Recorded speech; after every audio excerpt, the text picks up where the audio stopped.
Dre and Dave hit it hard in the dark, spinning tales from the void never bark. Movie shows they tear apart, dimensions clash, they ignite the spark.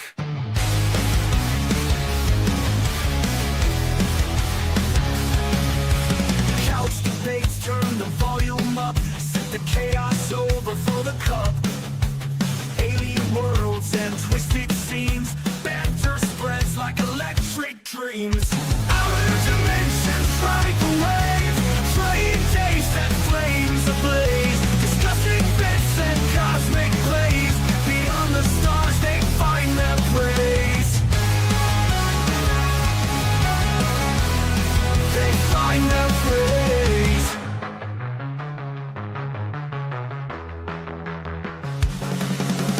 Ripping through the deep. Hey guys, welcome back again to the Outer Dimensions podcast, the channel where a couple of guys, we chop up movies, music, and much, much more. We got Dre, the geek dad, the great grandson of Van Helsing himself, and the one true tribal chief of the Outer Dimensions podcast. Acknowledge him. Acknowledge me. And of course, we got the BeastKing himself making his Outer Dimension premiere. A couple minutes late, but he's here.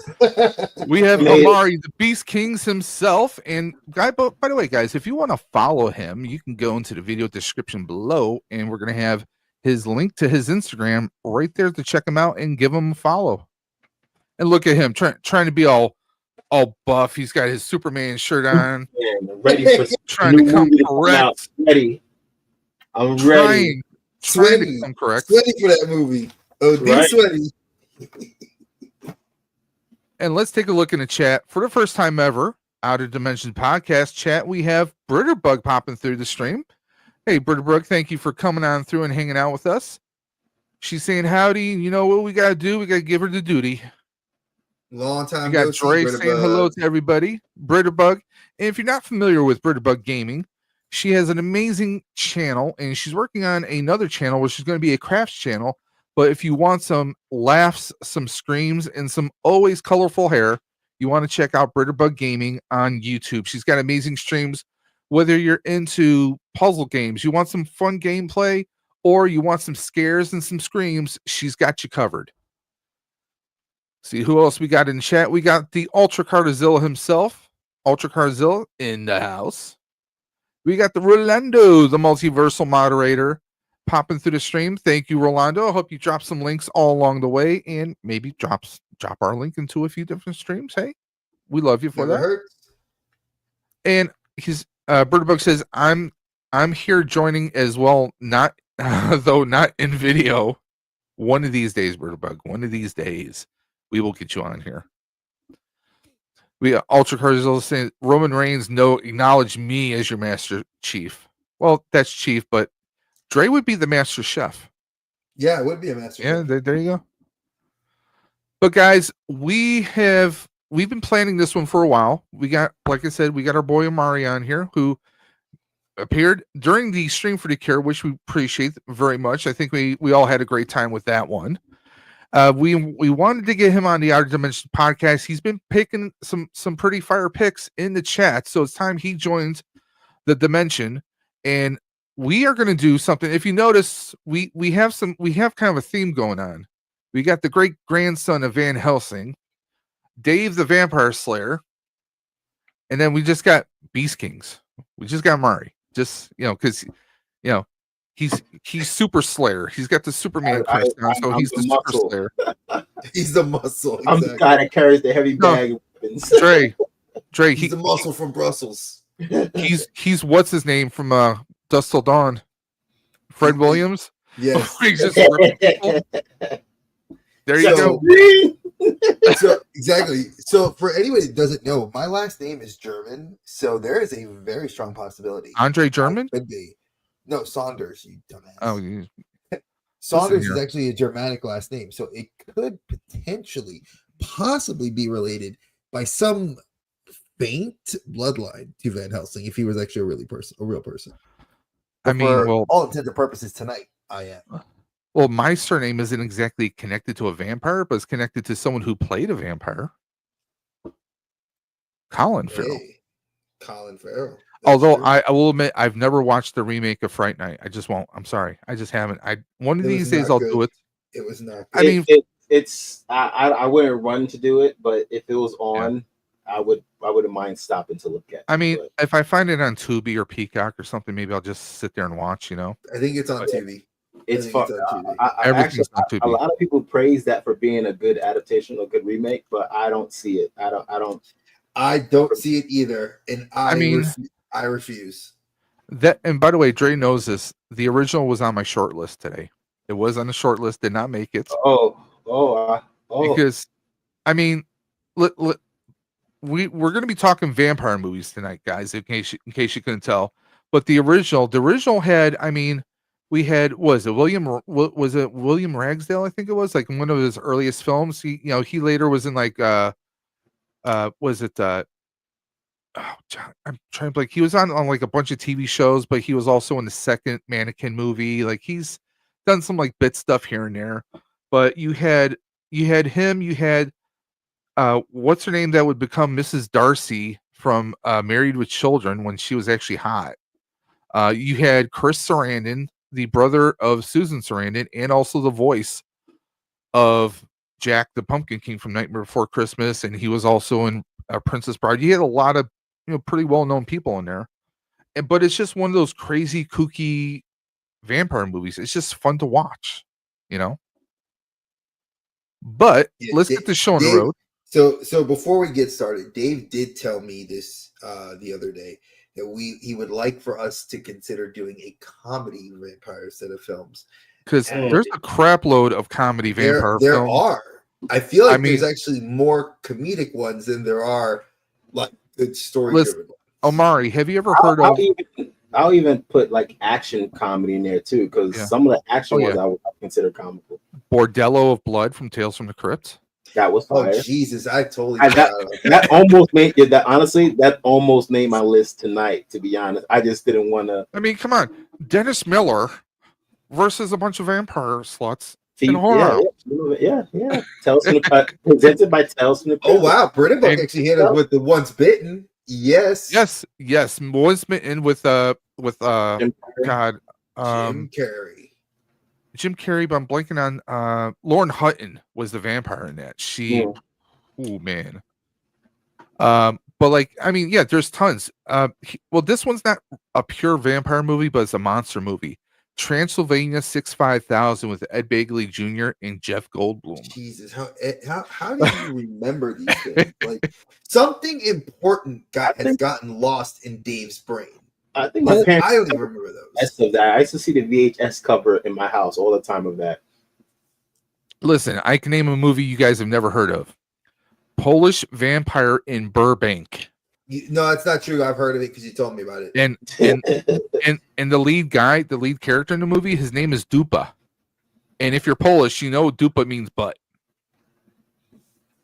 So it's a whole running gag.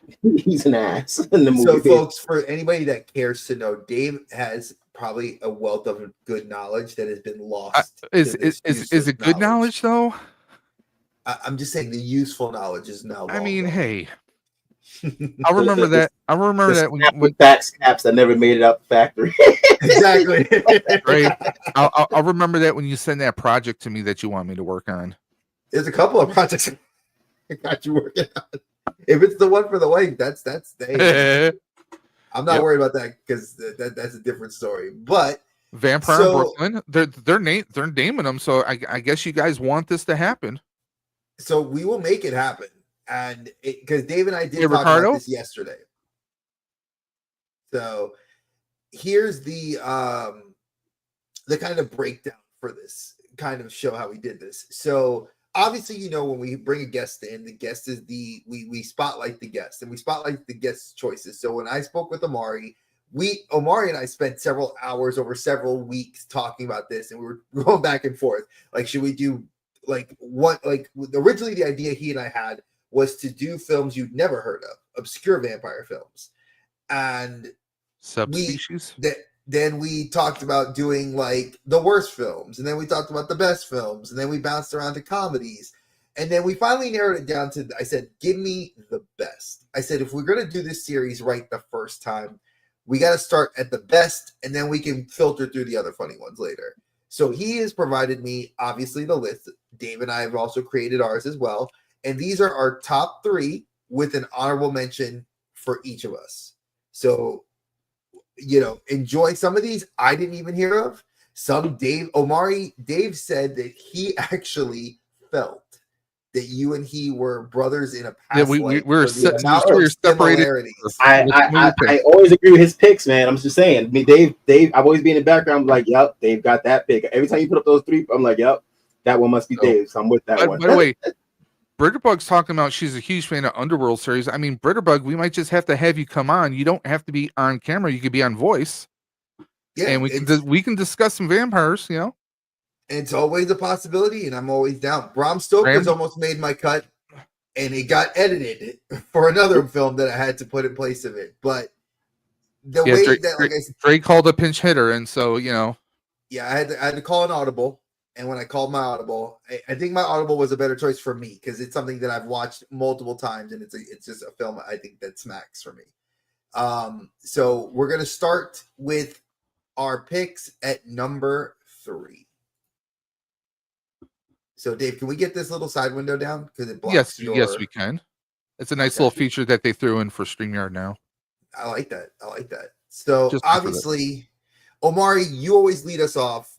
Yeah. And I want you to go. I've seen this film.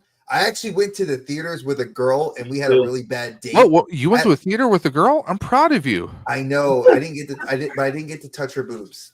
So, was it like... it wasn't really worth it. She touched my boob, but I didn't touch hers. No, we actually didn't have a good date. It was like it was like our second date to go see a film together. And as our second date, I figured, she liked, oh God, I can't remember his name now. Why is it escaping me? Well, it wasn't that important, I guess. Omar Epps. Omar Epps. She loved Omar Epps. I can see you looking at him through the screen. I'm looking at him. I'm like, looking right at him. It's like because he was is when he did the shaved head look for the minute, the girls were just going crazy for him. No, but she loved him on House because Omar Epps was on House for several seasons, and I hope she loved all 10 minutes of him in the movie. I know, yeah. She went there, and that's like kind of ruined it for her, and like then the date just kind of went south from there. A good movie with him is In Too Deep. LL Cool J. That's a good one. Great. That movie was great. But Omari, lead us off with why you picked this. Give us a little background on what kind of maybe set the scene. I tried to make my list somewhat pertain to like the years throughout my life when they affected me the most, when they hit me the most. And this movie right here, like you said, I did see it in theaters when it came out like in early 2000s. I was probably like 13 when I saw it. And for me, vampires is my favorite genre, but it's only a certain type of vampires that make the cut. Like movies where vampires don't have fangs like that. There was a movie called Forsaken. I was all hyped about it. They had no fangs. I immediately I couldn't get with it. No fangs. Twilight, sparkling, all that stuff. And the 2000 was don't sparkle, right?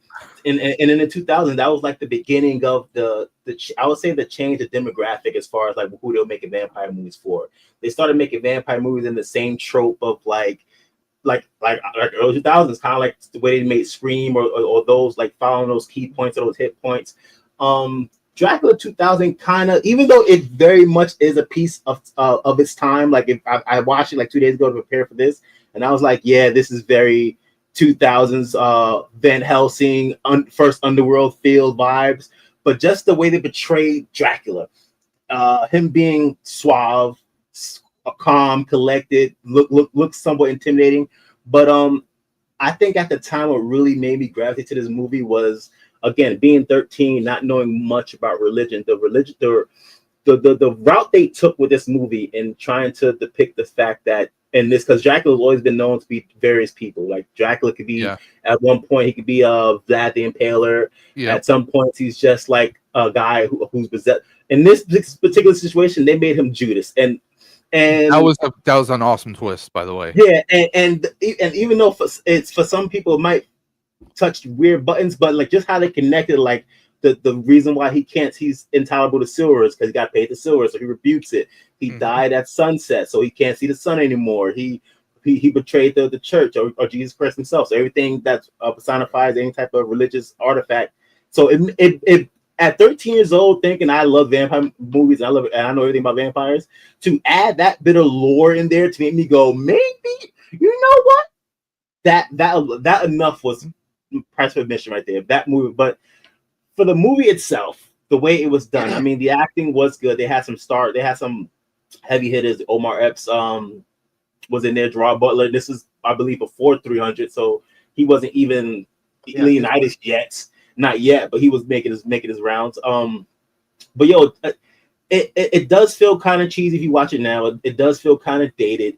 It did not get good praise when it first came out. And again, I think that's just because when it came out in a time where the genre wasn't being dedicated or wasn't given or hitting the right demographic. It was more so for the teens and the tweens. And at that, they wanted nice vampires, not sexy, intimidating ones. You know, I think when I rewatched it, I didn't count exactly how many lines, but to be honest, I wouldn't be surprised if Gerard Butler had no more than 20 lines this whole movie. He didn't speak at all. He just kind of walked through with his faces, his looks, what had his intimidating demeanor, and did what he was to do it as a vampire, bro. It was a good movie, man, especially for the times. It kind of somewhat brung vampirism back to somewhat what it used to be, or the core of what it was during the time where we were just getting junked. That's how I feel. That's why I put it down for one of the best. That most people don't really recognize that movie, but it also had a few sequels that weren't too bad, but that take place in space. Yeah. Yeah. Hey. One of them did, and it was dope. Yeah. I mean, hey, one of the most famous Leprechaun movies is the one that takes place in space. Jason made it to space too, bro. Yep. You got only the greats. Only the greats go to space. Bro. I'm gonna chime in on this one. This one was like 27 years old. Just as a fact for you guys, this was his first film. He was 27 years old when this movie was made. Jeez. Okay. Yeah, and look at him now. Yeah. I mean, this was like a pop culture, like, okay, we need just like, because in the 2000s and even in the 90s, you know, you had those trends when you got to make a movie. Okay, we need someone from this pop culture genre, and they grabbed a bunch of people. Johnny Lee Miller, who we see on the poster here, we know him from Hackers, but he's been like in other stuff, like other than Hackers, this movie, and maybe one or two other ones. This is like one of his highlights of his career, sadly, after Hackers. We get the pop artist Vitamin C was one of the vampire honeys. You know, you got Jennifer Esposito, who, again, man. I mean, they definitely knew what they were doing when they picked everyone. I mean, yeah, Omar was. It was short. Yeah. He was the comic relief character. Basically. Yeah, I mean, you had him, you had Christopher Plummer. I mean, you had some pretty powerful people in this film. And I think it just, I don't know what it was. Was it necessarily the writing? Was it maybe they didn't market it correctly? But I mean, like you said, the big twist of it, of, you know, Dracula being not Vlad, not someone else, but actually being Judas. I mean, that was a twist, and it made a lot of people, like you said, think like, you know, that could have something to do with it. And there's some other movies that definitely they take that more religious back roads. But I mean, this is just it's one of those Dracula movies and one of those vampire movies. If you just want to see some crazy, you want to see some crazy action, you want to see some crazy insanity, and just have fun and not just try and pick it apart and try and rationalize it, not try and science a horror movie, because when you do that, it just falls apart. But it's a fun movie. I remember seeing it in the theaters. I was not 13. I was much older. But I mean, I snuck up in there like, I'm gonna see this movie. And I mean, come on, it's a Wes Craven movie. I mean, how could you turn down a Wes Craven movie? I mean, well, there's a few, but no, I mean, even like, his bad stuff is still good to watch. New Nightmare, what? Well, okay, well, New Nightmare was awesome, man. I don't know what you're talking about, bro. New Nightmare, I might say that's an exception to the rule. But even for me, like I said, I started this by kind of introducing this and Omari with like a very bad memory because I, much like the two guys that already said, I think it's, for me, it feels like the story of a different spin on the lore was a good way to introduce this character. It reminds me of a few, oh god, I say this a few years ago, but it was actually longer than that. Dracula Untold, you know, like that was a great, and I granted that was something that Dave and I've talked about. That's the start of what would have been the new Universal Monsters movie universe, like an Avengers sort of thing. But I think that was another great way to tell the story of Vlad the Impaler, the cursed man that lives in the cave. And I mean, it had powerhouses. But again, Dracula 2000, I love that spin. And I just felt the acting was hokey. Like, I can't rewatch it now, exactly like you guys said. Like, there's nothing, I don't want to keep reiterating it. Like, I don't want to flog a dead horse right now. 2000 cheese, man. It's the 2000 cheese. You got to go back in the time machine. It's 25 years old already. I know it can vote, it can drink, it can fight for it. It can fight for its rights. But damn it, go back into your cave and stay in there. It could run for public office. Bro, in the movie, they worked in a record store. I know, that's how dated it is. Like, when you think about that, they worked in a Virgil's record store, and it was but vinyl's coming back. I mean, come on, you know. No, it's okay. The idea is this, though. You have to realize it from the point of view that kids nowadays, and I say this as having a teenager in the house, there is a level to things that they just will never know. Like, number one, they will never know making a mixtape. They will never know making a, they don't even know making a mix CD. True. They don't know DVDs. They know Blu-ray. They know digital. It is so archaic to them to hear, no, I used to record this off TV. I'm going to do one better. Amari, did you ever record a song off of the radio on an audio cassette? Absolutely. No. Absolutely. Oh, Bro. Okay. I used to have do that. Hot 97. I used to have my tape deck. Yeah. And you have to hit play and record at the same time and just sit there waiting for the song all day. I did that. Or what you do is, after you record it off the radio, you got your dual cassette deck, and then you do the you pause and record, and you edit it. Yeah, I had a Walkman. I used to have and after I had the Walkman, I had the non-skip CD player, the blue Sony non-skip. You gotta get that non-skip switch so you can run with it or do something with it, jump. Yeah, I had that. I had the yellow Sony Walkman. I had that too. And I had the Discman. Dre, did it have a Possessed Spin Doctor CD in it? No, mine did not. They stole my first one when I worked at CompUSA. They stole my shit. But that's all. Wow. Sorry. Dre just dated himself. CompUSA. Yes, I did. I said CompUSA. Like, that's how you know I worked there as a manager. So I am that old. But regardless, this film it belongs in the time that it was made, and that's where it stays. It's cool to reminisce about it, but I think for anybody that's younger than 25, they will not get the film. There's a lot of nuances that are just gonna go like, how old is this movie? Yeah, it follows the tropes of all those, like, at the time, modern slasher movie they was making. Like, when I watch this movie, it feels like a Scream with a vampire instead. Or actually, it reminds me a lot of like another movie I really like, but it's a guilty pleasure. I understand, not a great movie. The American Werewolf in London or Paris. No, American Werewolf in Paris. I know what you're talking with, the Scott and Scott Williams. Yeah, whatever, yeah, and how that it feels like that.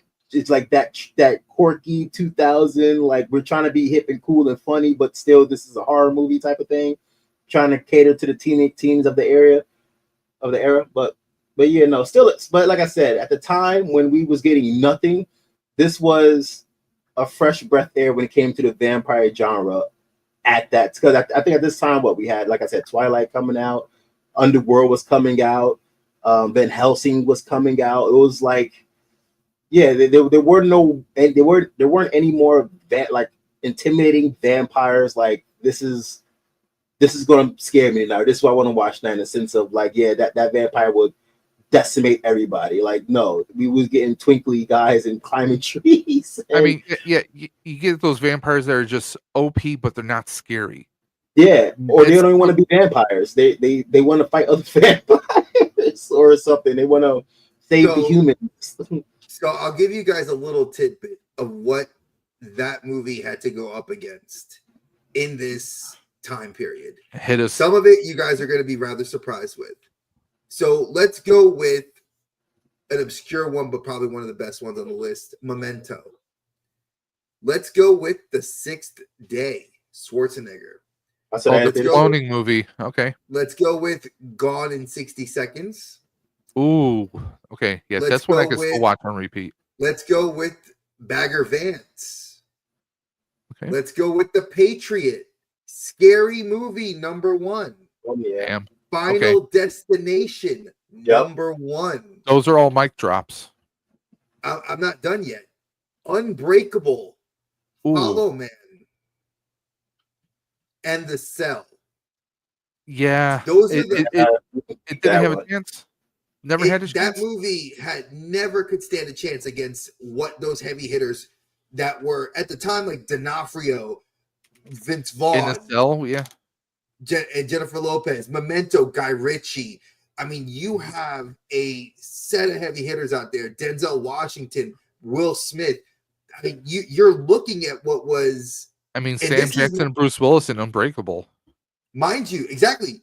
Now, mind you, you still have other films within that year that I probably didn't even touch on, like Lord of the Rings 1, The Fellowship. You got like The Matrix. I think that'd have been like Harry Potter 2 or something like that came out Harry too. Harry Potter probably. Potter. It probably was number. I think it's was in 2. high school. It would have been. Yeah, it would have probably been the Chamber of Secrets. I forgot the second one. I always forget their names, but it would have been number 2. You're correct. It would have probably been Harry Potter #2. So, because Prisoner of Azkaban was later. Because I remember I was already in grad school when Prisoner of Azkaban came out. And that Yeah, was I think actually part isn't Harry Potter 2 Chamber of Secrets, because one will be Sorcerer's Stone. Right? Yeah, Sorcerer's Stone, Chamber of Secrets, Prisoner of Azkaban, Order of the Phoenix, Goblet of Fire. Yeah, but yeah, Or Goblet of Fire, Order of the Phoenix. One of those 2 ways. But yeah, like that's for folks that just mull your brain over that one, folks. That you're looking at heavy hitters that would have been either the year before or the year after that this film sandwiched in. And this film came out right at the end of that year. So this is a tail end of the year. right? Swordfish too. Swordfish. How you can do a Dracula movie at the end of a year? And that's the thing. They try to they sandwich it in after, from what I've looked at, like the tropes of when they put these movies in, there's a window from, they say, late September to early November, early December. Halloween And they try movie. to put the vampire movies in to fit that Halloween aura. Yeah, And if you Because- miss it, you miss it. because when you think about the way movies are released, they have those 2. I feel like movies have those 2 main times a year. There's the summer blockbusters. Those are your Marvels, your Star Wars, any type of big. And then you have Jurassic like Park, Jurassic Ghostbusters, Park, Alien. anything. But then in like November, December, they also have like they try to do their big holiday family movies out there. That's like the Christmas movies. Like I'm surprised all Polar those. Express. It's Yeah, like I'm surprised like Lilo and Stitch didn't come out Like, later on in that time of year, summer right? to- Or- summer to early October is your window. Like the first week Yeah. of October, if you're not launching it then, you're screwed. I mean, Because, that's yeah, just plain simple. It's the it's pretty much, and I think, you know what, maybe Dave, we need to consider doing this. Actually, like looking at those time frames to see how successful films are, because you got to look. You have Oscar season that runs from December till March. You mean That's your Oscar season, fixed movie award season? Okay. and then you have fixed movie award. Then you have your summer blockbusters begin from late May all the way through till early September.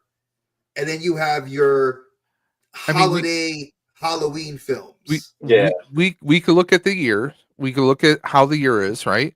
And see, okay, Sci-fi movies, are they hit? What time of year are they hitting at?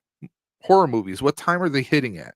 Comedies, what time are those actually hitting at? Because, I mean, you could say, oh well, anyone can watch a comedy at any time. I mean, sometimes, there's certain times of year when certain genres just hit. Yeah, And, those comedy movies, those are like those February Valentine's Day special movies. That's when you put those comedies out there. 100%. So definitely, it's one of those things that I will definitely add it to the list because, like I said, I've been keeping tabs of what you guys have been telling us, so I've been jotting notes down. Now, my pick obviously originally was Bram Stoker's. Bram Stoker's was growing up. Bram. I was corrected by my wife several times. Bram Stoker. Your wife's supposed to correct you. Exactly, because not only is she an English teacher, she is my wife. She has that right. Now, and access to knives.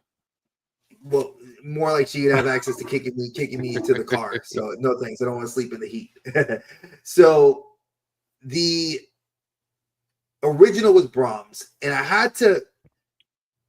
love Gary Oldman. Like I absolutely love Gary Oldman. But I had to really evaluate how much of a Nosferatu remake was worth something that when I saw it in theaters has become one of my absolute top 3 favorite directors of all times. Like we're talking, this is like Scorsese, Kurosawa, Tarantino. Like those are my top 3 directors of all time. And I had to put From Dusk Till Dawn. Obviously, From Dusk Till Dawn, probably not the most original storyline, but it fits the style that you would expect Tarantino and Robert Rodriguez to do. Robert Rodriguez, you guys all know, was El Mariachi, Desperado, part of the Mariachi trilogy, and then Once Upon a Time in Mexico, which is also part of the Desperado quadrilogy, I guess it would be, because it was the 4th film in the series. Did he do Planet Terror, or was that? He worked on Planet Terror and Grindhouse. Yeah, so he had an executive role where Tarantino fully directed it. And let's not forget Spy Kids. Oh, Spy Kids and Mandalorian episodes and Ahsoka episodes, and I mean the list goes on. And when I sit down and I see this movie, I remember how I was taken aback by the level of 2 things: campiness and just straight up kick-ass fighting. And that was like the perfect marriage of what I expected from Tarantino, the guy who's famous for Kill Bill and Kill Bill Volume 2, for Reservoir Dogs. This is what opened up my love for his films and his Fiction. Pulp Fiction, all of the films that he's touched. I had to see this. And when I sat down, I mean, Clooney was badass. You had to realize Clooney was riding high on the popularity from General Hospital, Roseanne, ER? No, ER was not.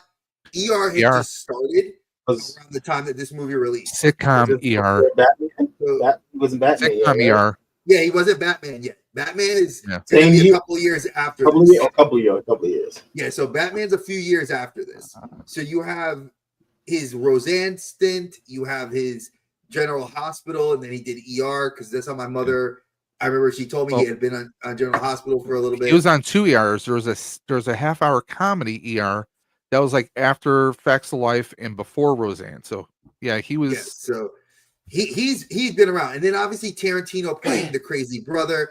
Again, the story is so well written. You had Harvey Keitel, you had Shaft, you had Tom Savini, you had Dave and I talked about this. I said I got mad, and the reason this pick became this pick was because of an IG short. Somebody had to be stupid and say, "There's no Latinos in From Dusk Till Dawn." They had a whole Selma. I know. So wait. So no.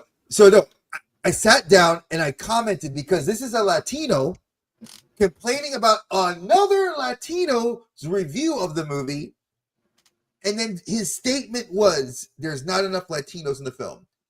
Cheech, Savini, Los Lobos.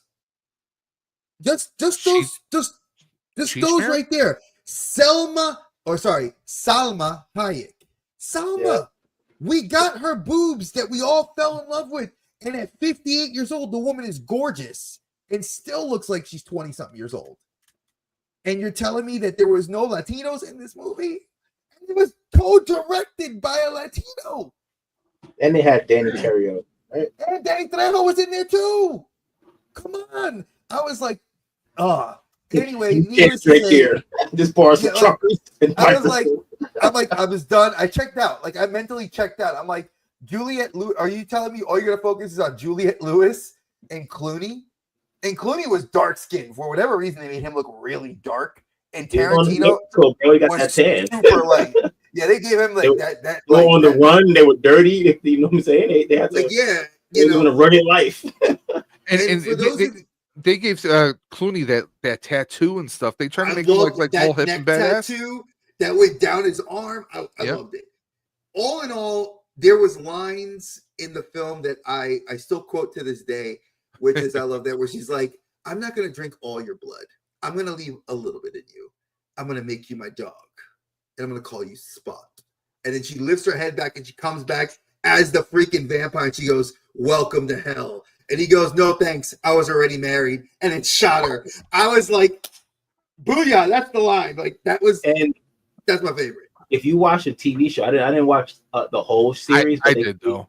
They did. You did. So in the TV series, they kind of expand the lore of the vampires again. And correct me if I'm wrong, didn't they come from some type of like almost like an Aztec kind of like lore? Or that's what Dave told me. Yeah. So I googled it, and it's actually true. It's very tied to Aztec and Mesoamerican culture. They expanded. They ripped open the whole mythology of it. Like But what was interesting now, if you like Wes Craven, which is I'm not going to touch on Dave's pick, just because of Dave's pick, there was a lot of where the movie's filmed.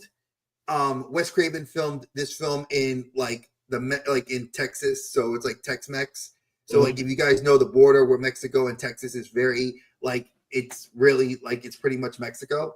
A lot of the film is made there, and there's some Latino characters in there. And somebody said that part of this film, because vampires and From Dusk Till Dawn, they're only a few years apart. But you kind of almost get, and there's a couple of people that have done fan theories that maybe the vampires that are in From Dusk Till Dawn's lore are the same, are actually vampires influenced or created by the lore within Wes Craven, because they're not tied to European like Vlad. They're very they're in these ancestral creatures tied to this Incan and Mayan and like I said, Mesoamerican they were only culture. 2 years apart.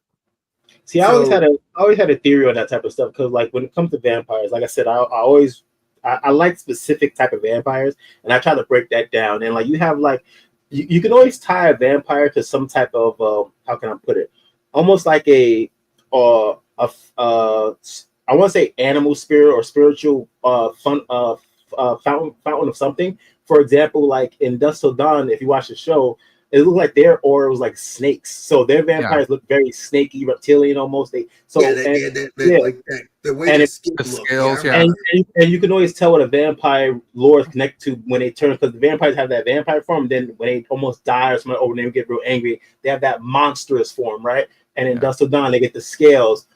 If vampires or if they do like bats, if you think about movies where the bats the main thing, when they turn monsters, they get the longer ears and I want to add on that when you're done.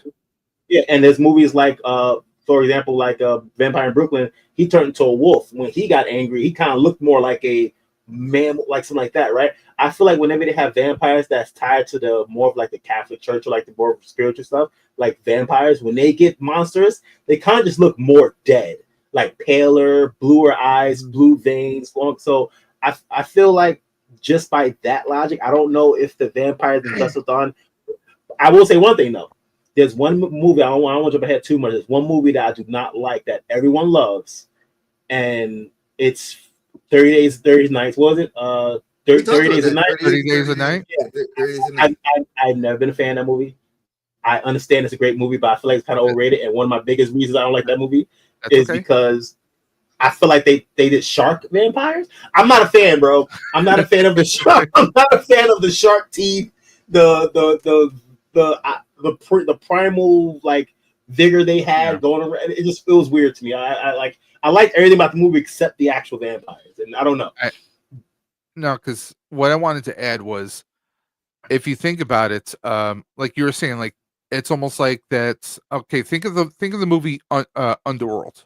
Okay, Yeah. if you think about the entire series, you had werewolves and you had vampires, but they were from one original immortal who had two sons. It happens that one son was bit by a wolf, one was bit by a bat, so that their descendants, and they turned them because of that lineage. So imagine if you had a clan of immortals, and maybe one was bit by a snake, one was bit by, who knows, like you could have wolves, you could have A shark. I don't know, a vulture, yeah, a shark, in deep blue sea, shark ate me in that one. True. You could have anything, but then because that person was an immortal, now they've taken on those traits. Now their descendants or the people that they turn are going to have that. So I mean, that opens a whole world of possibilities, and that might have just birthed a whole new universe. If anyone writes that, give us a little bit of credit. Let us be like some co executive producers, or at least a scene in there. I want a credit. I want a credit. And Yeah, I want free I'm tickets just for life. saying. I'm just saying, but that would be an interesting take to like you were saying, like like Dre was saying, could those worlds be connected? I mean, we know that the vampires in John Carpenter's vampires were, they're older vampires. Obviously, he was the oldest vampire around. But then the Slayers were searching for them and going in a big spiral circle around the world. Who knows what other type of breeds of vampires they might have come across? There were some sequels. They were not all that well. I'm looking at you, John Bon Jovi. I mean, but Dusk Till Dawn, I gotta go back at that. To me, that's one of the best movies you can watch over and over again, even though you know what's gonna happen. I mean, you got character like Dre and I were talking about this. It's got camp. I mean, you got a character on there named Sex Machine. Sex Machine. I mean, you got the little machine gun cod piece going on. You got Fred Williamson just ripping motherfuckers apart with his bare hands while smoking a cigar. I mean, it takes a whole different. And Tarantino was great as a fucking psycho. He was great as a freaking that psychotic, bloodthirsty brother before he became a vampire. But that's He was not creepy out of as the shit. realm of characters that he's written before. Like if you actually look at Reservoir Dogs, that was like one of the characters from one of the Hitmen. If you look at Pulp Fiction, he has that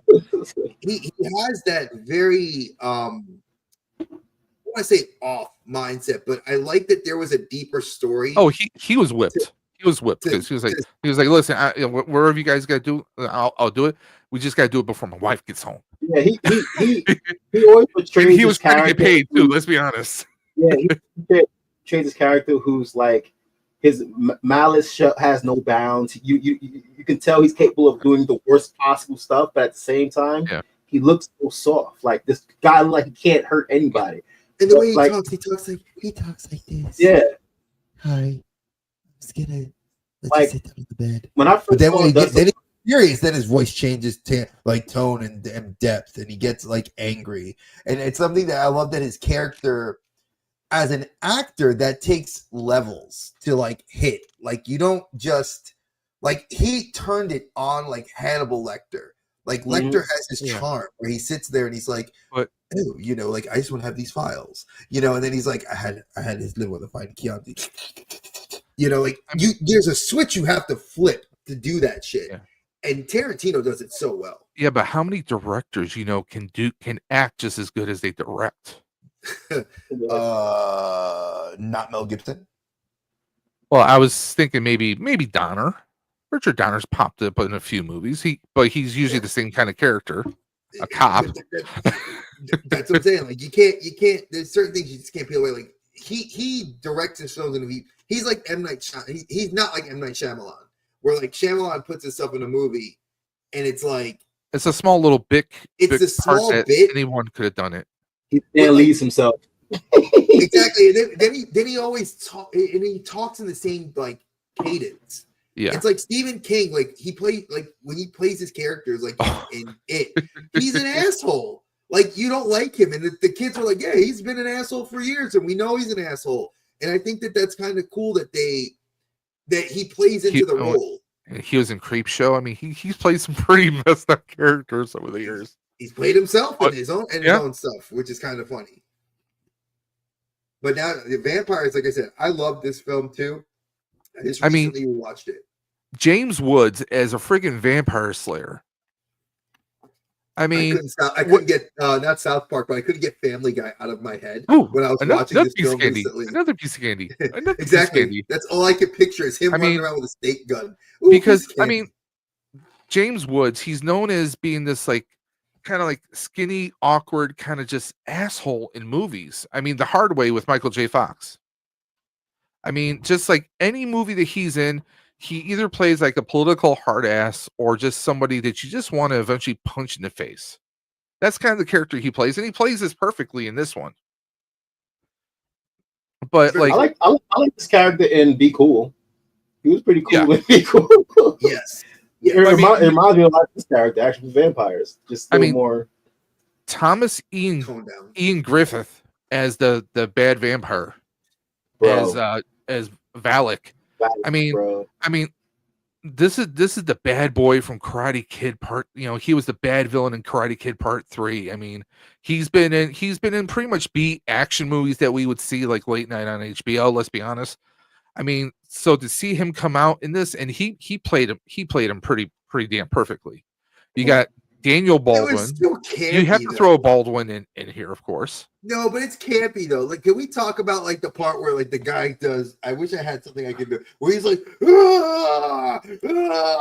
and he just like it looks like he's softly grabbing that dude by the head and just ripping it off. Rip his heads off, and you don't have like a spinal column. Like he perfectly just like severs the dude's head and then chucks it in a corner. Yeah, but that's more production.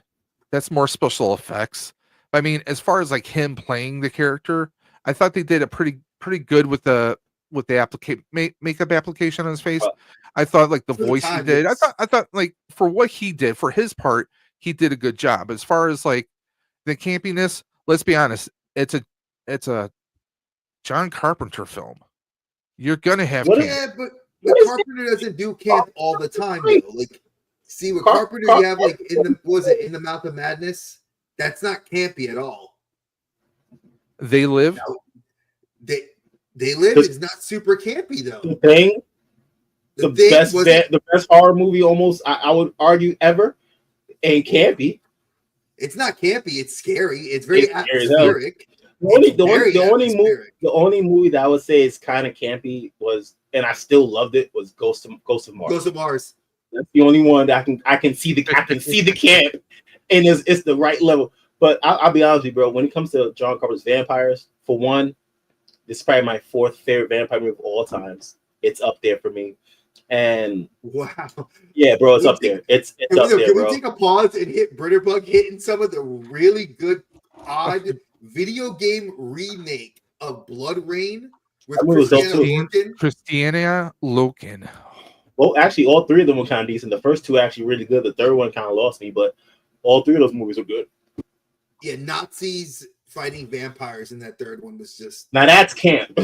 Yeah, that's where I drew the line. I was like, okay, y'all are mixing my fandoms. But can't deal with that. But back to vampires, I'm gonna make a bold statement, and I thought about this because I have it on my list too, and I had to sit down and think about it. I had to mellow over to make sure I wasn't tripping.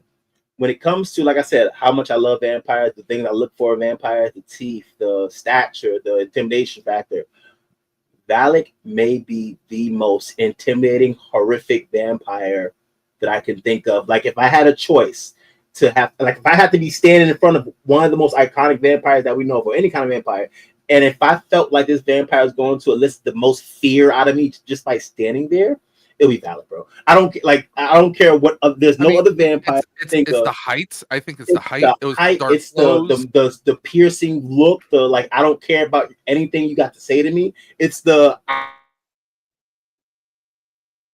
what's about to happen to you. It's all of that, bro.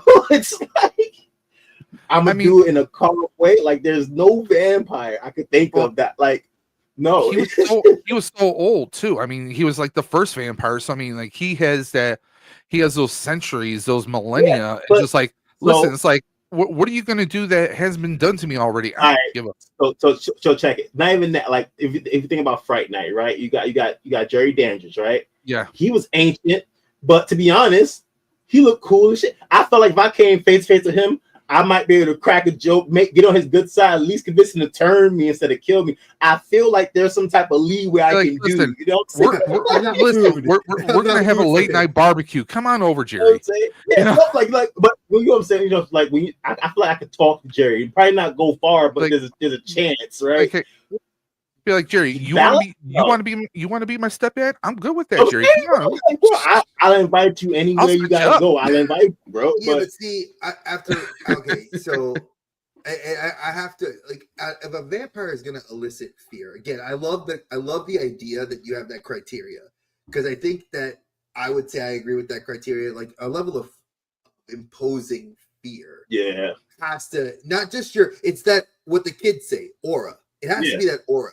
I feel like Bram Stoker's like the Dracula, like the actual Nosferatu, the long nose, the fingernails, the fear he evokes because of his presence. He looks like this horrid monstrosity that needs to feed to maintain this youthful presence. I think that, to me, is more imposing of fear than someone being taller than me. Because I mean, I think that, to me, and that's me, what my fear would be. I think seeing that horrific monstrosity of being like, come here, child, I want to just, like, you know, and then like leaks on you, and this animal nature where you can't reason with it.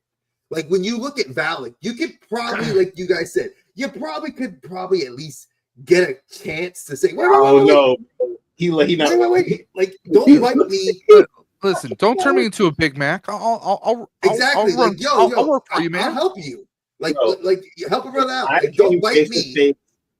If I came face to face with Nosferatu, what's the actual character's name from Nosferatu? The actual name of the vampire.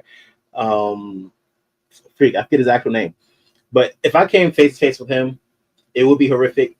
But I feel like with the knowledge that I have, I could take him. Like, I feel like if you give me a wooden stake, I can take him. No, but Valak, bro, no, I'm rage quitting immediately. The moment he looks at me, I quit. Rage quitting. Well, he walked into a room of slayers and didn't even no. I mean, like, he used his long ass nails and just decapitated motherfuckers left and right. Yeah, but the thing is, though, like,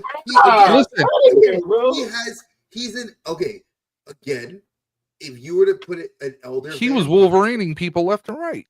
But he's an elder vampire, the eldest of his kind. He was the master progenitor. He'd be what we would call the master of masters. You know, it's not like, but see, that's what I look at when I see like Dracula. Like, when you watch Dracula and you think of Nosferatu, like that image of like Blade, like, or even Underworld. I'll use Underworld for an example. Like, the elder vampires, when they came out of that chrysalis and they were like all decrepit looking and like, then they fed and you started seeing their strength start coming back. That shit, to me, is like, damn, like, okay, I can reason with you, but like, you're gonna want to drink me like I'm a Capri Sun. No thanks. Check Well, please. especially when you come out of your hibernation, you're hungry as shit. So yeah, you need that But sustenance. again, it's that feral nature. I think that you got to do it. It's sort of how like you and Omari were saying, like it's tied to this animalistic nature. Well, It's not like the oh god, I can't remember the vampire TV show that was Guillermo del Toro that was on Fox. That was based off of the vampires from Blade 2. Was it vampires? Oh, the strain. The The strain. strain? So Okay. that was treated like an infection. Yeah. You know, where they were a disease, it was a plague, and you know that is a very cool other way to look at vampires too. Like they've always either been a disease, they've been a curse on mankind, tied to like evil and like religious sort of implication, or they're tied to this like alternate animalistic hybrid evil belief, where like an evil spirit, an animal spirit, kind of melded and created this entity. And I think that to me, that final one and the disease one scare me more than Orlok. That's what Orlok. his name. There you Thank go. you. Thank you. I was going about count Orlok. Yeah, like Orlok to me, just he has that aura of like Brock Lesnar. I know I can fight, but if I was in the face to face with Brock Lesnar, I would probably shit myself because that dude's big and mean and knows and is a better fighter than I ever will be. And we're the same age. So that's fear. Versus me running into Mike Tyson, he's old. He may get a jab on me, but I could probably try to run away at least before he get to hit me. Yeah, I don't know. See, It's something interesting to look at. I agree with Beast on this, okay? Because when it comes, hear me out. When it comes to vampires, you want to elicit fear. You want to elicit just panic because that releases endorphins. That so makes your blood. Well, that makes your blood more tasty. I think that's what the vampires really thrive on, is either that or you get yourself the sexy vampires because they want you aroused. And again, your body chemistry, it heightens it. You don't want, are you, as a vampire, are you going to snack on someone who's just laughing at your ass? No. But yeah. It's usually you have to have certain endorphins. You have to have certain kind of body chemistry going on, and then they will. Because I mean, come on, let's face it. How many times have we seen a vampire play with its prey to get more fear? More fear out of it. Like that sounds like either a serial killer or an animal. All I know is the vampires in vampires, they look like they just woke up and wanted problems. Like Valak wasn't even the scariest looking vampire in the movie. There was a female vampire that came out the great, like when that scene when they all came out, all 7 masters came out. There was a chick with like an afro. She was scary. Yes, she was scary from underneath the tree. Yeah. When they went to the mosque to try to get the black cross person, there was a female vampire who was just looking at this monk, and I'm looking at her like, why does she look worse than Valak? Like his whole squad, I just quit. I will quit. Damn, did you wake up to the wrong side of the grave? Come on. Teeth bloody already. You didn't even bite nobody. How you got blood? But for those who haven't seen vampires, the story to it is you have a team of slayers who are actually funded by the damn church, by the Vatican, which I thought was fire too. And they they're going on missions. They got insane gear. They're able to pay off a town sheriff, and the sheriff is hooking them up with as much booze and prostitutes as they want. He's hooking them up like a damn tow truck because the Vatican, they got a priest with them that's paying the sheriff off. And it's crazy as hell. James Woods' character, with the exception of him and his best friend, everyone else is slaughtered because they were out doing something else. In minutes of the movie. And I mean, this happens, and what protocol is, they're supposed to go and recruit more people, but they don't. They want to go after Valak because Valak's like the big bad. And there's a whole history. I wish we could have got more about Crow and about how he was found, how he was trained. I wish they would have went that route with the sequels, but they didn't. But it turns out that there's a whole conspiracy because this one like bishop or monsignor or cardinal or whatever the hell he was behind the whole thing. He was in league with Valak the whole time. Mhm. I mean, it was like usually when we see a vampire movie, you get the hunter, you get the vampires, right? But now we're dealing with a conspiracy that everything and is that's all kind of a rigged up trope. and against them. And that's why he actually didn't want to go back to get a new team, because he was like, yo, this dude knew my name. Like Valak knew my name. I'm not going nowhere to recruit nobody else. I gotta find first. I don't trust none of you. He's like, I don't trust nobody. How does dude know my name? He came looking for me in my squad. How he know where we were? Like, I'm not going to get no new team. I'm not nobody. I need to get this guy. He took out my squad. Ricardo got it right here. Freaking Yep. vampire bites me is waking up with a hangover the next night with all the tequila in my system. Right. He's like, I'm on straight revenge time, bro. You took out my squad. It's just me and my partner right here, and this chick who just ran this random chick. Nah, bro. Yeah. I don't trust none of you. Well, see, that's another thing. I loved how how he used the prostitute because he knew she was bit. They're like, okay, we're going to use her as a psychic link to try and track his ass. Yeah. To try and I mean, we really don't see that too often in vampire movies. Let's be honest. No, I would say my favorite character development in that movie was the padre, the new father. The way he was treating him, like how he came in, like, yo, Mahogany. Yeah, you got to play by the rules. Yep. By the end of the movie, Are you possessed, Padre? He said, Mahogany, wood. He said, no, that, and, like, I love his arc. Like, first he came in trying to be like the do-gooder, like, still have faith. By the end of that 30-minute runtime that he was in there, he was like, all right, I'm getting in that elevator. I'm on it. I played soccer. I got it. I'm a badass now. And you know what, though? Sadly, like, he never really got really good acting roles. He kind of stuck with the horror genre and a few other stuff for the years, because guess what? He was also in Blade. He was the friggin' doctor doing the autopsy on what's his name, and he's bit, and then he turns into a decrepit not dwarf. Yeah, no, not dwarf, but not dwarf, ally. but his buddy. I'm blanking on the character's name right now, but you know who I'm talking about. I think he was also in. He might have been in Dawn of the Dead as well. Oh, the remake, obviously remake. I want to say the remake. I could be wrong though, but like he's had No, bit parts. Luke. What was that? It was Quinn. Yeah, Quinn. Quinn was his name. Okay. Donald Logue. Yeah. From the TV show Grounded for Life and a few other stuff. Like he's done a lot of comedy stuff, but like, but yeah, it's like he was the you figure James Woods is kind of like the sarcastic comic relief, and like the Padre, it was just funny because you see such innocent comic relief, like the Carlton. He doesn't know we're laughing at him or why we're laughing at him, but we're laughing. But yeah, no, that movie. Yeah, no, Vampires is my number 4 favorite vampire movie of all time, for sure.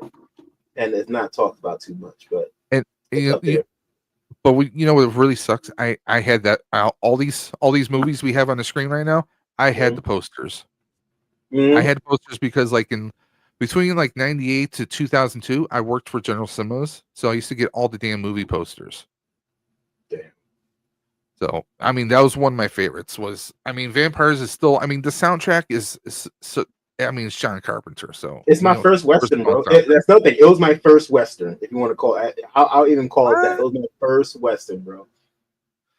There have been some Western vampire movies. Too bad none of them are good. This one was. This one. I'm like talking like rarity, Old West, like during the Cowboys. How many times you're gonna get a film? Cowboy. You know, that's that good as a Western. It bridges a couple of different genres. So Dave, did you got your final thoughts out for Vampires yet? I mean, yeah, it's to me, this is just it's a guilt. I know some people are gonna look at it and say, you love this movie? I do. I mean, this is something that I can watch over and over again.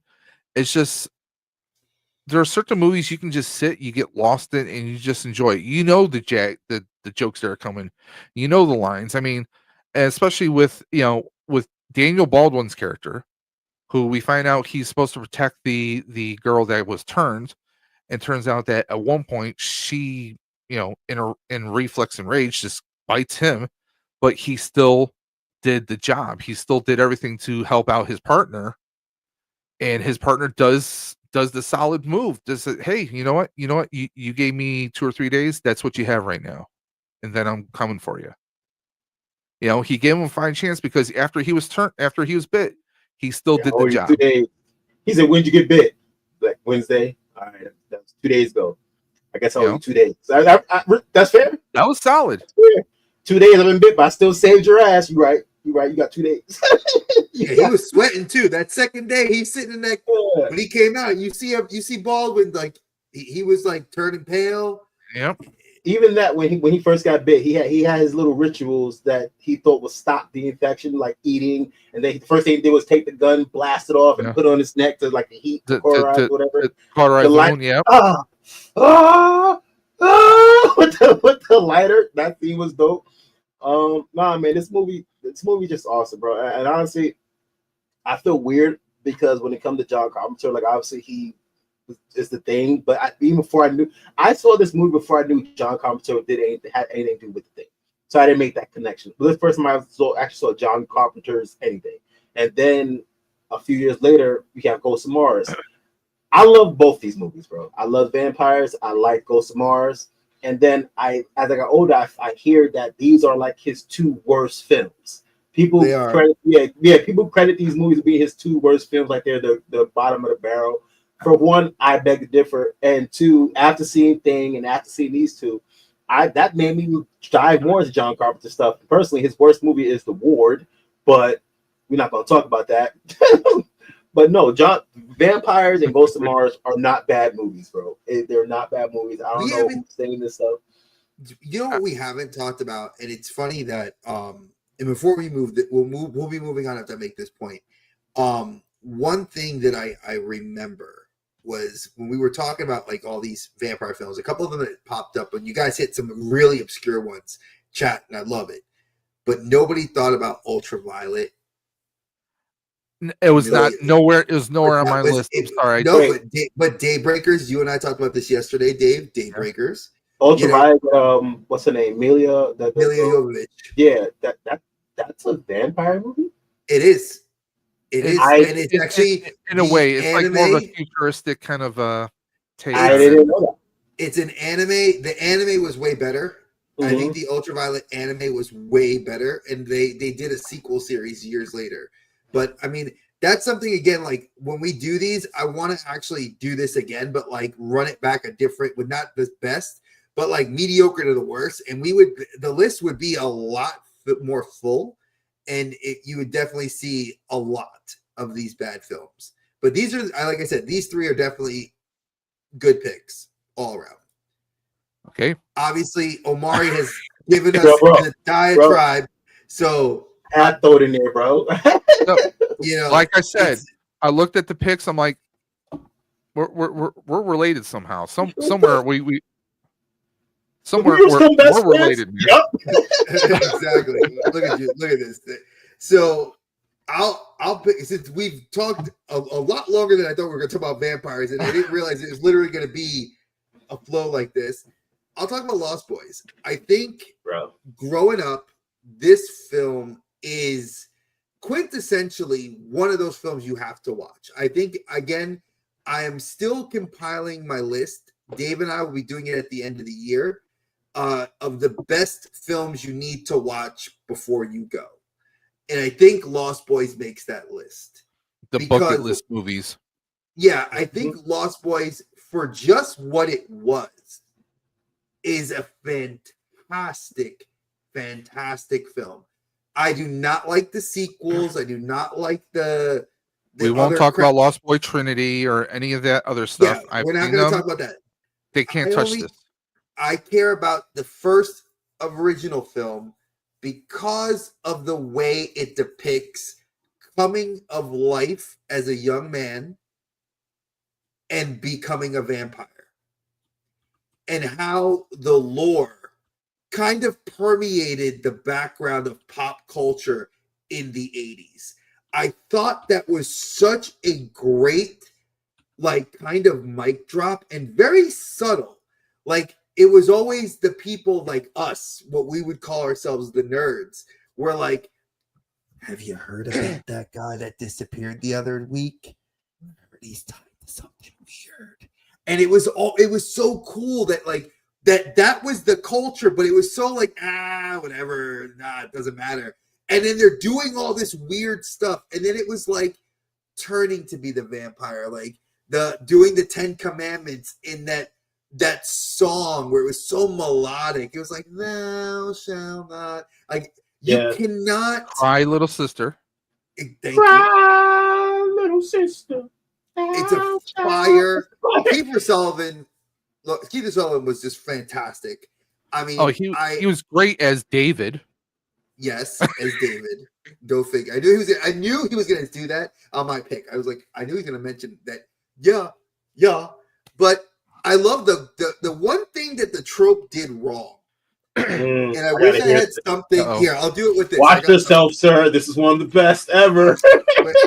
It's one of the best, and it does make my list to see on the bucket list. When it comes to this movie, it wasn't tropes; it was trailblazing. Okay.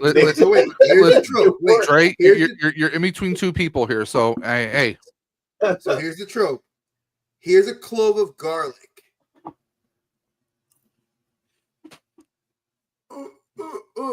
Oh, and he's a vampire.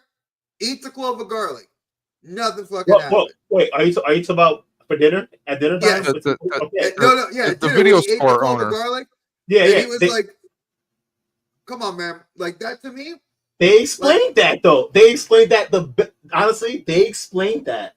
I know they did. Possible. I don't like the explanation. Day, wait, but you know what's funny? To this day, I've never really seen another movie really use that premise, and I think it's freaking awesome.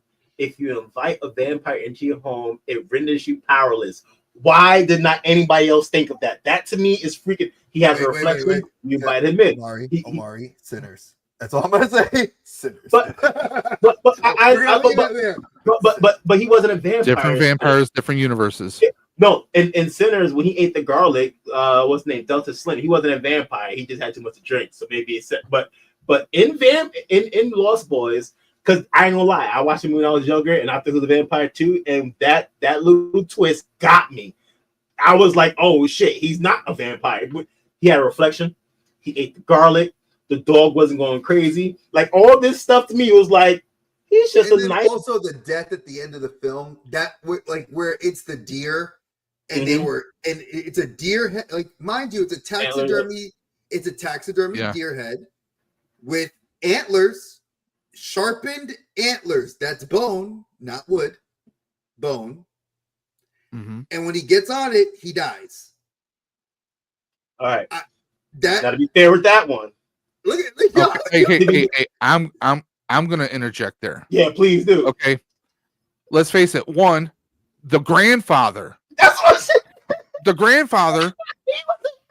He what does he say? He sees the big bloody ass mess, and he goes into the fridge. He gets his beverage out. He says, one thing about Santa Carlo, all the goddamn vampires. He knew. So who's to say that he doesn't have any kind of ritual, any kind of blessing, any kind of like special stuff, some voodoo medicine, some Native American medicine or whatever, that he has all that stuff. He's ready to use anything as a weapon. Hypothetically, there's a lot. I'm just saying. The grandfather knew what the deal was. He had granddad had a truck full of sharpened steaks and crashed that joint into the house without any signs of distress from outside. He just knew, something's not right. How did he know? How did Gramps know? Crash that truck to the building. They didn't have no cell phones back then. How did Gramps know? Gramps was new, bro. Regardless of all that, I'm going to say, I think you both proved my point, though, that the film is that good that you can watch it and argue the minutia in the film and still find enjoyment in it. And there's a deep kind of, like you said, there's so many deep parts that when you watch the film over and over, you're kind of left wanting them to give you more of the lore of what's the story what we in D&D call world building. You know, there is this lush environment of the story. Vampires already exist. Vampires are well known, but it's kept so low key till that final scene where the grandfather says that you're kind of like, what? You Like, knew? You knew? And it's like, then you get it at the comic book shop. When the comic shop owner and the kids are talking about it. It's the Frog like Brothers, Frog Brothers. You know, you're getting this. There's a lot of layers that I wish that they fleshed out that backstory. If obviously in more modern times, a TV show would have probably been the best way to do it because they you could have get more prequeled times. it. They could have prequeled it, showed how David Exactly. and the other kids were recruited and turned. You know, Exactly. you could do a Stranger how did Things his dad kind of get there? Yeah. How did, they drink the bottle, but the bottle's blood. Where did they get this ritual from? Like, what's with all the why is it here? Yeah. Why is there a coven of vampires here?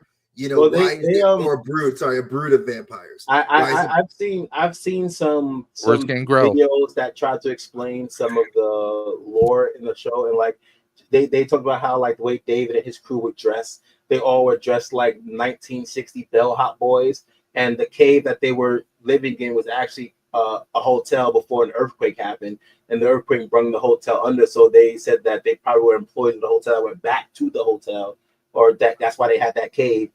And honestly, when you say tropes, I like, again, for me, Lost Boys, I saw it very young, if not like I'm talking about like 5 or 6, way too young to be watching that. But for me, because Lost Boys was like one of my first real vampire movies, a lot of the tropes you speak of, I feel like there were things in that movie that I would say were more trailblazing. Because there was things in that movie that I've only seen really in that movie, or if I see it done again, I always come back to that was the Lost Boys. Like, for example, the concept of the half vampire. Like, I'm a vampire, but I didn't kill nobody yet, so I'm stuck in between. And if you can kill the person who made me, I'll come back. That concept I've seen before. Lost Boys did it for me first. The concept of werewolves. That's where they kind of got the idea from. Mm-hmm. You kill the wolf that turns you, you can go back to being human. As long as you don't feed.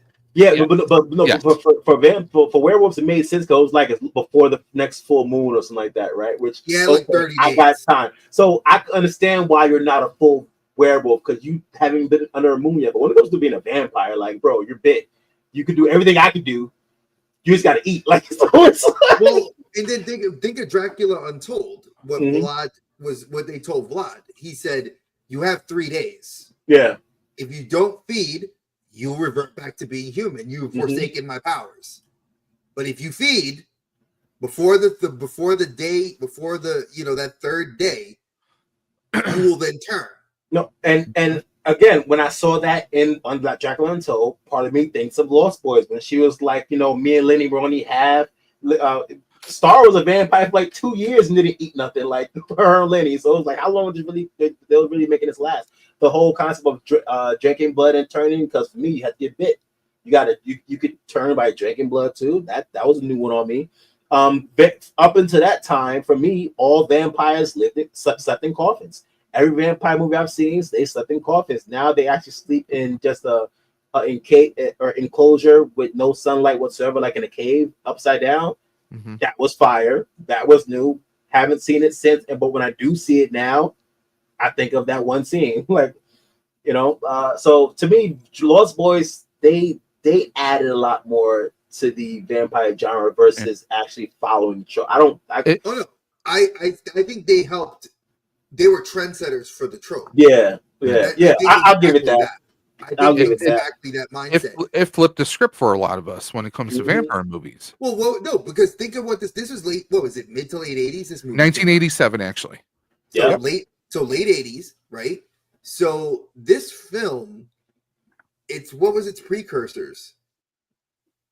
Blackula. What was its precursors? the Curse of you know, Dracula, all of The Curse Bride of of Dracula, Curse Dracula, of Dracula, Kiss of Universal Dracula. Monsters, Bela Lugosi. Yeah, maybe yeah. Dark Prince, a few others. Yeah, I mean, So- it was your atypical Dracula tropes. This That's was like what the we kind first. of had Yeah, refashioned over and over again with like Christopher Lee and so many others. I mean, Fright Night. I mean, they kind of took the idea of Fright Night a little bit and made it better. Let's be honest. also, one more thing they did, A and single again, mother. this is big for me, being because first of all, I was a vampire for like almost 8 Halloween straight when I was younger, and again, the teeth were a big deal for me.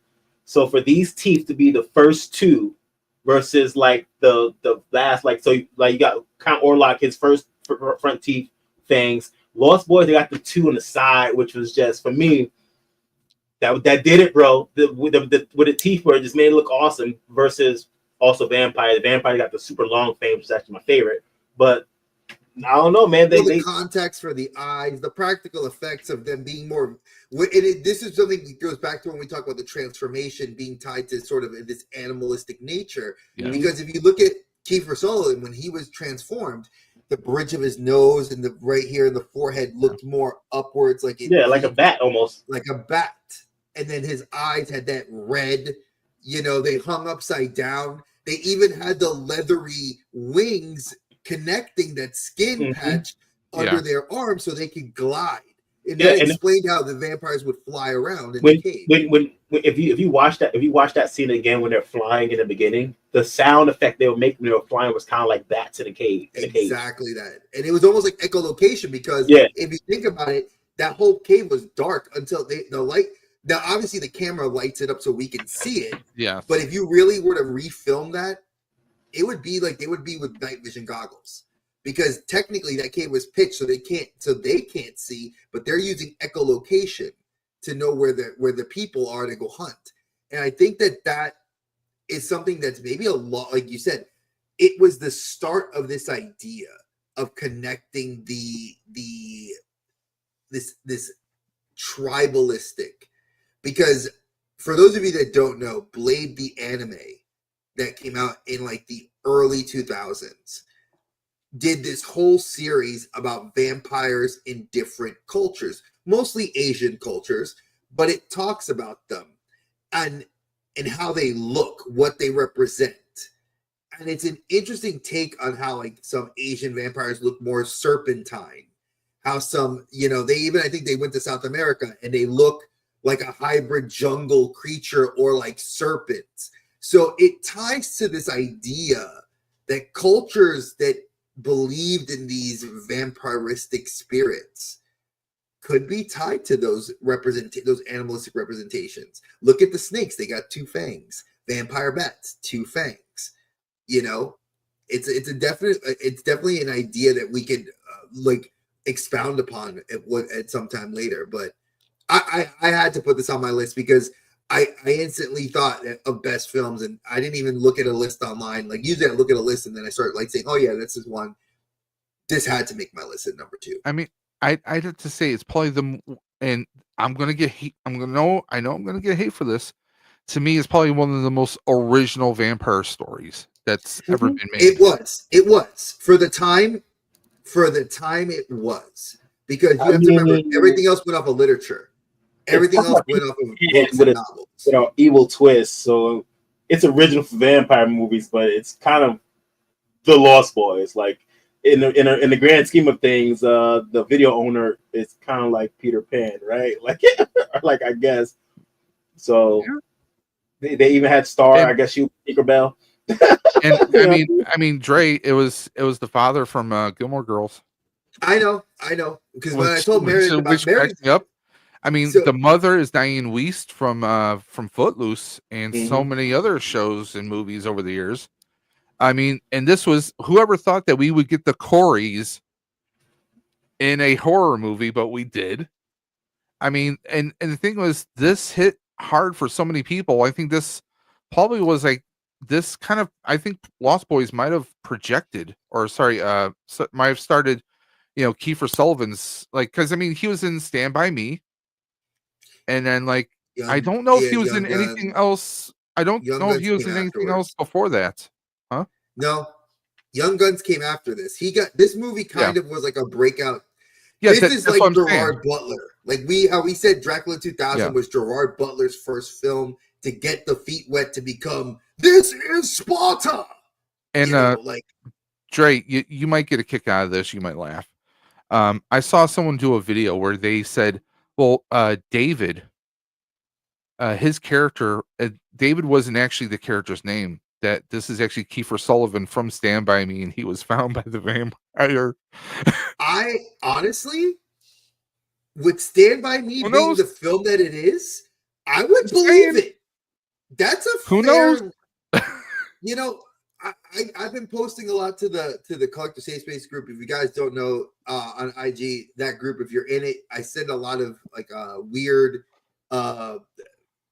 videos, like that'll do some movie theories. And there's a couple that I get weirded out by that I'm like, there's some validity to this. Swayze, they might be on to something. Like the one I sent y'all today about the Incredibles, Coco, and Cars all being tied to each other. And I love what the guy said at the end, like, yo, we see the Incredibles and somebody killed them. Who was powerful enough to kill the Incredibles? I thought that was interesting. But there are a lot of fan theories out there. And for what we're gonna say, folks, I think the three of us on this panel can agree. Take with the fan theories with a grain of salt.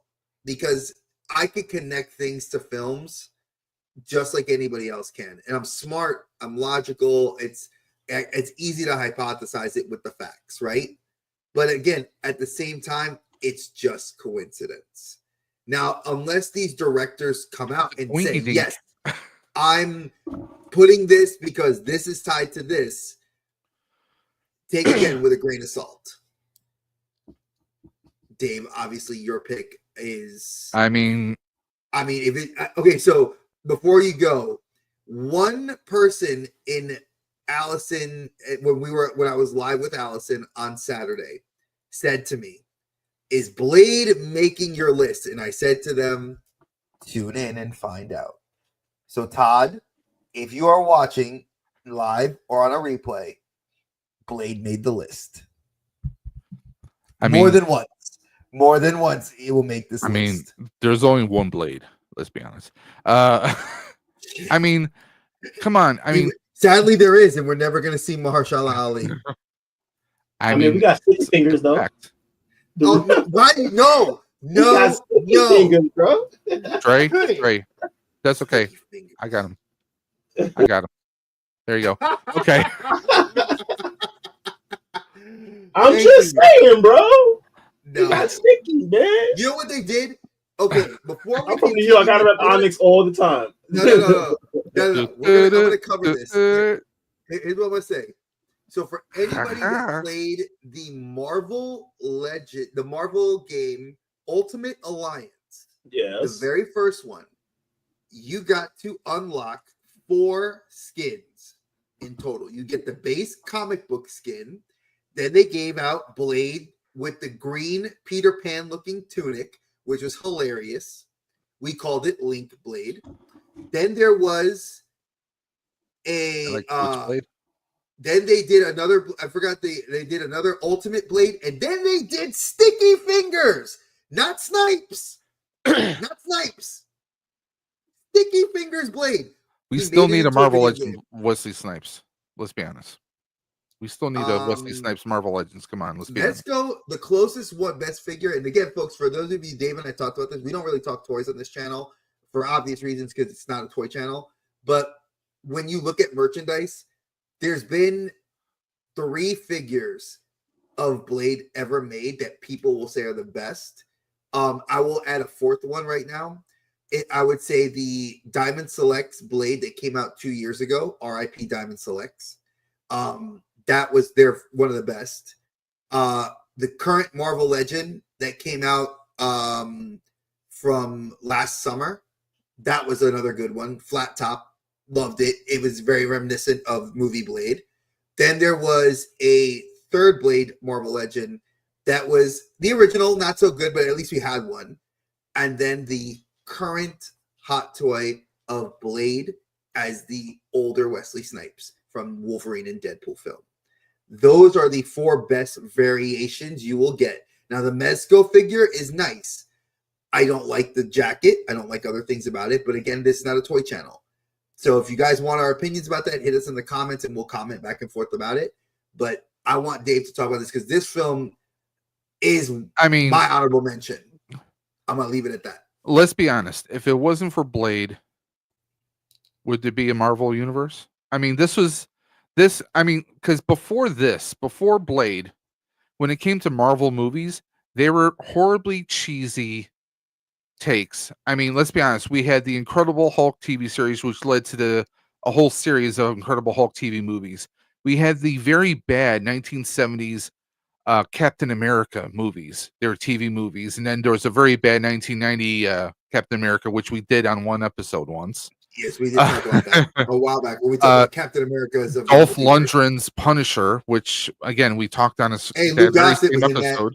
Yeah, they also had a Spider-Man show too. In the 70s into the 80s, yes, sir. Yeah, we talked about that, but this is the first time a Marvel movie actually did box office numbers, was well received. Everyone friggin' loved it, and it blew up. It showed, wait a minute, it's a vampire movie, but it's a comic book movie. It's Marvel, and to me, it opened up a lot of doors. For me, Wesley Snipes friggin' killed it as Blade. Christopher Christopherson as Whistler. Hell, even Steven Dorff. Oh, Dorff was amazing. Dorff as Deacon Frost, and we talked about Donald Logue as Quinn. This also took away it took away kind of some of the mysticism, but it still had some of it. You still had some mysticism because you had Magra, the vampire god, but then you also had science because you get a doctor who's bit, and Blade's using her, but then she actually cures herself. So she makes the anticoagulant so that Blade can actually use that as weapons. So we had science and we had mysticism. You said science, the first thing I thought about was Sunblock. Why was this the only movie I've ever seen? How are you out here to Sunblock? I'm like, Sunblock works. And come on, for like a vampire hunter who's on the move all the time, but he's got like the James Bond style gadgets. His sword, if anyone but him, if they don't know the little switch that he needs to flip on his sword, their hand gets pulverized from those inner blades that come out of the handle. Everything was just badass. The sword, his weapons, the armor. The charger that he drove, everything was badass. And let's be honest, Whistler was friggin' badass. He looked like, if he looked like he would throw down with Blade, he probably wouldn't win. But he was that disgruntled kind of father figure for him. This movie hits on. It has great story.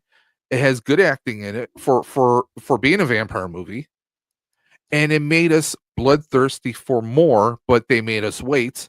We get Blade 2, and eventually we get the worst in the series, Blade 3, Blade Trinity. Even though you have Ryan Reynolds in there, you get Paul Levesque as a vampire. Triple in that one in Trinity. But and he proved it when coming back into Deadpool and Wolverine. Hell, he showed up, and even though he's only in a few scenes, he's still badass. He's still got the presence. There can only be one Blade. He still got the moves. He still has it. He took out Azrael is his name. Yeah, he fought Azrael. Yeah, he fought. Easy. He fought it was easy for him, man. Nightcrawler, and it was nothing. A half vampire fought a demon. Damn, a demon, and beat him. Like that. Put that in perspective, folks. Azrael is a demon. That's how we know it in the comics, and it's comic book accurate. But he fought him like nothing. I will say one thing that was not comic book accurate for Wolverine and Deadpool. Blade didn't have his serum in that wasteland, now did he? He didn't need it. You saying that he overcame the thirst and the third over matter? If you follow the third film ended the thirst. He didn't need the thirst anymore. And in the comic books, he doesn't have the thirst because he doesn't fight it anymore. So there's a lot of things that like when I look at Blade as a film, the movie is a great primer to get people that were not classically into vampire films, but with a comic book twist, like you said. And one of the things is, and I did a video on this. God, this was like 3 years ago, 4 years ago. I did this video. Hey, Archer, the one thing with Blade you have to really take into account is, as much as I love Chadwick and Black Panther, you have to give Blade its true like flowers, in the sense that Blade was the first African American superhero movie we got. Meteor Man. Yep. I always say that. Meteor Man is good, and he was a comic book officially canon in Marvel. I'm not arguing that. He's an African American superhero. That's all I'm saying. I know. But when it comes to what about Steel? Level, what about Steel, Omari? Huh? Jesus. And if I'm not mistaken, he's comic book canon. He is too. But they didn't say DC. But come on, bro. But in the regards of, so if we look at box office, just box Golden office Lords. at that time, Blade was the top of the box office when it came out. Yes, and Black Panther was, when people have compared the two films to when they were released at their times, Black Panther was and became quickly the most popular character in 2018 when that film came out. It trumped. Blade, when he was released, became the most popular character, and then started getting introduced into Spider-Man Unlimited, the animated series, the cartoon, X-Men. Yep. He then became a mainstay and then became an action figure. To me, that is a sign that your popularity transcended what the film's adaptation of your character was. Yeah, and actually, I remember when they were promoting the movie. Well, at the time, I know that it was promotion, but I remember one of my favorite cartoons, the Spider-Man animated series. They had like a 3-episode stint with Blade. He was trying to find Morbius. Yeah, and I'm looking at Blade. He got the motorcycle, the leather jacket. He had like a red shirt on. I'm looking at him like, who's this character? Next, almost like a few months later, I saw the Blade movie. I'm like, and I didn't make the connection. I didn't know, because again, when Blade came out, now I'm like 10. I think I saw it on my 10th birthday. So I didn't know Blade was part of Marvel until well after like X-Men and all the movies came out. I'm like, oh shit, Blade is part of Marvel. Actually, I didn't find out Blade was part of Marvel until Alliance 2, Marvel Ultimate Alliance Part 2. We could play as Blade. I'm like, oh shit, that's the same. I never knew. But yeah, no, Blade as the well, I saw a meme one time. There was like, if Marvel is the house, Blade, they said Spider-Man will be like the basement, but Blade is the actual foundation, the whole house. Oh no, if you really go back, I would say Blade is that true foundation film that kind of built what Marvel has now become. Because in reality, Snipes retained his character for almost 30 years. 30 years he retained that character. People identified him as Blade, and he still is Blade, because Blade has hair, unlike Sticky Fingers. I think one I like bald head Blade. I think one of the main reasons that the Black Panther gets all the love and respect to being the first Black hero, because as much as I love Blade, as far as like being a comic book fan or superhero fan, Blade is not a hero, just like how Deadpool is not a hero. These guys aren't heroes. They're anti-heroes. They're honestly, maybe not even that. Like they're anti-heroes to a degree, but even calling them anti-hero is a push for me. Like Deadpool, he's a mercenary. Like he's not an anti-nothing. He says it in his first film. I'm not a hero. Merch with a mouth. So Blade is no one's hero. He doesn't care about. He will kill anybody. He's just he has against vampires. As long as he takes out the vampires, takes out the big bad. That's all he worries about.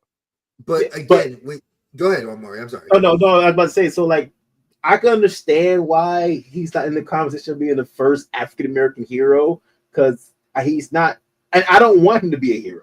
I don't want him to be a hero. I need Blade to be a vampire hunting badass because he could break rules. Deadpool could break rules. That's part of their allure. That's part of their badassery. It's like, I'm not a hero. I don't want to save your life. I don't care what you do with that serum. Just don't use it on me. I got motherfuckers here. So it's like he's not quite the hero. But he is very, very much integral to the foundation of what we know as Marvel right now. It's the MCU.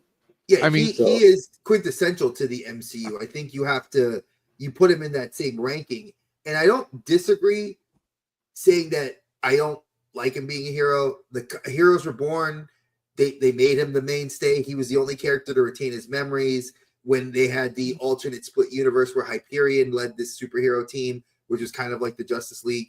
And, the Avengers lost. All of them were like normal people in the world. And Blade's like running around like saying, what the hell's wrong with you? Like, I'm a hero from another world. You got to save this world. I kind of like that Blade was a man out of time, but a man out of like, he had to step out of universe, completely out of universe.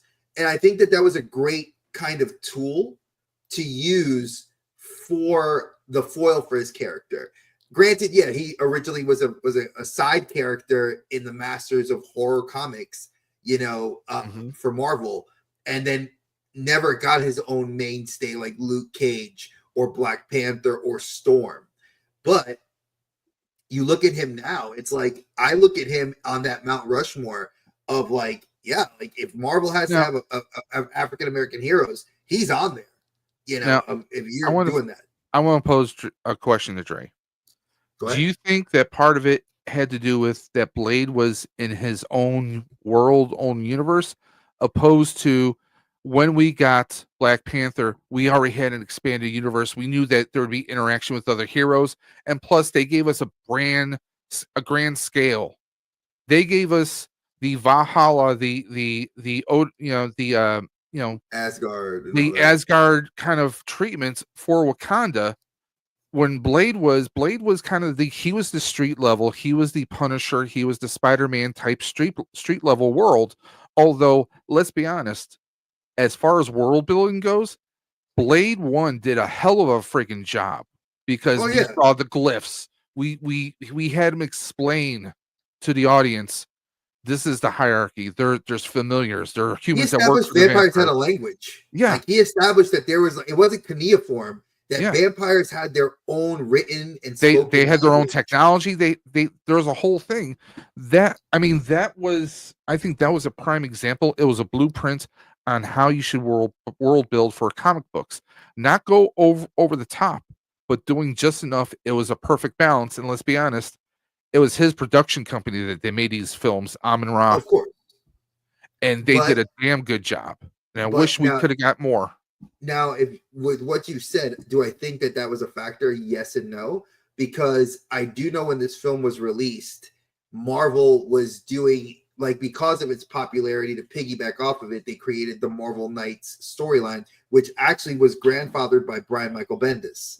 So our guy that created Miles Morales, our guy that created the Ultimate Universe, the guy that's worked and helped establish heroes that we now know as canon.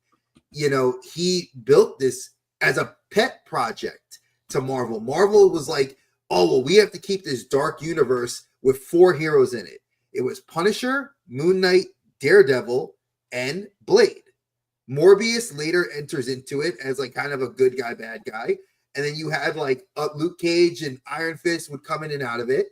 But this was kind of like the 4 iconic heroes that were like what we said. They're not really your anti-hero. They're not really a good guy. They're there to do their job and do it well. And they don't adhere to a rule set.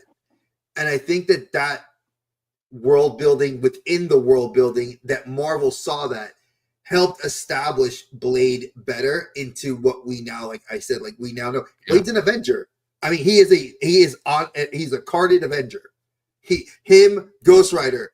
Like you can't, like, to me, I still can't fathom that. Like, hey, can I get that TV show Ghost Rider and Blade? I'd watch.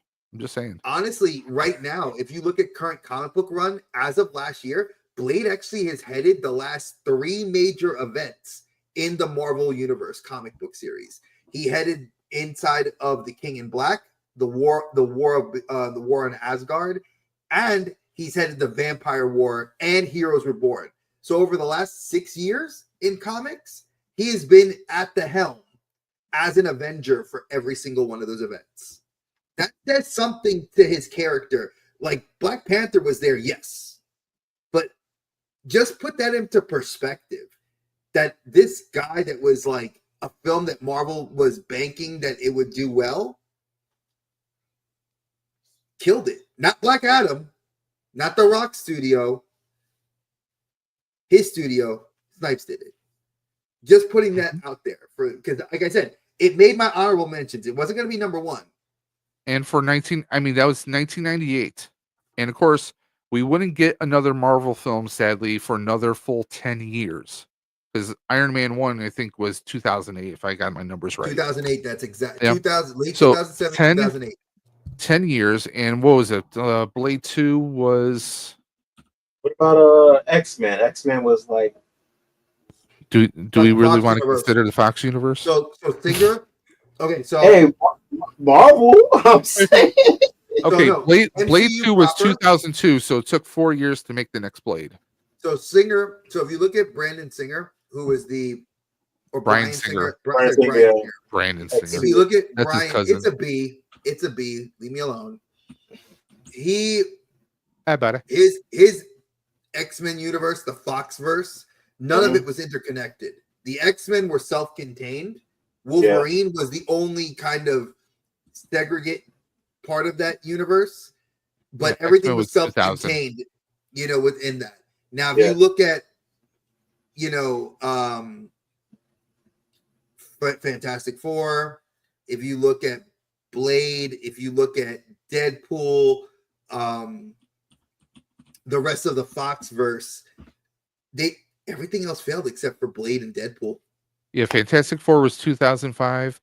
X-Men, first one was 2000. It faced off against Dracula 2000. Oh, well, no, we already did that joke. Yeah, exactly. That's why I said, if you look at when the films came out, like it says something that this film is timeless. This film, like, I mean, come on. I mean, that has been remixed like 1,000 different times in clubs to this day. It is like ridiculously awesome. There are memes from that show and from this movie in like actual kids who they don't even know who he is. They're like, oh, that's that black dude from Expendables, because he was in the last 2 Expendables films. And they don't even look at Terry Crews anymore. They look at Wesley Snipes. So it's something for you guys, if you are fans of the comic book. I think it holds up very well. And here's one thing that Dave kind of loosely mentions. And for me, as you guys know, I get on my high horse when we get people of color in their films. And there's cultural isms in this film that I loved. Like when he goes to the hoodoo shop. Yeah, homeboy. And he gets his homeboy, and the homeboy daps him up. And you see his homeboy donning traditional hoodoo priest like wears, and he has like the little potion bag.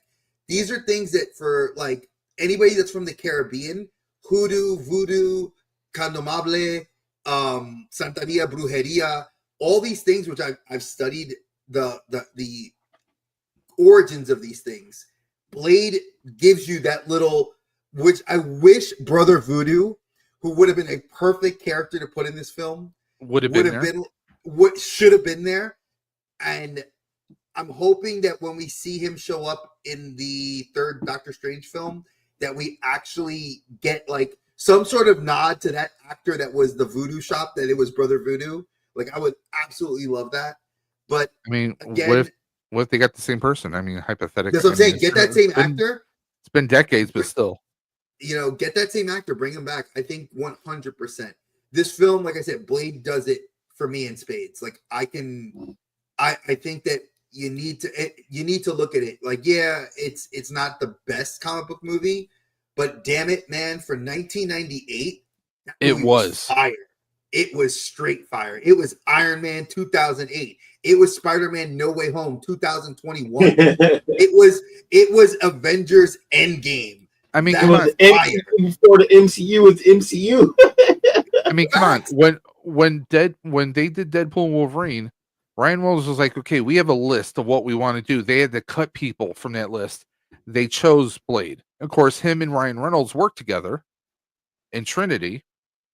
Regret, not the greatest movie, but I mean, you know, obviously, that was on Ryan Reynolds' wish list. He's like, I want Blade back because he knew the fans wanted that. And I mean, come on, Wesley proved that he could still do it. I mean, I've said this 1,000 times to Dre. If not having Wesley back as Blade, have him as a Whistler character, Yeah, or we old, fantasted that. or an old man Blade passing on to a new Blade. I mean, We already know. We got an old man looking. Why we can get old man Blade? I mean, Well, hear even if me you out. go with the storyline, be his son. Hear me out. I heard Draven could have had a kid. We know that a Blade, his universe, he's lost from his universe. He was displaced, right? When he wound up in the wasteland. So who knows? They deposit him into MCU 616, and maybe he comes across the young version of himself for that universe, and he becomes that Whistler, even though he's Blade at the same time. Just saying. I'm down for any of the fan castings for that idea. I've heard so much because we're getting so many characters in Doomsday. And again, Dave knows this. Omari has heard me say this.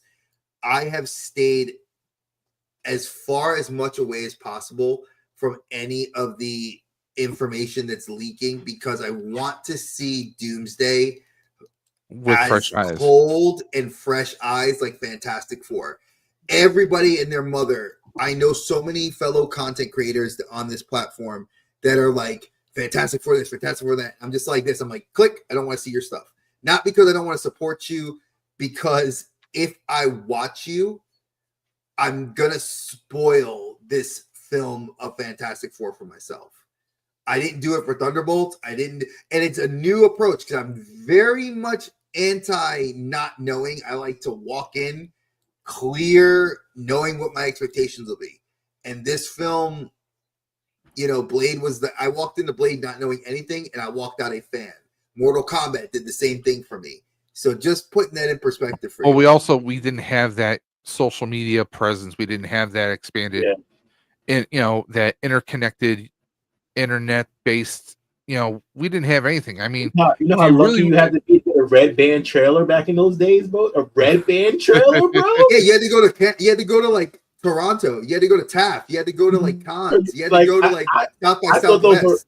I thought red band trailers were a myth until I'm like, wait a minute, all movies making? Oh yeah, I only remember. No, you had to go to Demonoid and download from torrents. Oh no. You know how I saw my first red band trailer I ever got to see was at New York City Comic Con when they had it at the Jacob Javits Convention Center.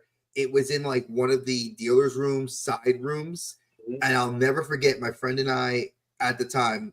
We were like huge on like, oh my God, there's comic book movies that we've never heard of. Like, oh wow, like Captain America. Oh God, I'm so glad I was so ignorant then. But it was like, oh, Roger Corman made Fantastic Four. Oh wow, why does she have big boobs and look like she's a porn star? I don't know, but I have to watch this. And it's like I remember seeing a red band trailer for like, I think it was like the 1980s Predator.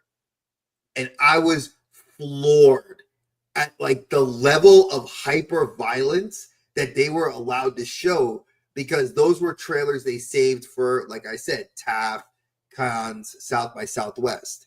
Now, Dave and I've also said on this channel, our dream bucket list is to go to Taft one day, to go to cons one day. Now, Taft is a little bit more easier because it's locally here. It's still in Canada, but it's a lot easier to make it to Toronto than it is to fly to France. You know, for me especially. But you know, it is something that's on our list. And my wife was like, "Why do you want to go to Toronto?" I'm like, Taft. And my wife doesn't get it. Like, you have to be a movie, like a cinephile, to really want to go there. But that's and for and another and, conversation. and visit with his brother Dave, because I'm right in Grand Island. It's like a 10-minute ride over to You're Toronto. coming with me. it's get your ass in the car. We're going. That's that. But again, Dave's pick was absolutely priceless. Like, I remember, and it's funny, people were not as hyped to go see that from the hood, but there's so much like there's New Jack City. There's so much New Jack City Listen, sniping. I don't know in about Blade. I don't know about your hood, but here, everybody was losing their mind when Blade came out. I lived in the Bronx. There was people that shot up a theater when the movie came out. East side of Buffalo. I mean, everybody and their grandmother was they're like, they were losing their minds because, one, let's be honest, with the exception of Blackula back in the 70s, when was the last time you saw a black vampire? Aside from one spitting. Aside from the butt. Yeah. No, because this is 1998. When did Vampire in Brooklyn come out? Vampire Brooklyn came out like 96, 97, something like that. It came out. Vampire Brooklyn came out before Blade. So that's what I'm saying. Like, so you had Eddie Murphy do it, but it was more like we said, it was like it was comical. It was comical horror action. 1995. Okay, yeah. Yeah, he beat it by 3 years. But I mean, like a serious vampire, though. No, so. you haven't. And I think that was a very good, like, I think this was that nod to cinema that we needed. From what I remember, again, I was young as shit. I was probably like 10 years old. When I saw the trailer for this movie, I was hyped day one. I told my mom day one I want to see this movie. And I didn't know it was about vampires. I just saw the title Blade. I saw he had a sword. At the time, I was into martial arts, so a sword to me was like the bomb. And I saw that he was just kicking everybody's butts. Like I thought this was just like a kung fu action type of movie. I didn't know what to expect. And till like my mom told me, "Oh, it's a vampire movie." I'm like, "Oh, double down." I'm definitely hyped. I don't know what kind of vampire movie it is, but I see a dude with a sword fighting and his vampires. I'm with it. After I saw the movie, I was like, I went to Green Acres Mall, Long Island, and watched this movie with my mom. And after I left that theater, bro, I had an umbrella that day. That became my new sword. Like that, I was Blade. When that following year for Halloween, I got a trench coat. Everybody thought I was trying to be Neo. No, I was trying to be Blade. I had to be a button up. Like I took the lining out of an old raincoat and had that as my armor, bro. No. Listen, Blade. I was a white version of Blade for Halloween one year. Okay, I bought these big, huge plastic like crochet needles. I spray painted them silver. I had them tied to my legs and my arms. I was in all black. I was a vampire hunter. I was Blade. I was a white boy as a Blade, but I was still Blade. Blade put vampire hunters on the map. I don't think Buffy the Vampire Slayer would have been as big. Well, even though Buffy the Vampire Slayer movie was fire, that definitely one of those comical vampire movies. That's one of my favorite comic vampire movies. But I don't think the show would have been as big without that presence of Pee Wee Herman dying for 10 minutes. You have that, you get some motherfuckers like the ice skate uphill. Like there was the lines, the way he delivered it. I mean, I remember going to see this movie in Co-op City, and I was like, it was me, my best friend, he was black, and his older brother was this big black guy. We all went to go see it, and it was just like Co-op City. It's like that was in the Bronx. It was in the hood. Everybody knows. But I remember seeing that in the hood, and it's a different vibe. Like, people went into that movie and they were just like they were transformed because they were turned. It was one of those transformative films that you could not expect to do as well as it did, and it did. Again, like Castaway, like you could go down the list of other films that I would put on that list of like, wow, like this movie. Nobody expected Iron Man to be as great as it was. And it was. And I mean, it started a franchise. Nobody expected The Mandalorian to be as good as it was. 3 seasons in a movie.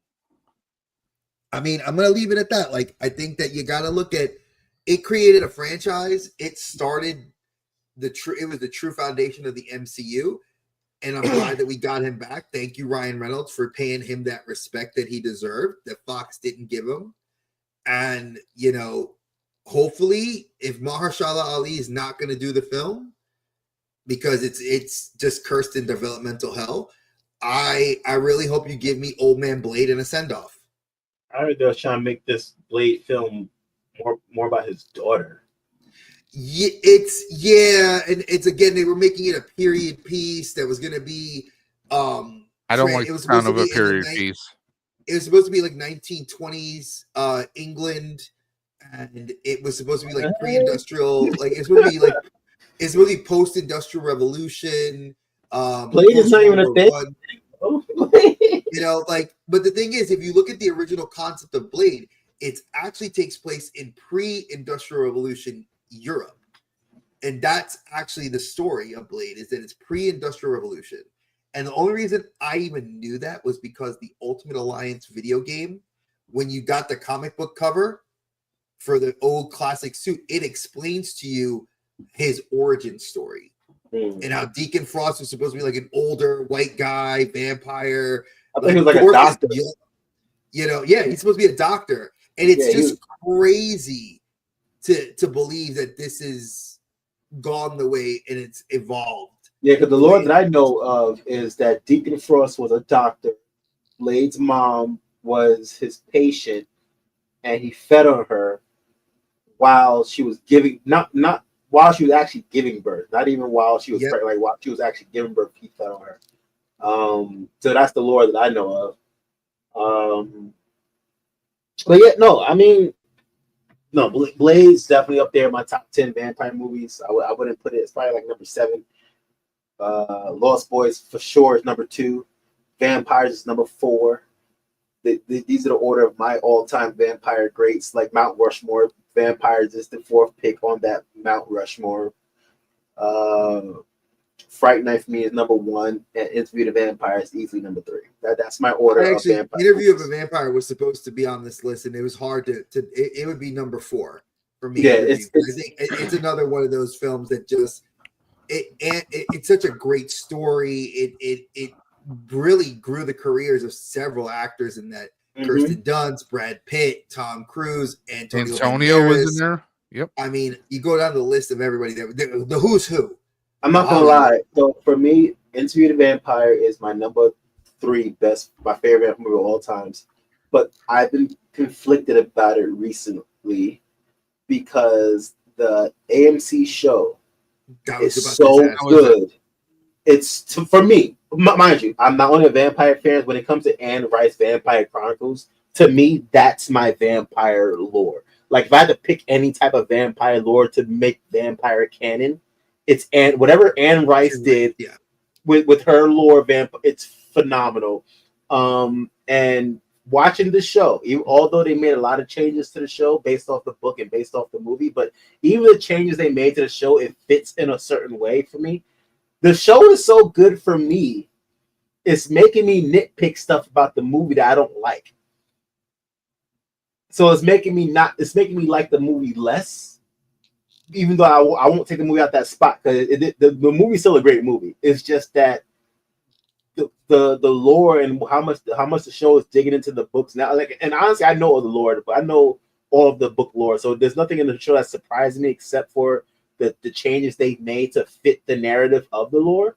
But the amount of story they're able to tell, granted it's a TV show, and granted they have more time to do it, but a lot of stuff that they either completely skipped over or glossed over in the movie, I can't unsee it now. Like Antonio Banderas' character in It's Vampire, he has a much bigger role than what I thought he had in the movie. Like now that I know who Armand really is, Antonio Banderas didn't do that character no justice. Not to his fault, not his fault, but it's just the movie did Armand no justice. I mean, with the movie, you only have so much time, so you have to cut stuff out and edit it. I know. I understand. I'm giving it that grace, but just knowing what I know, it kind of like Lestat. It taints it because it's sort of like Harry Potter. There's so many characters in there that you want to love because Harry Potter has so much depth of these characters, but you only get a 3-hour film, Mhm. and you only And get even 15 minutes of screen time. like Lestats, right? Like Tom Cruise was the coolest stat. He was cool. He had the charisma of it, but understanding the person Lestat is and his connection to art, and not for nothing, I don't care how they go either way, but the love that him and Louis had, that real love, not the bro love, the I love you life partner kind of love. I know they probably weren't ready for something like that in the 90s. I know they probably weren't, but I feel like I needed something to establish that relation. Like in the Brad Pitt Tom Cruise version, it looked like they were just. I never understood why they were just so cool. Like in my mind, I'm like, okay, he just wanted a friend. Okay, I guess.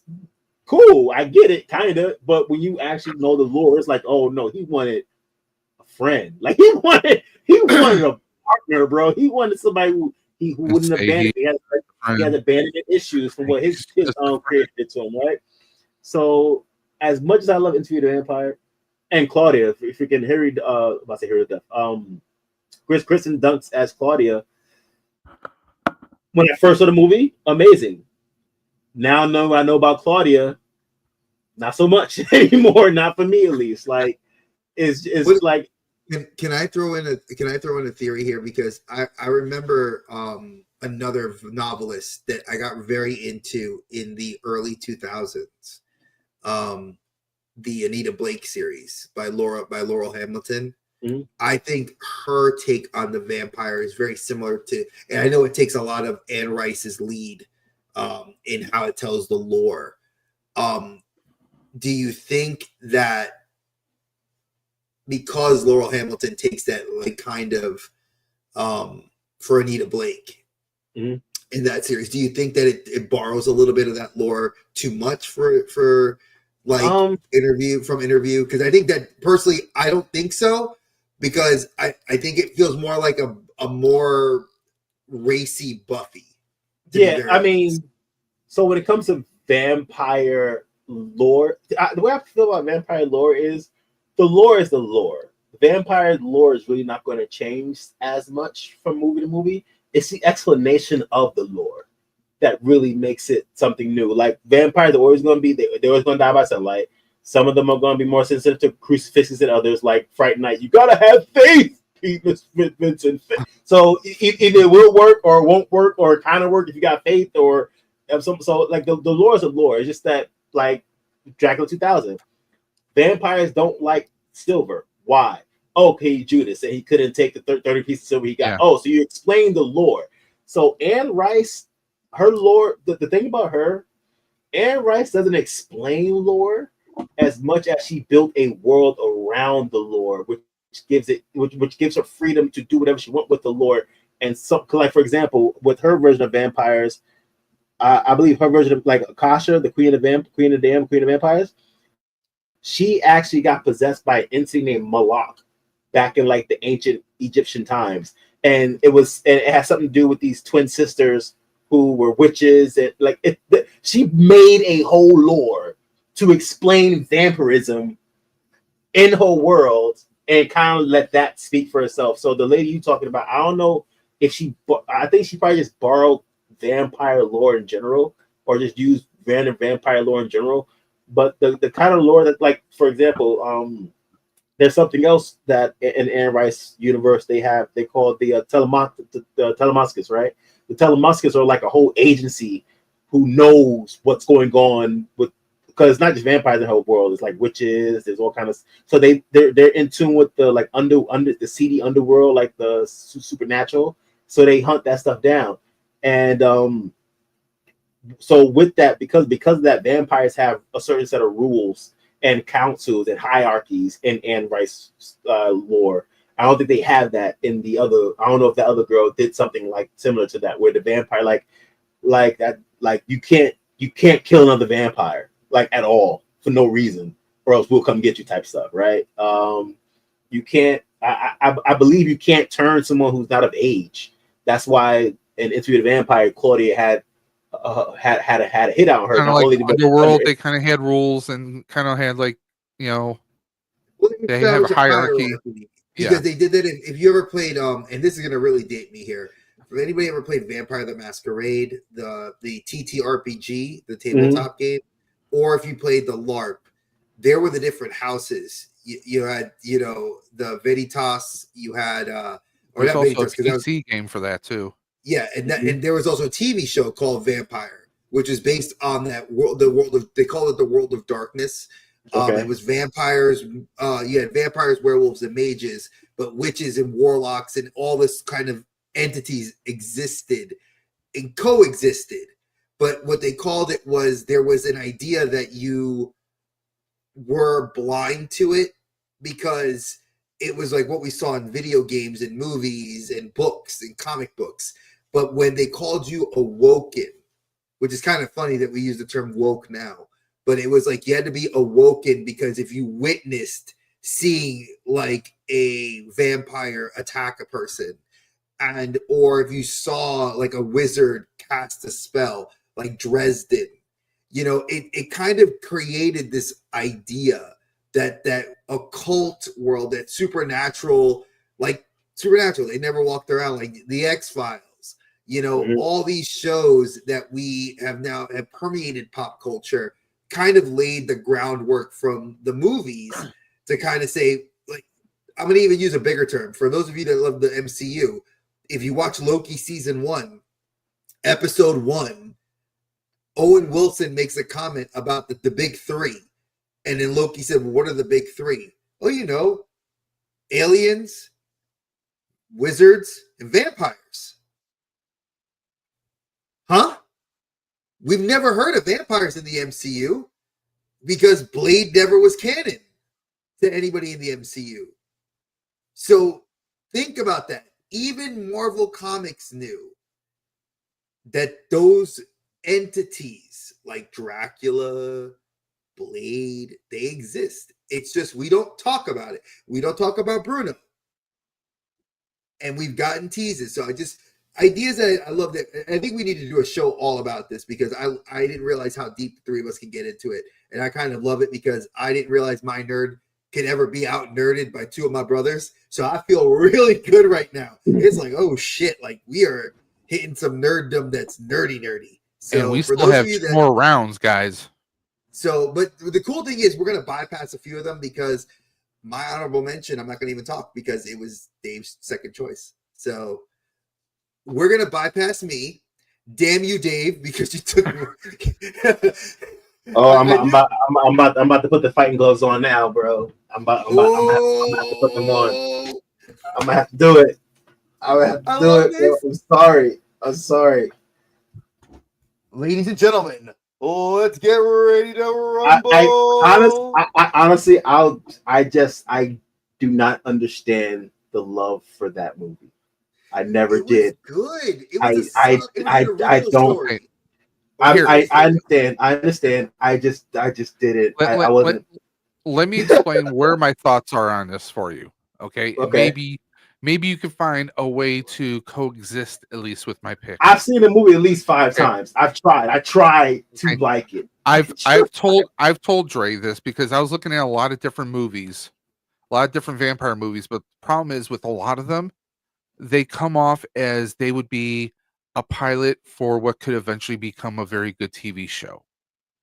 And this is one of those situations because we see what's happening in this one city as far as the food supply weaning, right? Mm-hmm. And then we come across, the what word am I missing right now? We have like the resistance, so to speak, right? Led by, of course, we have William Dafoe in this. Another vampire movie with William Dafoe. I know it's a crazy concept, people. It happens. But we see what's happening in one city, in one part of the world. I would have loved to have seen if this was a pilot for a TV show, and then we're seeing what happens with the other cities around the world. Are there because we see the mutations when vampires aren't getting fed, right?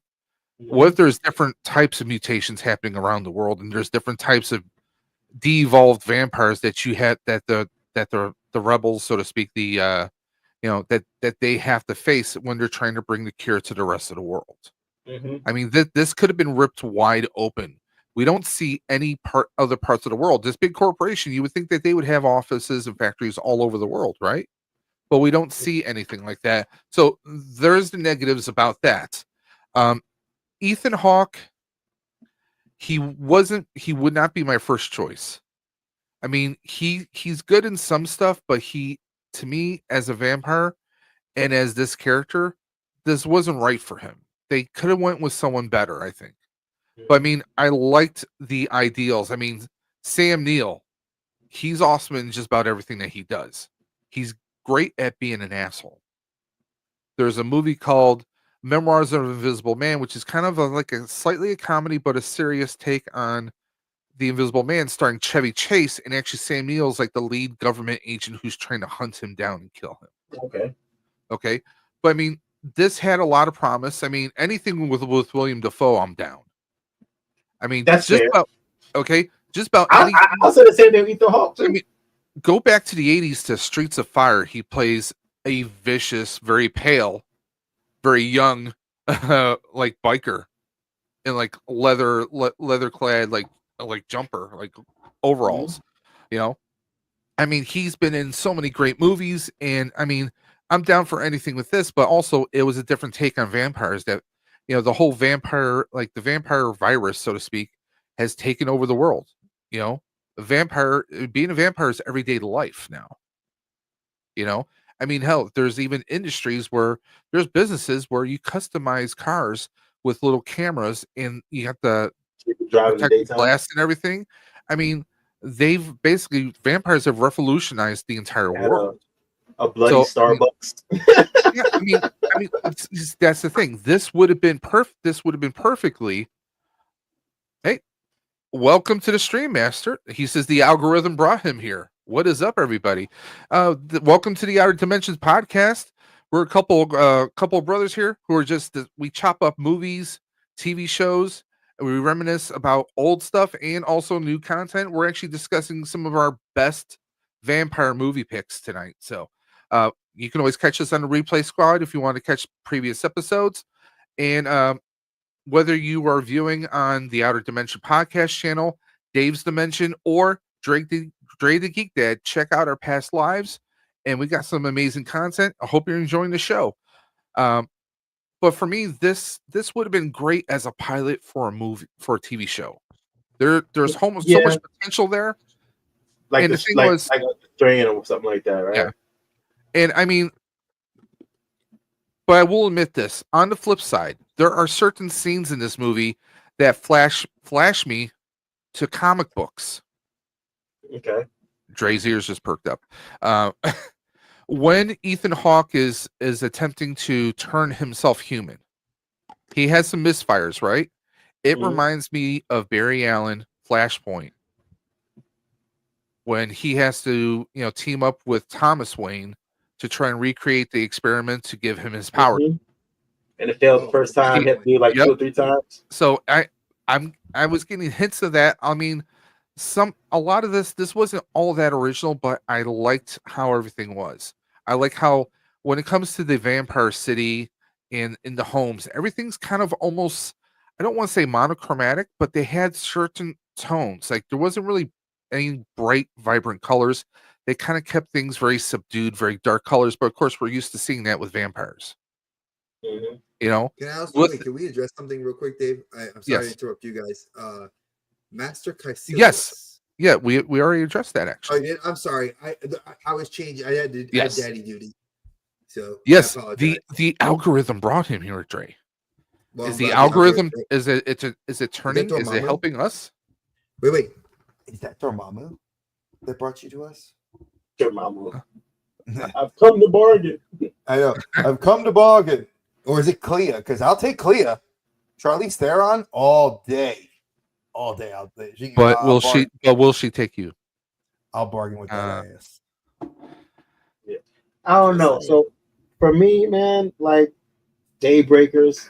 So again, as I said all night, my vampires have to have a certain type of taste to them, little certain type of panache to them, right? My vampires have to be imposing. If I watch a vampire movie for the sake of watching a horror movie with vampires, I want the vampires to be the threat, the imposing force, the scary factor. There wasn't any fear really with this. There was no I'll be honest. like I'll be this. honest. Yeah, This was not to me a vampire movie. It was a social. It was like a social movie. Yeah, social experiment movie that the premise was based off of vampires. Like at least they didn't sparkle. Yeah, like the threat that right. I give it that one. The threat that the vampires had were just other vampires who got hungry. It was the same premise as Blade 2 almost. The humans were the threat, really. And to be honest, the humans were an afterthought. I understand that they needed humans to farm the blood from, but even the humans, it's like, okay, you take vampires, humanize them to where they're the new humans of the story. The new big threat is the hungry vampires who go more feral.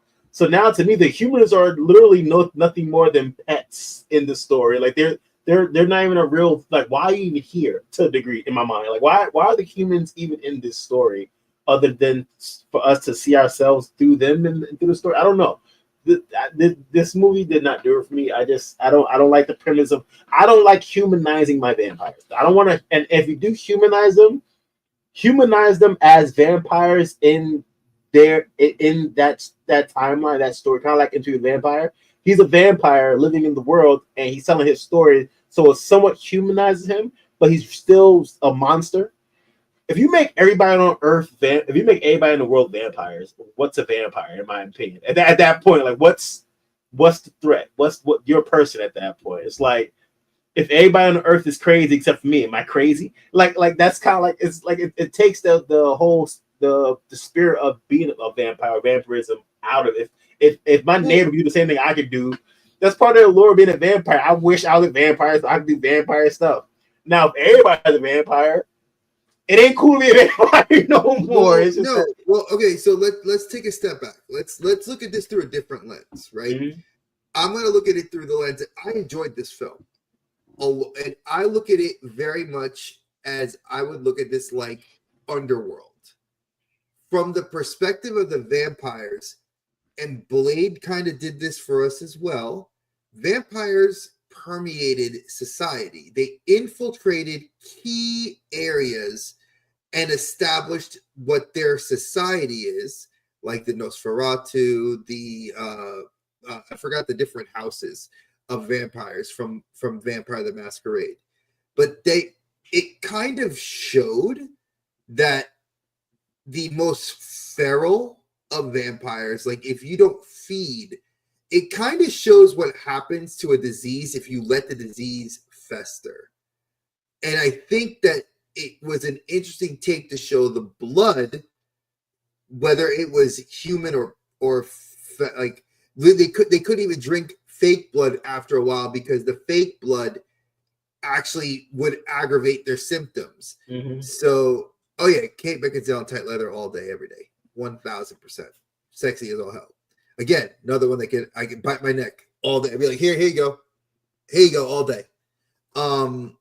But I think the film through that lens tells this story from the society of vampires, from the culture of vampires, versus I guess the mindset of like vampires not being organized.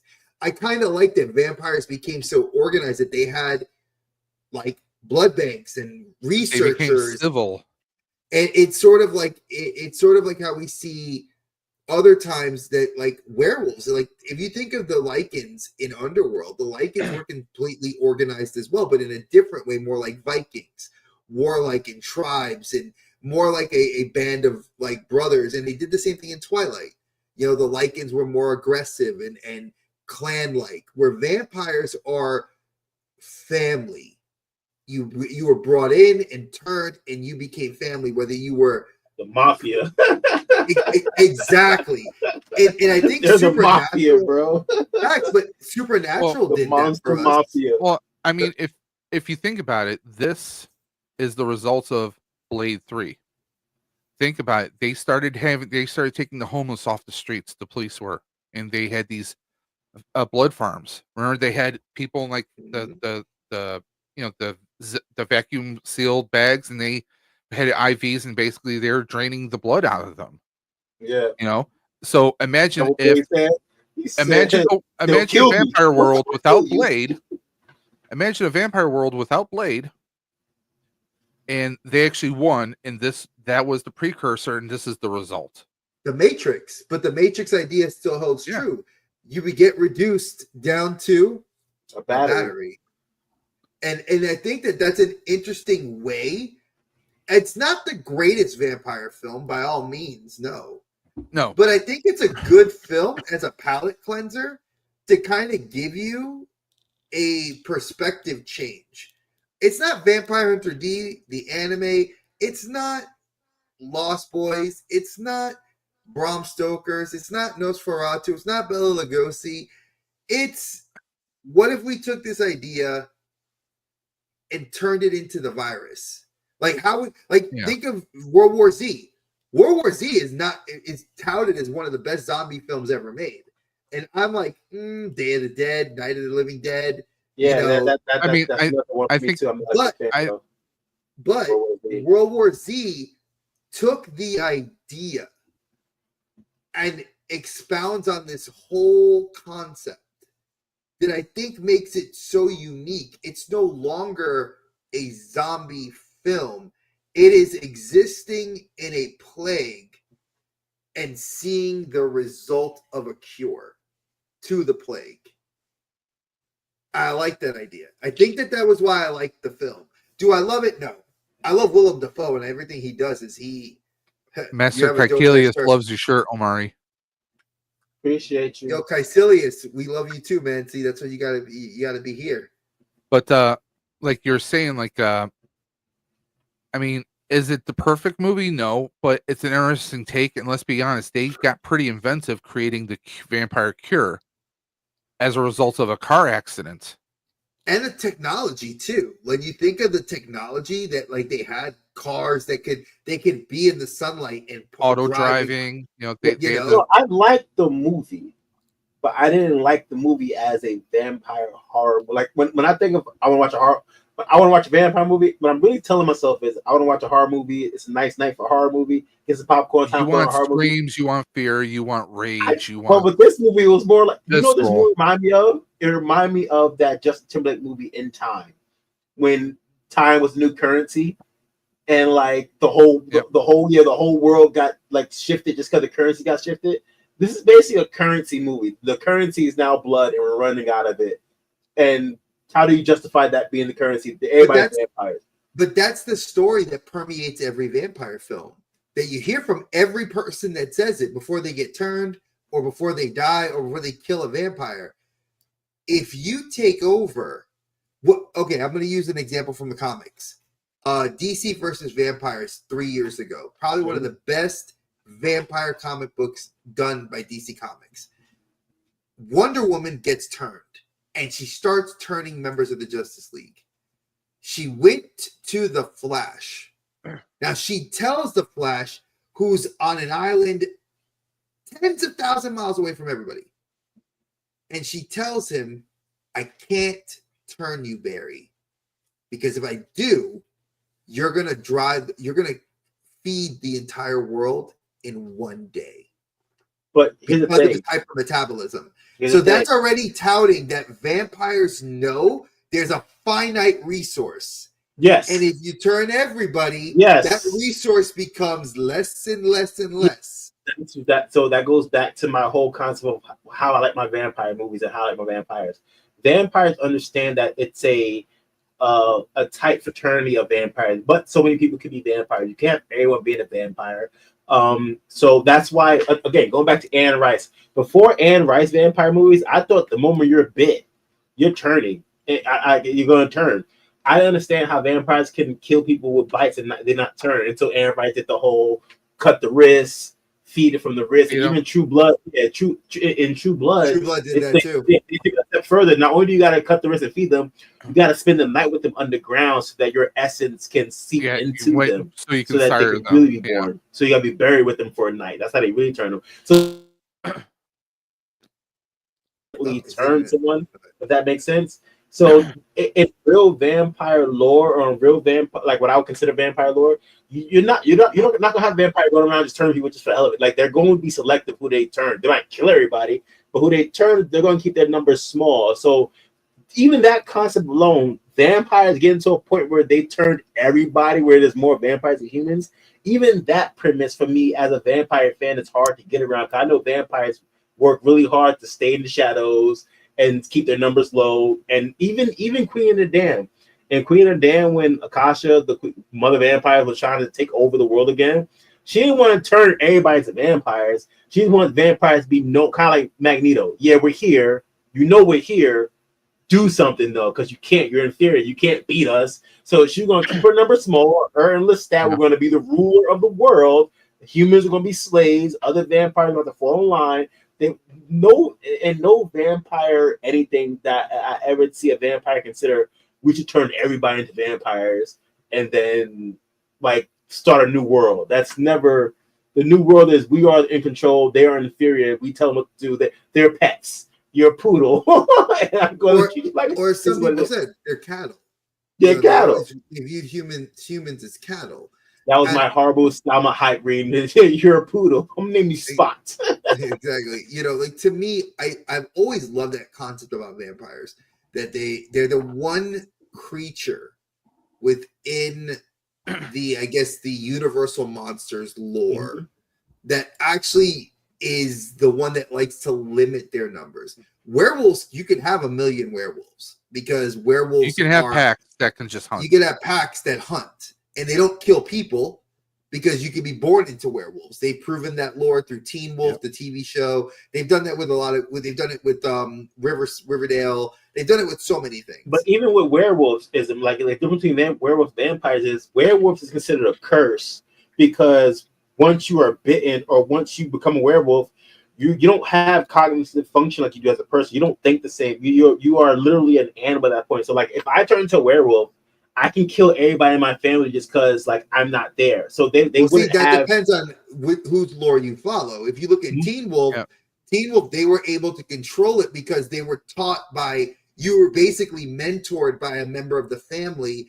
that's been grown into it. Versus somebody that gets bit like Teen Wolf. Well, Teen Wolf the cartoon or the movie was different. But I'm thinking of like American Teen Wolf the movie. He was born. It was in his heritage genetics. Born. But if you look at American Werewolf in Paris and American Werewolf in London, where he's bitten and then starts like or Wolf like Jack Nicholson, you start turning. There's this transformation process that I think sets those concepts apart. Like, and I think that's a cool idea that I'm dropping a lot of comic book knowledge today. Zenscope is a comic book company that does a lot of the Grimm's fairy tales, and they take a lot of the universal monster ideas. Brother Grimm's. Yes. If you look at, oh God, what was it? Victoria Frankenstein, which if you go to Epic Universe, I'm very jealous. My brother-in-law's there. Victoria Frankenstein was something they created in this universe by Zenscope. And I'm like, oh God, this is so cool. Like the great-great-granddaughter of, Victor Frankenstein. And she creates her own monster, and she hunts down other odd, universal monsters. So there is this idea of where the lore can get turned into these cooler ideas. And I think vampirism, lycanthropy, have always been they're so rich and full of history. It's very hard for you to really kind of screw up their lore unless you find something like where people try to don't reinvent the wheel. Underworld didn't reinvent the wheel. Underworld created a deep lore and enriched environment where humans, vampires, and lycans are now battling it out with each other. Marvel Comics, you have vampires that exist alongside aliens, that exist alongside mutants, that exist alongside humans. And you have this whole cyclical relationship of people that live and interact and are there. And I think that's what Daybreakers kind of did. Like humans were there. There were humans that still weren't fed on, that were allowed to function in society. But there was a lot more of the higher society people that were in control that were already vampires. And then you had the resistance. It reminded me a lot like Demolition Man, you know, like a very Demolition Man style universe. And I like that kind of dystopian idea of society.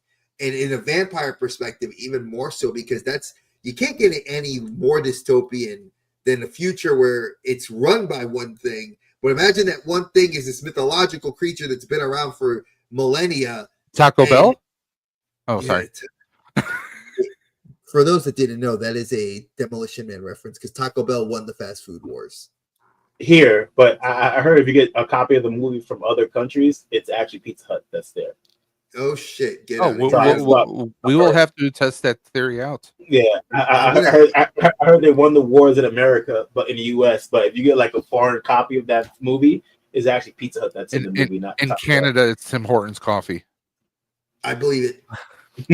A poutineery, some poutineery up there would have won it.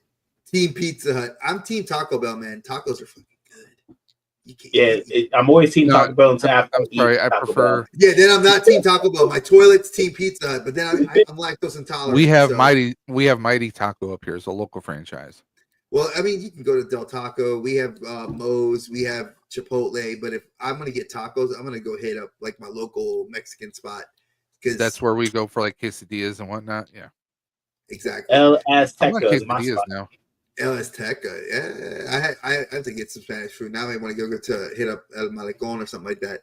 But now, Omari, did you talk about your show? Because I realized that your movie was actually like a TV movie. It was so. Funny thing is, I did not know it was a TV movie either. So this movie here, right?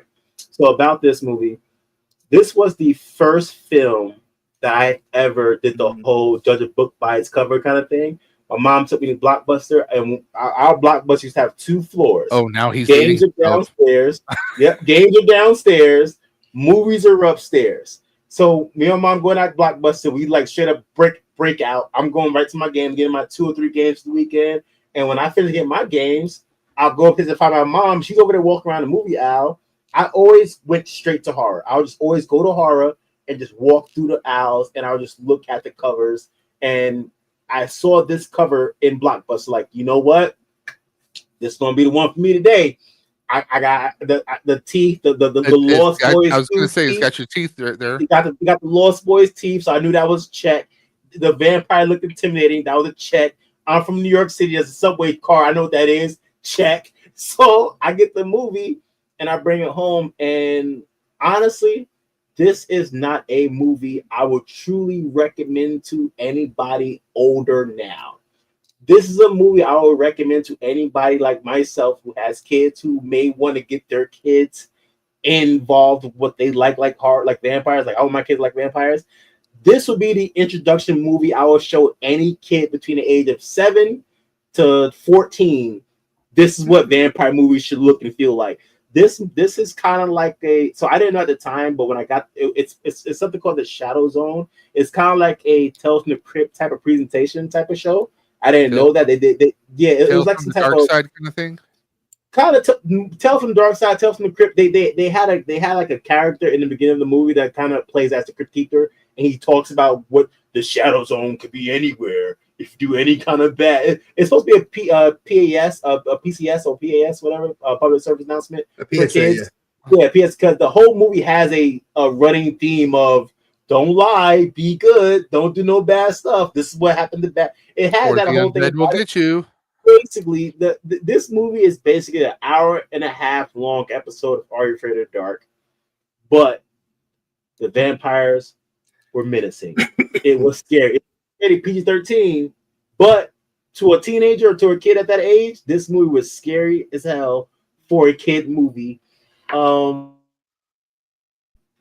just had to. When I thought about my honorable mentions, bro, it's never been one of my favorite horror movies. But whenever I think of horror movies, I know in the back of my mind this image is kind of what started it for me. So I had to throw it on there. I know a lot of people probably never heard this movie, but But no, bro, this movie right here, it definitely did it to me. It takes place in New York. I think the movie came out like in '95.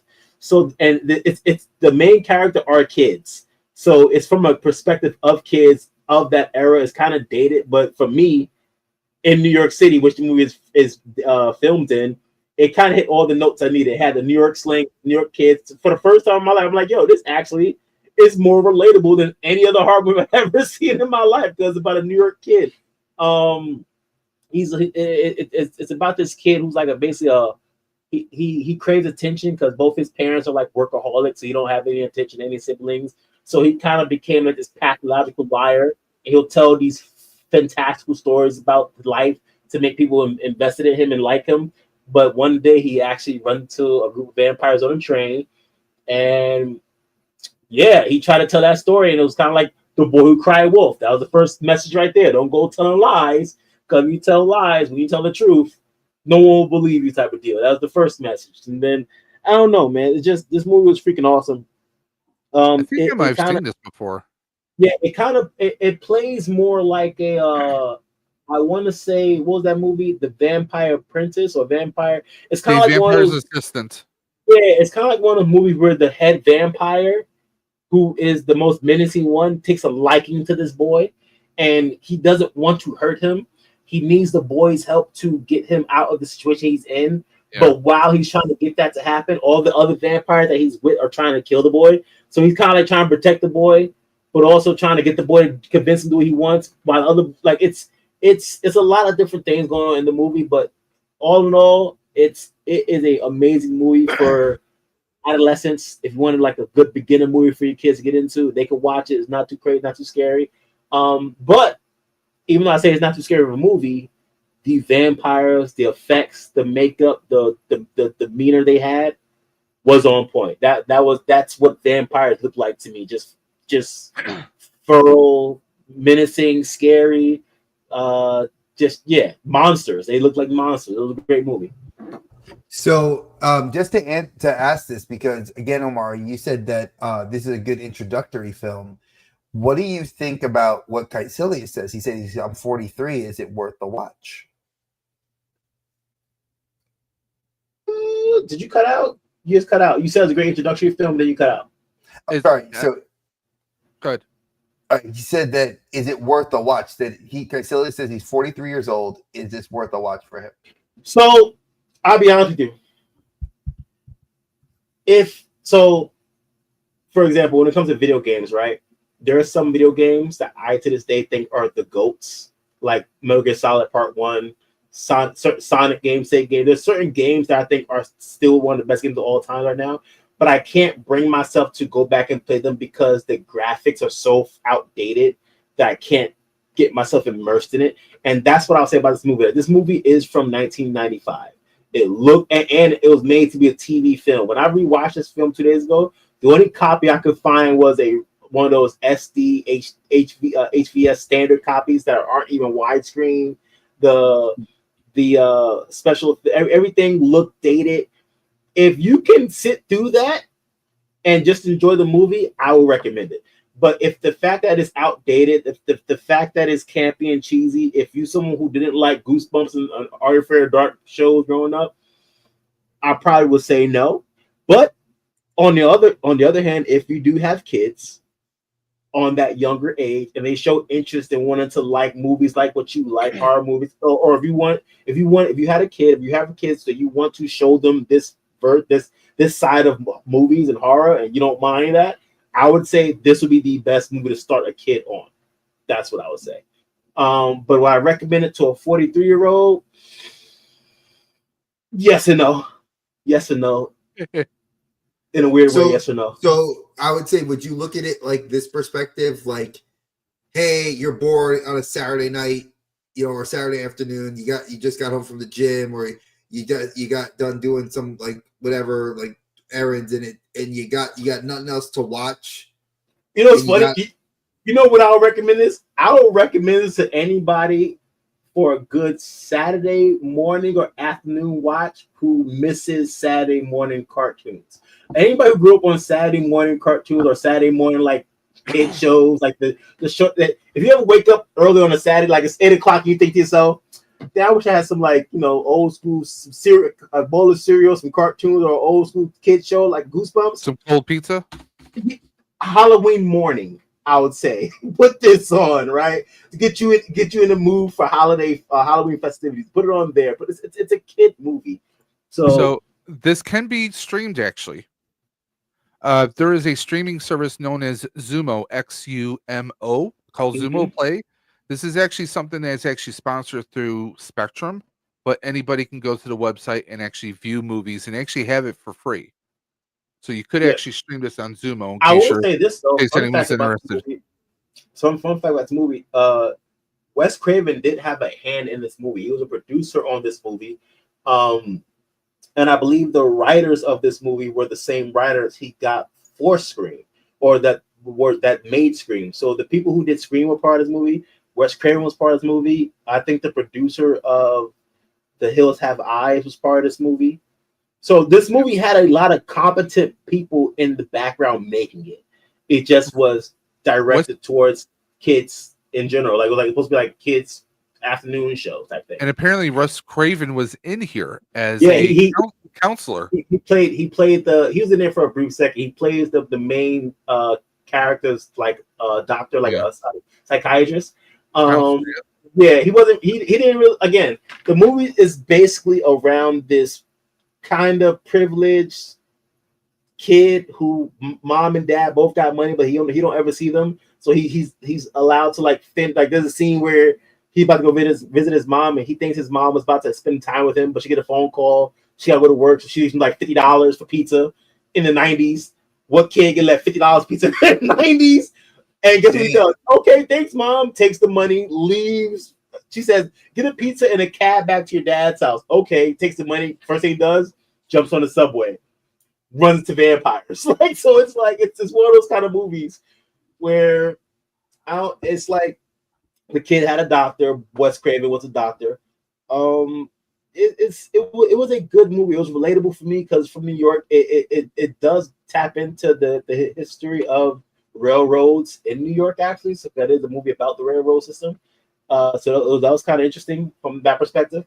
But the vampire makeup looks amazing. The vampires looked on point. Yeah, I saw it's Ron Silver as the vampire. The main one, Valentine. Yeah, and he was a big time bad guy in a lot of movies and TV shows during the 90s. And is Brother Noomsy, bro? No. That's not who you're thinking of. He's got some of those features. Yeah, those features. But if you ever saw the Jean-Claude Van Damme movie Time Cop, he's the evil senator. Yes. So he's the vampire in here. Apparently, one of my favorites. And Brother Noomsy was the Lannister father. And he was also the big bad from Last Action Hero. Yeah, he was Tywin Lannister. There you go, Tywin Lannister. But Time Cop is one of my favorite Van Damme movies, though. And we talked about that too. Was it because of Mia Sarah? Mia Sarah? No. Nah, he's for me, it was for my mom. My mom was a big Jean-Claude Van Damme fan. Okay. And I remember the first movie I saw by him was called Double Impact, where he played like a twin. Yeah. Of himself. Yeah. Him. And I'm like, okay, this dude's kind of dope. And then when Time Cop came out, for me, it was like I felt like a movie because my mom, all the Jean-Claude Van Damme movies at the time were kind of like they felt like older 80s kung fu flicks or whatever. But when Time Cop came out, it was a movie in the 90s. It kind of hit me in the forehead of the whole Demolition Man type feel. I'm like, okay, this is a movie I can get behind. So I just started watching it, and then it just kind of clicked, even though in hindsight, Double Impact was way better. Bloodsport was way better. Van Damme, Gloria Rubens was in that movie in Time Cop. There was some good people in there. Yeah. It was a nice concept. It was a poorly adapted TV show afterwards, but that's a whole other story. And we always reference good movies. I always like to think that movie, the one with Jet Li, was man, continuation of that universe. I always felt like that was the continuation of Time Cop's universe. Like that's what it felt like to me. I mean, who knows? Maybe Sliders. I don't know. But again, like I said, I wouldn't recommend this movie if you want a good movie that's going to scare you. I probably wouldn't recommend it. But if you want just a good vampire movie that's you could take for an adult, if you want to put something on while you clean up the house type of deal on a stormy night I was like just Halloween gonna say season. some background music, some background sound while you're doing But some stuff. it's for the kids. Put it on for the kids. If you have a kid sleepover, if the kids have a sleepover, you want to be the cool dad, and you got to go watch a horror movie, And you put on this on. Bordello of Blood. That's There what you I'll go. put it on for.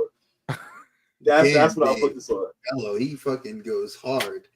So let's actually go to the number one picks. And wow, I'm not surprised because I knew my number one pick because after Omari and I talked about it, I had to put it in there. Well, I kind of knew you'd be picking that because you've been talking about it.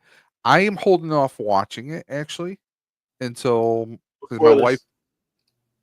Well, no, I've already heard half the stuff because of the social interwebs. media. Yeah, Social media but I'll say this, Omari, I was pleasantly surprised to see your pick because I've seen it years ago when it was first on Sci-Fi Channel. So the best horror movie you've never seen. I promise you. I promise you that. I promise you this is the best, not even just vampire movie. This is probably the best horror movie you've never seen or heard of. And that's kind of criminal. It's a shame. This movie came. So when I first saw this movie, I think it was right after the last episode of The Walking Dead first season. I think it was like 2010. And that sounds about right. Yeah, so I just finished watching an episode. They only gave us 6 episodes, and at the time I was craving, even though vampire movies were still like my number one genre, for some reason I was at Dawn of the Dead, all these zombie movies coming out, The Walking Dead, the Call of Duty zombie video game. I was on this zombie kick. Like I just needed zombie movies. And I was on a hunt for Master. Yeah. It's definitely worth a watch. Yeah, bro. It's a good movie. Bro, it is dope. And like at the time, and I think this is when I went to Netflix, and this is before Netflix became Netflix. This is when Netflix was still streaming like B-list movies mostly. That's all you can get on, or you can get the DVDs in the mail. I just typed in zombie movies. This is available on Tubi, so if you really want to watch this, go ahead and check it out, Master Kirkelius. Yeah, bro, it is on Tubi right now. Highly recommend. But when I turned it on, I thought it was gonna be a zombie movie, and it wasn't. It was a vampire wasteland, man. It's Vampire Wasteland. Amazing, awesome movie, and I just watched the movie again, like maybe 2 days ago to kind of not gonna talk about it. Something I didn't realize they did. Like, you have a lot of like indie style films, or you got like a lot of horror movies that would they will lose you as an audience because you have the main character or the titular one or two characters like they do in this. You have Mr. You have Martin. Those are the two main characters. You have the two main characters, and then everyone else that they meet along the way, you already know as a viewer they're on the chopping block. They can die, and it wouldn't matter. And they're just bodies at the body count, and it doesn't matter to you because you're spending time with Martin and Mr. In this movie, they meet other people along the way. And they spend time with these people and develop these people up to the point where you're like, there's no way they can get rid of them. You can't kill these people. But lo and behold, we know they all can't make it. But all I'm trying to say is this is the first time a movie invested in the characters that they know they're going to kill off, that you think are throwaway characters, but they invested enough in them so you as an audience get attached to them, which made this movie even that much deeper. Like it was emotionally fine. It hit parts of the heart that like, damn, why they had to go like that. The wasteland that they were in was very like almost Mad Maxy. It almost felt like a Mad Max wasteland, almost. Yeah, almost. Because you had like the communities, you had the barter stuff, and just like, yeah, you had that one. You had the one. Those like the cult dude, the cult guys kind of remind me of the freaking spray paint dudes of Mad Max. Freaking, yeah, right with the bald head and everything. They was ready to die for their cause. It's not a foreign film. It's American made. No, it's not. It's not actually. Something else I just found out recently. This was supposed to be a webisode. This was supposed to be a web series that the guy who was making it showed it to a few of his friends, and one of his friends who were a producer, he said, "Yo, this needs to be a feature." So they actually took the footage that they made for the web series and they put it out as promotion for the movie. So if you go online and type in like Stateland webisodes, there's about 11 episodes that are about Yep. 5 to 8 minutes long, and each episode is just about each character you're about to see in the movie. So if you go and watch the webisodes, you're gonna have even more information and backstory on these characters you're gonna meet. And then when you meet them, it's like, bro, the movie's amazing. This movie is amazing. October 2010, made in Yeah. US. Here it is, right there. This movie is amazing, but in my mind, it's even better than what it should be because no one's talking about it. It's a shame no one's talking about it. The fact that I feel like no one's really seen it, I feel like if everyone saw this movie was like on the level of being seen like the Lost Boys, it will be one of the most talked about vampire movies, hands down. This movie's awesome. Even part two was pretty dope too. Part two was, Lander. yeah, it wasn't as good, No. but it didn't fall off a cliff. It kind of was like from here to that you didn't quite hit the mark, but I still enjoyed it. But no, Stakeland's worth the watch. That movie, I recommend that to anybody, anytime, at night with the lights off. That movie's dope. Put it this way, without spoiling anything, and I say this as a disclaimer, but also I say it as to show you how real this movie is. In the first 7 minutes of the movie, they get a baby, and it's not nice either. Like it's not handled with care. That's what I'm trying to tell you. They get their hands on a baby, and it sets the tone for the rest of this movie. I'm just saying. That's all I gotta say. You don't want the little ones to watch this with you. No, you don't. And honestly, be cautious of watching with your little ones. I have my 6-month son right next to me. I was watching this movie, and I'm looking at that scene like, shit. I felt the way, bro. That movie got real. But no, I saw that one like back on Sci-Fi Channel years ago. Mm. And I was like, okay, I wanted more of it. I kind of was hoping like, oh, is this gonna, because like sometimes they would do a movie and then, oh, it's gonna turn into a TV show or something, but it never happened. Because I thought this would have been, they could have done this kind of like more of a serious version of like Z Nation kind of style. They could have definitely done a whole series, and who knows, this could still be adapted into a TV show eventually, at some point in time. This felt like Z Nation, like the makeup they did for some of the vampires felt like some Z Nation type. The whole movie feels like I wouldn't be surprised if the Asylum was behind it. Mm-hmm. Because they made a lot of that stuff back then. Even the no, it's some company. I think it was called Red Class Pick or something like that. Okay. I think this movie might predate the Asylum movies. Because Asylum, the first Asylum movie I remember seeing was Ghost Ship. Yeah, Ghost Ship, and there was another one. And didn't Asylum do 13 Ghosts? But I remember Ghost Ship being an Asylum film. Or is either 13 Ghosts or House of Haunted Hill, the remake? One of those two. Just trying to see if I can look it up real quick. Yeah, but no, this is not Asylum. Okay, let's see here. Asylum's been making movies since 1997. Sorority House Party, Killers. Let's see here. Source. Killers? Ants. A Scarecrow Slayer. Let's see, Vampires versus Zombies. They did like a lot of B movie stuff before they did stuff. Frankenstein Reborn. That's in 2005. Legion of the Dead. Dead Man Walking. Pirates of Treasure Island? Jesus. Exorcism, the possession of Gail Bowers, the 9/11 Commission report. So they did a lot of different stuff all over the place. Yeah, I could have sworn they did. Omega. I thought they did Ghost Ship, but I thought they did Hills Have not Hills Have House Haunted Hill. Yeah, not find that so far. Because it might have been different. It could have been a different asylum because the term asylum's been used a lot. I just remember the logo that's always popped up and getting like didn't they do a few Leprechaun movies too, like all the Leprechaun the hoods and stuff like that? Like Haunting a Winchester House. That was a good movie actually. 2012 Supernova. They did a lot of the movies like you would see on Sci-Fi Channel, but then they did like other stuff to basically pay the bills. so to speak. The Hunting of Winchester House. That movie is actually pretty freaky if you've never seen it. They did something called MILF. MILF. Yeah, Mega Shark versus Crocosaurus. Yeah, nah.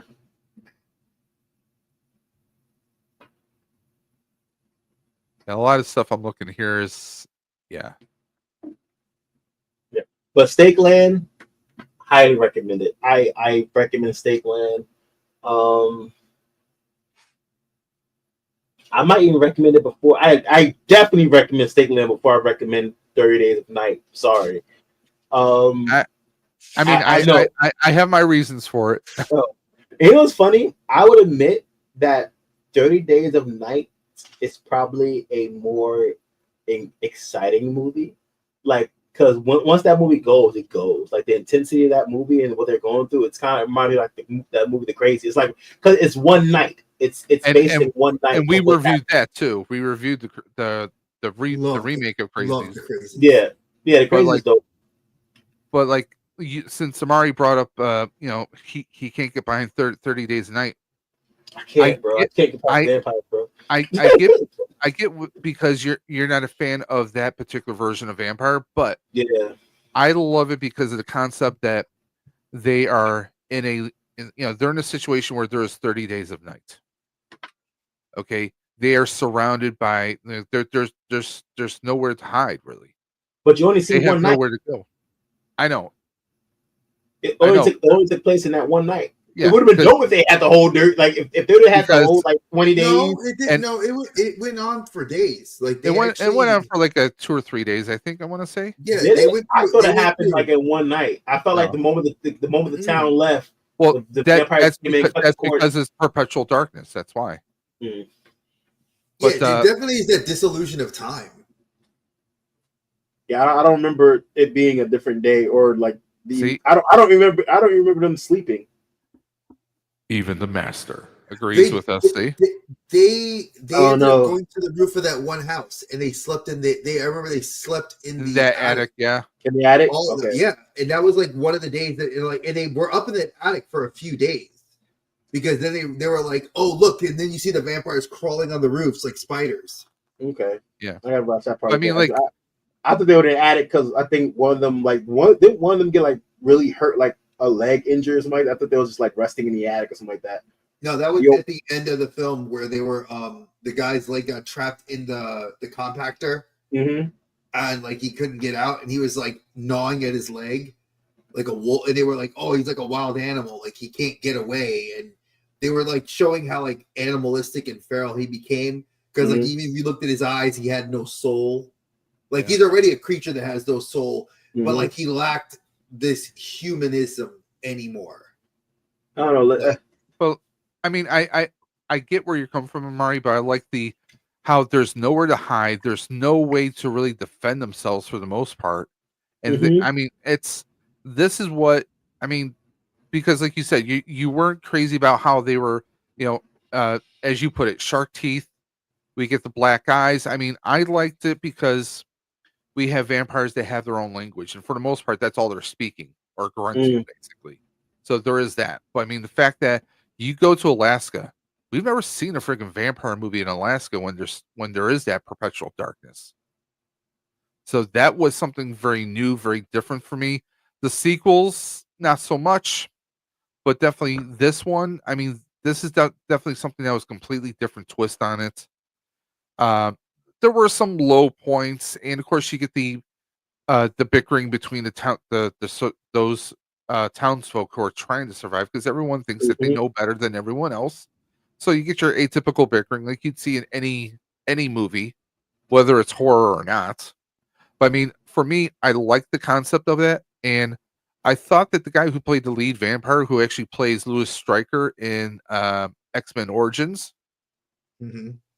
I thought he was really good in this role, and I mean, just I liked the look of them, how visceral they were, because they were acting very visceral, but they still had some intelligence. You had some hierarchy. Yeah. They And have I mean, planning skills. They could plan. They can make a plan. Josh Hartnett, I mean, was he the best actor for this? Again, I feel the way with him in this film, like I did about Ethan Hawke, maybe not the greatest choice, but he did a sustainable job, so to speak. You know, I mean, I like the concept how you had just nowhere to go. They took out the freaking helicopter in advance. Mm-hmm. They knew Crash the what they were boat. doing. You know, I mean, they wanted to play with their prey, and then they were using. They would use a child, or they would use, a stray, teenager slash 20-something person walking through the streets in fear. They were smart. They were methodical. They weren't just hunting like a pack. They were at times, but then they were also being a little bit methodical about it. So those are things that I really liked. And I mean, 30 Days a Night is a movie that we didn't see this idea before. You know, I mean, it's like, what if you did a zombie movie and you basically you had a zombie outbreak on a cruise ship? It would almost be kind of the same kind of thing. Like, where do you go? Maybe all the lifeboats are already gone. What is They your actually had escape? You that. just kind of have to kind of just, huh? They had that actually. Okay. It was the Rec 4, I believe. Oh, Yeah, uh, Rec 4. yeah, and I think it was like a wedding, and the Yep. zombie outbreak happened at the wedding, and she was like stuck in the. I don't know if it was a ship, but it was definitely No, like an it was a enclosed, like a it was compound a or something, like a it was a small. cruise ship that Yeah. they end up getting to. It's like the story starts on the ocean Mhm. and it's all stormy, and then by the time they get to where you thought it was going to be the end, where it thought it was a happy ending, it actually wasn't. And it's not one of the better ones, but it's actually where the director comes back from the first two films to Yeah. do the fourth one. That's what kind of made everybody happy, because the Well, third it's one actually one of my actually favorite ones. It's like my second favorite one of the Rec series. 1 and 4 were the better films. I think 2 was Yeah. okay, 3 was terrible. But again, I, those are international, I just like how badass the fourth one ended. When she just, she was straight gangster. She had Yeah, she bro. lost her leg.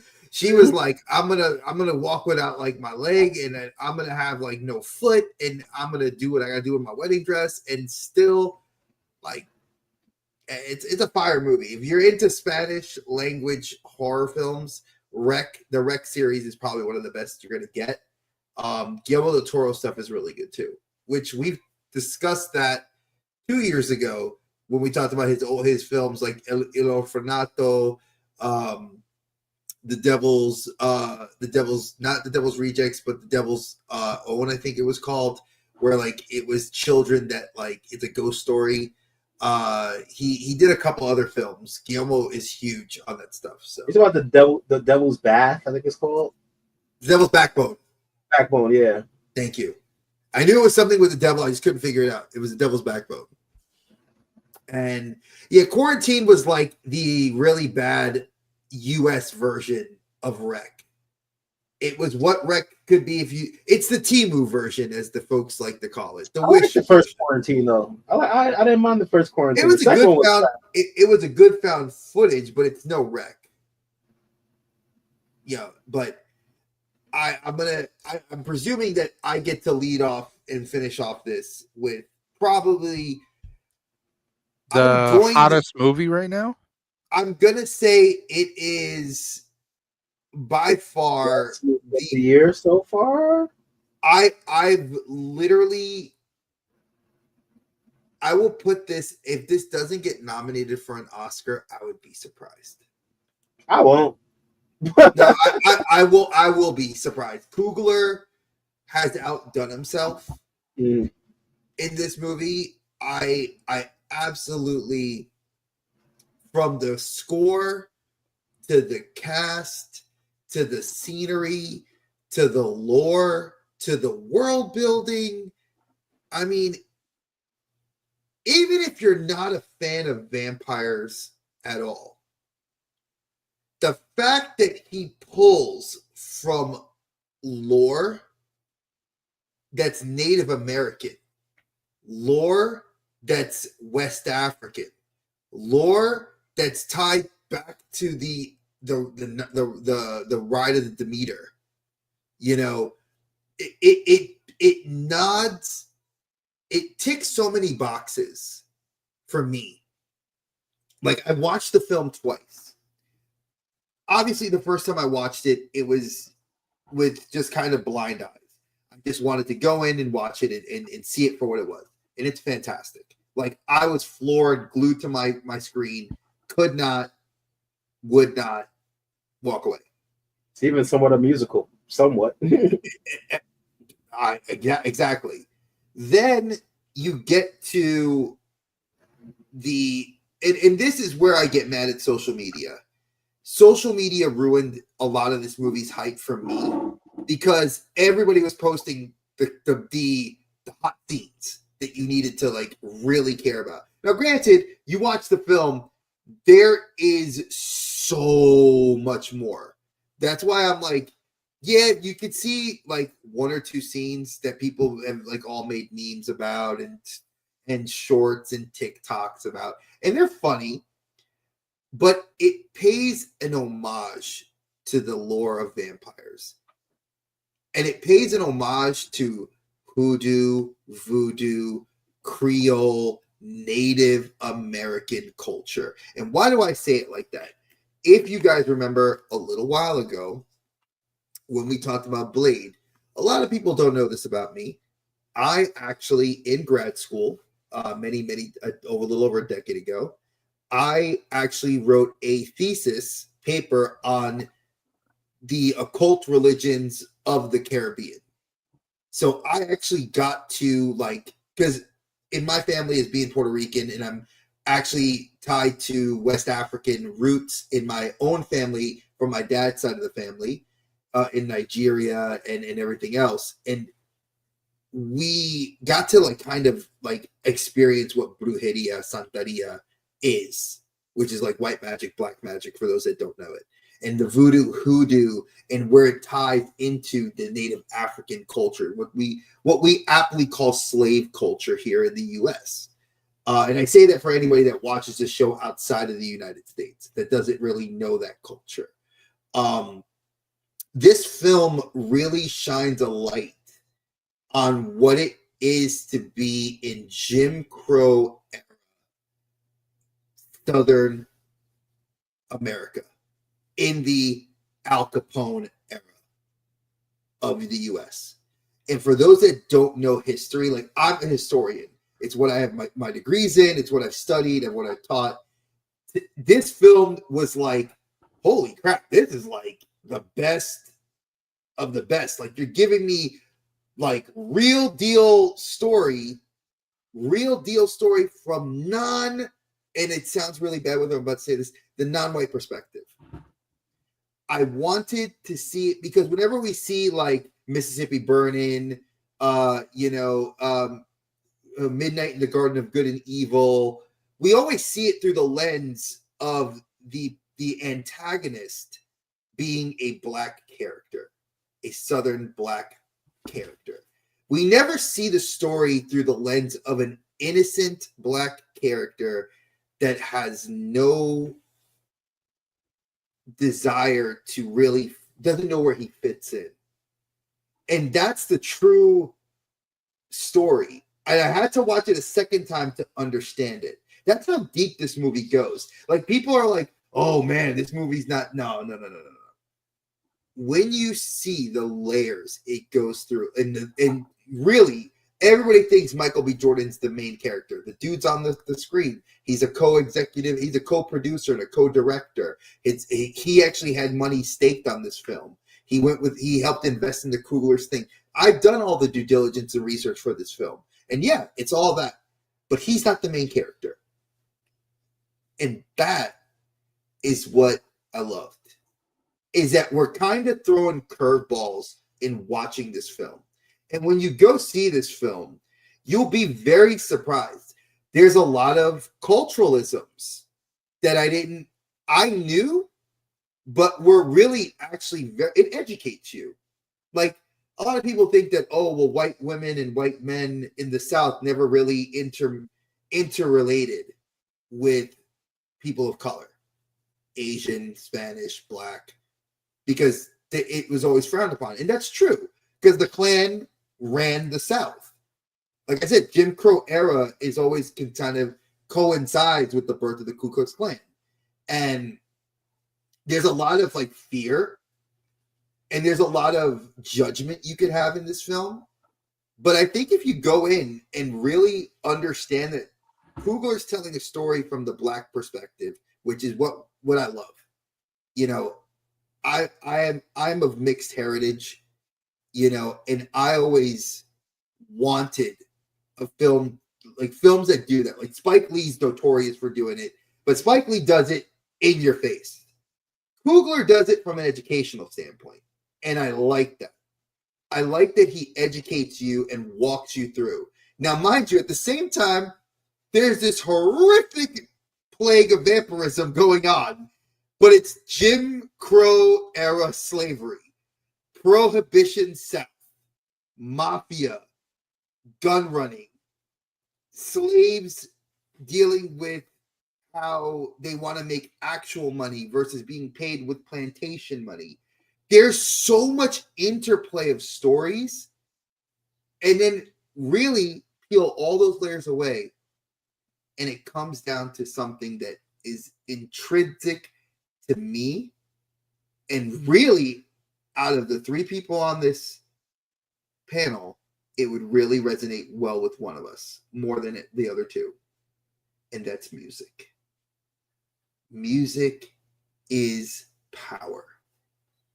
And that is something that, for me, who studied African American history and has, Omari saw it. He recommended me to go see it. I saw it 3 times. I saw it 3 times before he saw it once. and I saw it twice. After he told me to watch it, I was texting him. After I watched it, I'm like, Omari, is this person? Is this? Yeah. And he's like, no, Dre. I say, watch the movie. His exact text to me was like, no, Dre, watch the movie. It was hilarious because I'm sitting there mad at my phone, but I'm glued to the movie because it's just so enveloping. And it's only an hour and 50 minutes. It feels like 3 hours because of how much the story gets you involved. Yeah, the movie took its time setting up, which was needed because it did a lot of character development and world building. And then once it got started, it kind of didn't let up. Mm-hmm. For me, the thing that I like the most about Sinners, or what Ryan Coogler has been known to do in general, Ryan Coogler has this interesting way of taking your main antagonistic character or your main villain of the story and giving him something that makes you feel for him, or like more so like even if you don't like him, or you're supposed to not like him, you can see why he, and almost even agree to a point why he's doing these things. Like with Black Panther Killmonger, if I had all the knowledge and technology of Wakanda, but I grew up in South Central in the 90s, I might be on some Killmonger type shit too. Think of what Killmonger said. He said, "Bury me with my ancestors." Yeah, they knew that. Y'all never got taken. We got taken. Exactly. Folks. So newsflash for those with the non-understanding of what happened.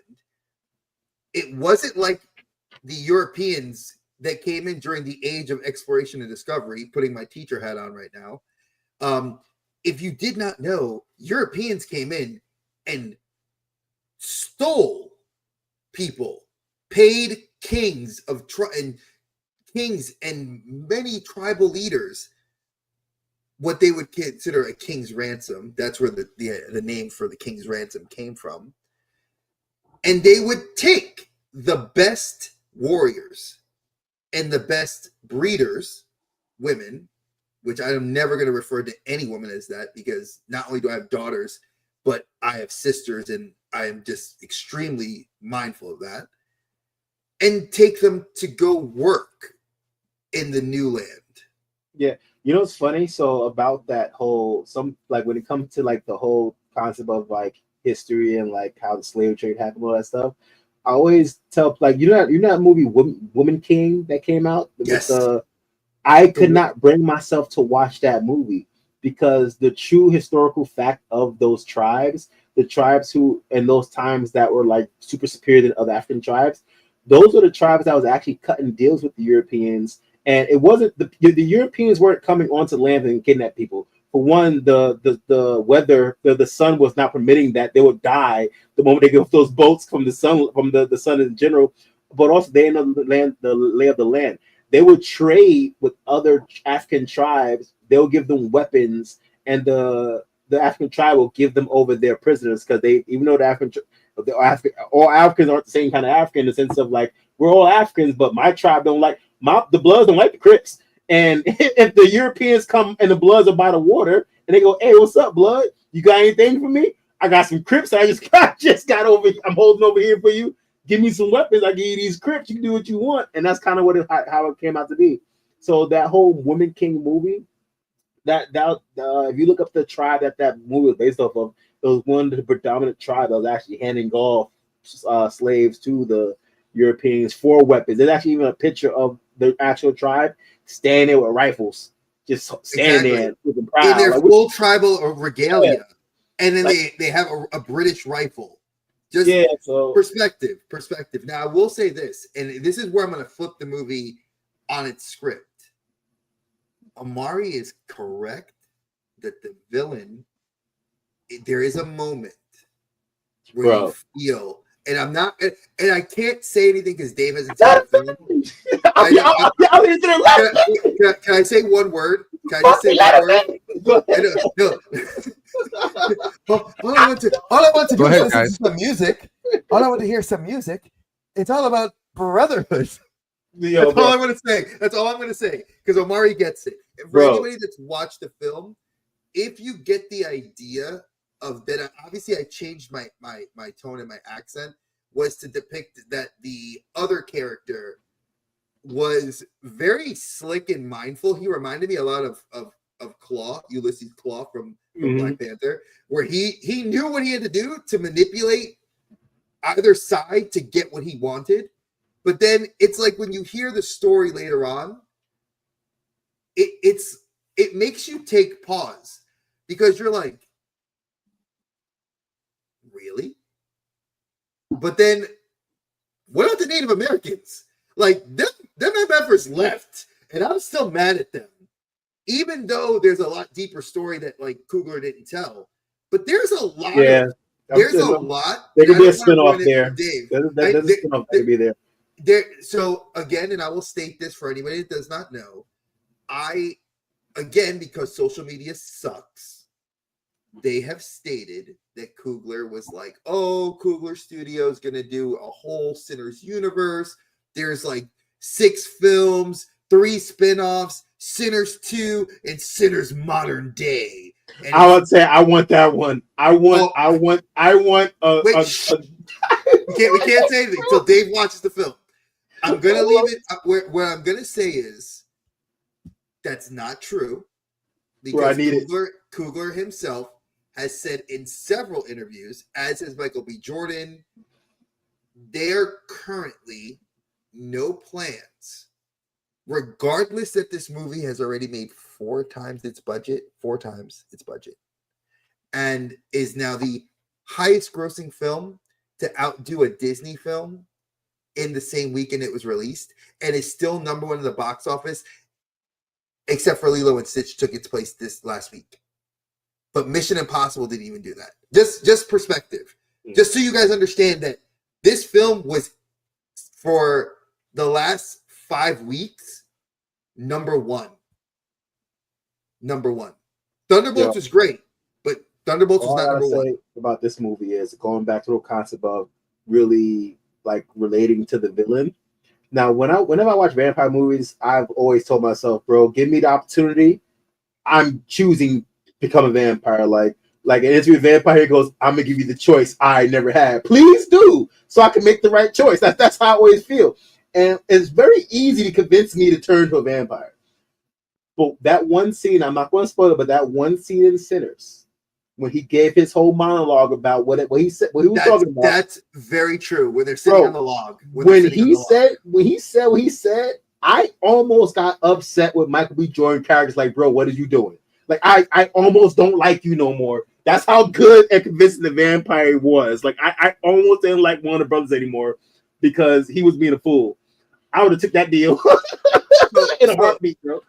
I will piggyback off that, and I will say this: if you're watching the movie and you've heard us talk about it, I'm going to use what we've talked about so you guys can kind of get a lay of the land without me giving away from the film. If you understand that we've talked about the vampire, like the horror, the imposing force of evil, the monster, or the suave, sexy troubadour. In this film, it's kind of a mesh of all of those without it being one of those. Yeah. And I think it does it so well from the start that I would say that we don't know it's a vampire film till at least 45 minutes into the movie. Yeah. So that is true. The reason why you just said that it's all of those without really, it's because the characters, like there was no one vampire that was all encompassing of, oh, this one vampire was just so smooth and sexy and alluring and charismatic. No, but there was one vampire who seemed like he was a genius strategist. Then he got another person who was already sexy, and him being a vampire made him just more sexy and more charismatic. They had a female who was already sexy. You make her a vampire. So it was like they didn't make one character have all these vampire characteristics. They turned certain people who already had the characteristics into vampires. Wait, Omari, can I ask you a question? Yeah. Was Smoke wrong though? No, hell no. Exactly. He's my favorite. No, Smoke. No. Listen. I'm gonna say it like this. With Smoke, listen. If it was me or you in that situation, if it was you or me in that situation, fact of facts, I'm gonna say this. I'm not mad at what happened. I'm mad at the after effects, which I thought was really cool. Okay. And that's where like a lot of this film does it. It's layered. So think of like a good sandwich. You take a bite, you're going to taste everything in the sandwich, right? But as you take a bite, you're going to go through your bread, your lettuce, your tomato, your condiments. Then you're going to hit the meats, and then you're going to hit the other part of the sandwich to get down to the bread. This movie does that. And you're like, wow, like I didn't expect it to be this way. And then you get to the end of the film and it comes full circle. Yeah. But it's not in a way that it's like, I will say this. I'm not mad at it. I'm mad at it left me wanting more.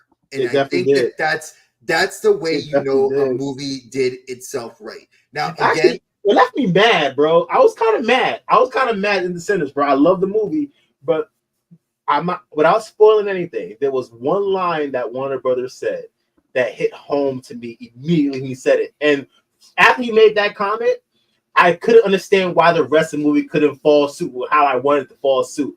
When they had him, when he said, you have a good life. No, he said everything we've been through. He said German trenches, Chicago gangways. When he was like, when he said that to him, I love that. Chicago gangways. He's like, we were in the trenches. We fought in war. We dodged bullets. And it's like you feel for this emotion. And it's something that like you don't see in a lot of vampire films. Like in the other films we've talked about, there is this layering to it where you feel it, but it's not as developed as it was in Sinners. And I think it comes with a level of storytelling, a level of I want to say it's not just the world building, it's that perfect blend of like he did everything I needed the film to do to get a concise 2 hours and leave me wishing that there was 80 hours of content for me to capture. And I think that's what, everybody that loves this film has said. Mhm.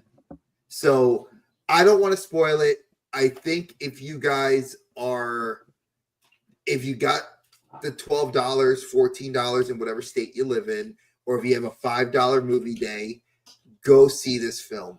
I think say it is. see IMAX because you need the sound because it is a so. I would 110% agree with it because the music and there's a lot of atmosphere to this film that you need to feel. I wouldn't go see this in 40x. No, I don't definitely think not. 40x is. I think Definitely it's just it's not worth it. I saw it standard the first time because when I was telling my wife, baby, I'm gonna see this day one on Thursday. I'm watching this movie, not Friday, Thursday. And the time that I picked out, they had no IMAX for it. So I saw it standard, and my wife said, baby, we can go see it on Saturday. I want to see it too. So I took her to the IMAX. And I'm like, yep, this was the right move. This was way better. So speaking from somebody who did both, IMAX was a different experience, way different experience. It is. It's. I think the film. I'm intending to go see this film again in theaters. I didn't see it in theaters because I'm gonna be real. I got a wife and 2 kids, and I have no free time. So I had an opportunity to see this through a not so particularly very good method. And I loved Omari. I sent it to him. He did. I'm not gonna lie. He did send it to me. I love my brother right here from another mother. He sent it to me, so I caught it. And I'm telling you guys now, this is gonna be one of those films you'll see 20 years from now, and be like, "Wow! If there's no sequel to this, if there's no, I don't want to say universe, because I feel like Interview with a Vampire." We got the TV show to kind of give us a fuller flavor for the characters that you couldn't do, like Dave said very well earlier. There's certain characters you can't delve into, and Omar, you said it too.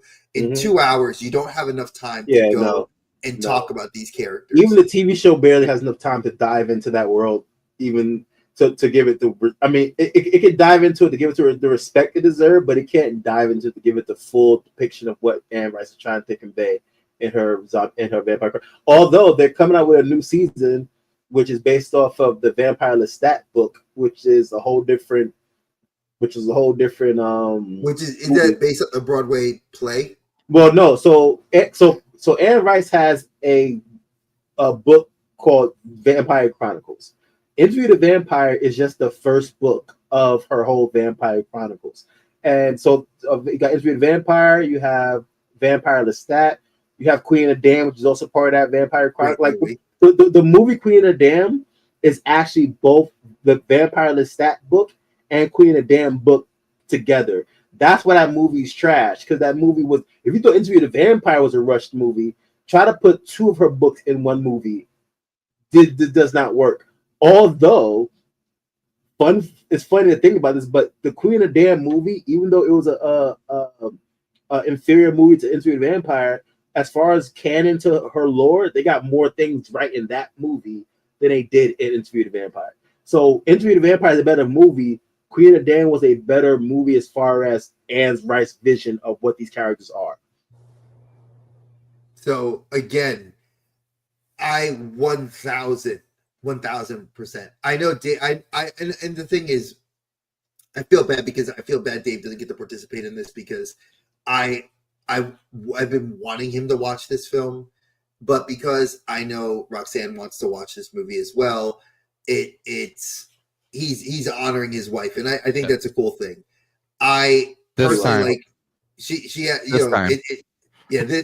Thunderbolts. I had to pull an audible on because I saw that movie with Lana, and I came and did the show that night, and we were backstage, and I had texted Omari, I texted the text group, I said that to Dave, I was like, Dave, get your ass in the theater tomorrow, Saturday, and go see this movie. And I did. And he did. I'm going to spoil it, and it's not my fault. If you don't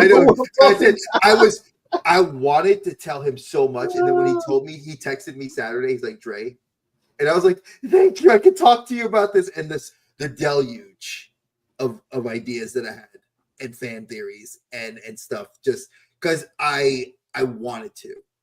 So again, folks, I think these three films, or all these films we've talked about, are again. I haven't seen Stakeland, so I don't have a That's your dog in the homework. race. Yeah, that right. that It's is my on homework. Tubi. You got no I excuse. found it.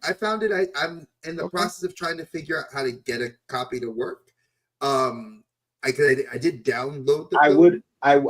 I would recommend going on YouTube and watching the webisodes. The webisodes. Yeah, it's really there's supposed to be 11 of them, but there's really only like 7 of them, and they're all like 3 minutes, 4 minutes long, and it kind of gives you a little bit of backstory of each character you're about to see in the movie. So Yeah, when the movie, I read yeah. the story of like the mentor and the mentee, and then they're Mhm. going to the freedom, the new salvation. So I know the story. I just never watched the film. Yeah, So I will eventually sit and do that. no, it's a good movie. So this does bring the question, and it's kind of been proven by what we've talked about throughout this, how lively and how very thorough this fandom is still to this day. I've always said vampires are that one fandom that never go away. It's like They're making a resurgence, bro. it ebbs and flows. It ebbs and flows. I think it's interesting that it never fully recedes. It always stays there. Zombies goes away for like 10 years and then it hits back and then goes away. Fantasy hits hard, then goes away. Werewolves go hard, then go away. But vampires is that one fandom. You know what's funny? That stays. I could piggyback on what you're saying because yes, werewolves go away. Zombies have been reigning supreme for a minute now. Like I almost want to say since 2000, since the Dawn of the Dead remake with Zack Snyder, since that film, and then you had the Walking Dead, and then you had 28 days later, right before. Yeah, right before that whole sequence, and then all the zombie video games coming out, that kind of just put zombies in the forefront. Vampires really didn't go anywhere. Yes, you see, vampires didn't really. They just weren't being talked about, and they almost got destroyed when you went to the sparkly ones. That was a dark time in vampire lore. But I knew all it would take would be one good movie to bring them back. That's why I was hoping Jackal 2000 was going to be, because in my mind, just like how I said, Vlalik from Vampires is the probably most intimidating looking vampire. I almost felt like Gerard Butler was like a diet version of him in that movie. He had the same outfit, trench coat, looked long hair, pale. He had all the features of what Vlalik was, but just not them blue veins, piercing eyes, and devilish look, right? But pause one sec. Mm-hmm. So I have seen this movie, Priest. I've seen that movie too. And I love it because you have probably one of my favorite actors. Paul Bettany. Well, Paul Bettany's great, but I love Carl Urban. That movie's freaky. That movie was more of a and it's based demon on apocalypse type of thing. Well, here's the thing. For those of you that don't know this, because I didn't know this until I saw the film again years later. Priest is actually based on. I love the meme. Good call, Dave. Always. So for anybody that's ever read a lot of the Korean manhwa, which is the Korean manga and Japanese comics that we know, which now Solo Leveling and reminiscent. I forgot. There's so many Korean manhwa right now that are wildly popular. Priest is actually based on a Korean manhwa of the same name. And I never knew that till the film. It says it briefly on like the bottom of it's like based on Korean comic book. And I was like, what? And then when you look it up, it is, and there's a lot of it's like it was a running story, it's very deep in its lore, it's kind of it is weird and campy in a little way, but it's got that action of like gun monks and gun kata. I absolutely loved Priest because it was that vampire film that was like kind of it ticked different boxes, like comedy check, action check, hot. Were they vampires or demons? No, they were vampires. Carl Urban got bit because Carl Urban was part of that Priest gun monks that they were trained in martial arts but had Okay, like I'm thinking of a different movie superpowers. then. I'm thinking of a different movie. It's this Priest was a film that kind of was a nod to, if you took Fist of the North Star, but instead of it being Wasteland martial arts masters, it's Wasteland martial arts masters that are vampires. Oh, what movie am I thinking about? So there's a movie where I think it was a guy who was like supposed to be the angel Michael, and he had to save this pregnant woman in a gas Legion. station. That's what it was. Okay, okay, That's I'm mixing those two. Yeah. And that's also Paul Bettany. So that's also Paul Bettany. Okay. But yeah, I've seen Priest. I think Priest was a good film. I'd actually like to see if I can find it and buy that. That's lately. So for those of you that don't know, Dave and I are like, I'm a big fan of actually owning digital, like not just the digital media, but I need the actual. He wants the physical media. So I've been hunting down good films that I want to keep into my library. And I've actually been getting them little by little. A lot of them have been transferred to 4K. I ordered Heat today because Heat's fire. Love that movie. No pun intended. No, yeah, exactly. No pun intended. Goodfellas and The Departed it's like a twofold Blu-ray. So you get both movies on two different Blu-rays. Love The Departed, love Scorsese, and I love Goodfellas. So, but you like The Irishman? It was okay. It wasn't. I think we need to do a Scorsese episode so I can actually talk about why I don't. There's certain things that he does that like The Departed. He's against the Irish. Well, it's no. I see how it is. My son's half Irish. Go figure, right? Like I'm against it, but my son's half Irish. The issue I have with Scorsese is that he tries to take credit for things that aren't his. And he takes an idea that's pre-existing. So like The Departed, which is a fantastic film, Oscar nominated, is actually based on a Chinese trilogy of films that were wildly popular. And the stories were very deep and very rich. And he took 3 films of like 9 hours of footage and try to take that story and condense it into 2 hours. He does a good job, and yeah, he gets the typical Boston crew, and he gets Affleck and what's his face, Jason Bourne.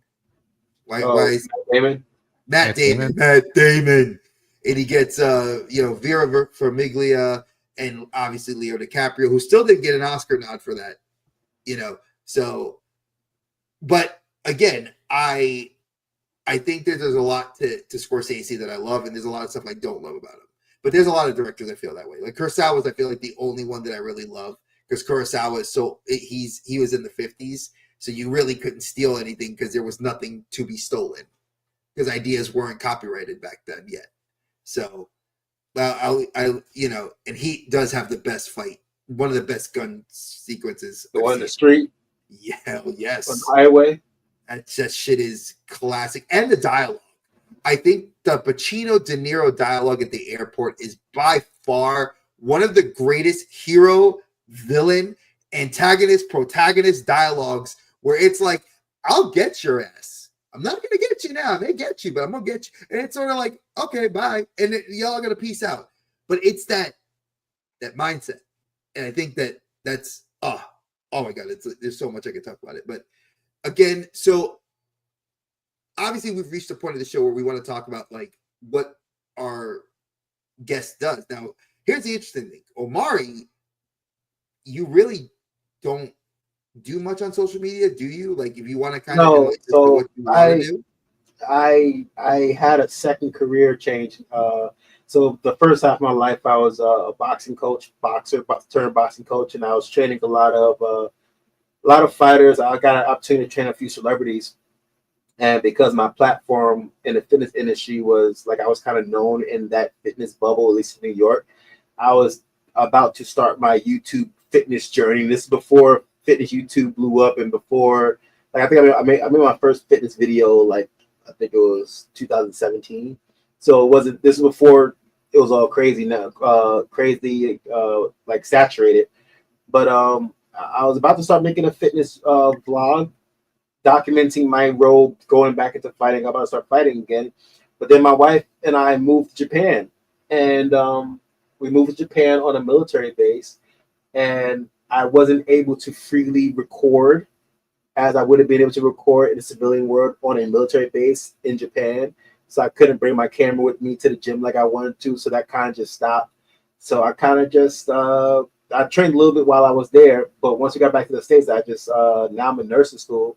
So it's for the past 3 years, it's been nothing but freaking school, bro. So that's all I do now is school, rivals, being we play dad. every day. And I'll tell you something. Yeah. A lot of people that just so I can give a little backstory on me and Omari, I've actually known Omari well over a decade now.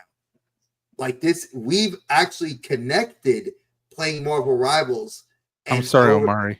So I know, and people are surprised because I remember Sammy was asking me. He's like, yo, did we play with him in Destiny 1? And I was like, you know how many times Omari came on raids with us, and I heard it. He never would talk, or he would talk very minimally, and that's when Sammy was like, oh shit, he really did. And I was like, yeah. So he says, what got you to talk to him? I said, we spent like 8 hours talking till the sun came up, and we realized how much we have in common. And actually, we live extremely close to each other. We're only about a 5-hour drive from each other. And it was just kind of, we hit on a lot of common just life issues and family things. And, you know, I talk to him like every day. He's my boy. I talk to my bro. He is on a short list of like 6 people I talk to every day. That's a finite list. 6 people. He's on the same list of my wife. Not counting the voices in his head. You know, they talk to me. They understand. You know, so Conchu is not the person. Exactly. The mood haunts you. Sorry, that's our rivals joke. Now, Master Caecilius, for us, we go live Fridays at 9 p.m. Eastern Standard Time till about 11 or 12, depending on how good the guest is and how good the content is. We kind of go a little bit longer. Like tonight. And I will state that next Friday is going to be one of those freakish that we're not going to be on because Dave will actually be at Ghostbusters Day in New York City because Dave just happens to be doing some major cool stuff, which he'll talk about in a little bit. And I sadly will be out of commission because I will be getting, as I've been jokingly saying, my oil checked. I will be getting my colonoscopy. I've hit the age of adulthood that now they need to go check my bowels and make sure I'm not full of shit. As my wife and as Roxanne said to me yesterday, we all know you are. So you don't do colonic? You don't do colonic? No, you never had a colonic? I have. When I had my car accident back in 2004. No, what movie is that from though? I forgot. You ever had a colonic? You never. He said, it said his day, and they give you this beverage, and out. He said, out of your bum hole comes a candy bar from when you were 5. Oh my goodness! Oh my God! Why is it? It's. I know the movie you're talking about. So I'm like, I hope you do is search salad. Oh yes, you've never had a colonic? Oh, Beverly Hills Cop, baby. Beverly Hills Cop, baby. You make us sound like a detergent. Sage. Mr. Ackwell, get Mr. Ackwell. I mean, if you it is, just never know. You better record it. You just never know. He better record that shit and send it to our text group because I want to see that shit. But yeah. So I've known, like I said, I've known Omari well over a decade, and it's finally cool to actually get to be very good friends. Yeah. More than just a video game. Yeah. When we first met, I was probably either still competing or just finished competing. You were competing. You were competing at that point. So it was really good to actually reconnect on Rivals. And he plays, like I said, he plays with me. He's pretty much like one of the 8 people I play with every day, and we have fun. So that if you guys ever want to see, and I did mention this the other day, and I'm going to say this now. I said this last night. I'm going to look right at the camera when I say this. I have had enough of my friends and my family say they want to see this. So give me 2 weeks and we're going to have an unfiltered, unbridled Rivals stream. It will probably be Saturdays. And all I'm going to say is like Triple H said, are you ready? Because it's going to fucking be awesome. We're going to be cussing, screaming, dropping a lot of bad language. So the I got kids will have like 2 more characters. they're going to put their earmuffs on. But when we play, we go hard. I'm ultra competitive. So is everybody that plays with us. Omari knows this. We fight for MVP. It's a lot of fun. I will be looking to stream this either on Twitch and YouTube. Probably on Twitch because you said MVP. Montavious? Yes, not Montavious Porter. No. Okay. So especially now because he's going to get canceled for all the shit that he said negative about Triple H. So I'm going to leave it at that.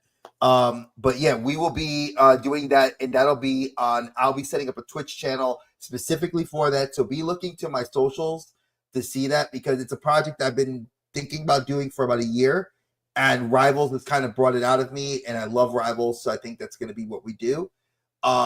As far as something that I'm not going to be very active on social media in this regard because I stated this yesterday on my personal channel. Omari knows this, Dave knows this, and a very selected group of people know this now. I'm going to be enrolling in school to take a master's program to help get me to the next level in my career. I've spent 20 years as an educator, and in that 20 years, I'm kind of just stuck in the position I'm at in my current job, and I need to pursue more, and it's more to take care of my family. So that will mean that my personal channel will take a little hit on the content. But I did promise Dave that our show here, which is This Is Our Baby, I absolutely love doing the Outer Dimensions podcast, and I love the people we bring on. And we've established a good cadence of shows and episodes and topics. So we will be staying on the show. I will be doing my best to work around my school schedule. The little person, that's my Peanut. That's the co-host of the Geek Dad show. Sergeant Peanut. That's my youngest. She is my youngest, and she turns 5 a month from today. So 6/30 is her birthday. I'm looking very forward to it as a parent. It's been a very fun journey, and she's the reason why I'm Dre the Geek Dad. I've rebranded the channel as of earlier this year, and it's staying that way. And I carry that persona, who is me. It's not even a persona; it's Dre. Anybody that knows me personally knows that this is who I am. So my content's going to be a lot of stuff we do here, and the stream of Marvel Rivals because why not? We have fun doing it. So expect to see that. Some people do.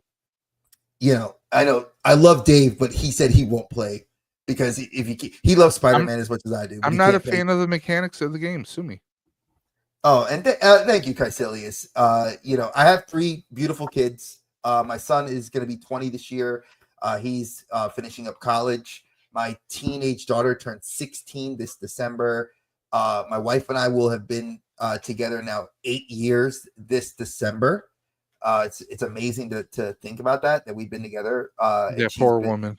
I know she deals with a lot, but I love her to death. And I'm blessed to have good people like Omari that I talk to every day. Dave, who is like my freaking sounding board. My wife says I cheat on her with Dave because I talk to him about everything, pretty much. And I pretty much talk to Omari about other stuff like that too, because he gets it from a perspective that's just very similar when you have kids in the house and they drive you nuts and you can't really get a second to breathe. So my kid is giving a little master. I'm like, yo, hold on, I got to take a little minute. Exactly. So when I say, and everybody kind of knows when I say daddy duty, it's literally that I'm dealing with daddy duty, DOO, and sometimes it's DUTY. But why? Because he wants to. Exactly. But I love the people. I love what we do. And this channel is going to be thriving. And again, Caecilius, I'm going to say this to you. We really appreciate you for spending your time with us. I'm glad the algorithm led you to us. And if you want to, I'm going to borrow a line from my friend Steven that he said yesterday. Spread it out. If you know anybody that likes this content and likes irreverentness, come watch us. Now, next Friday, as I was trying to say before I got off on my tangent, Will be pre-recorded.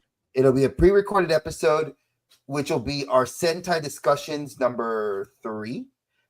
It'll be talking about some great stuff.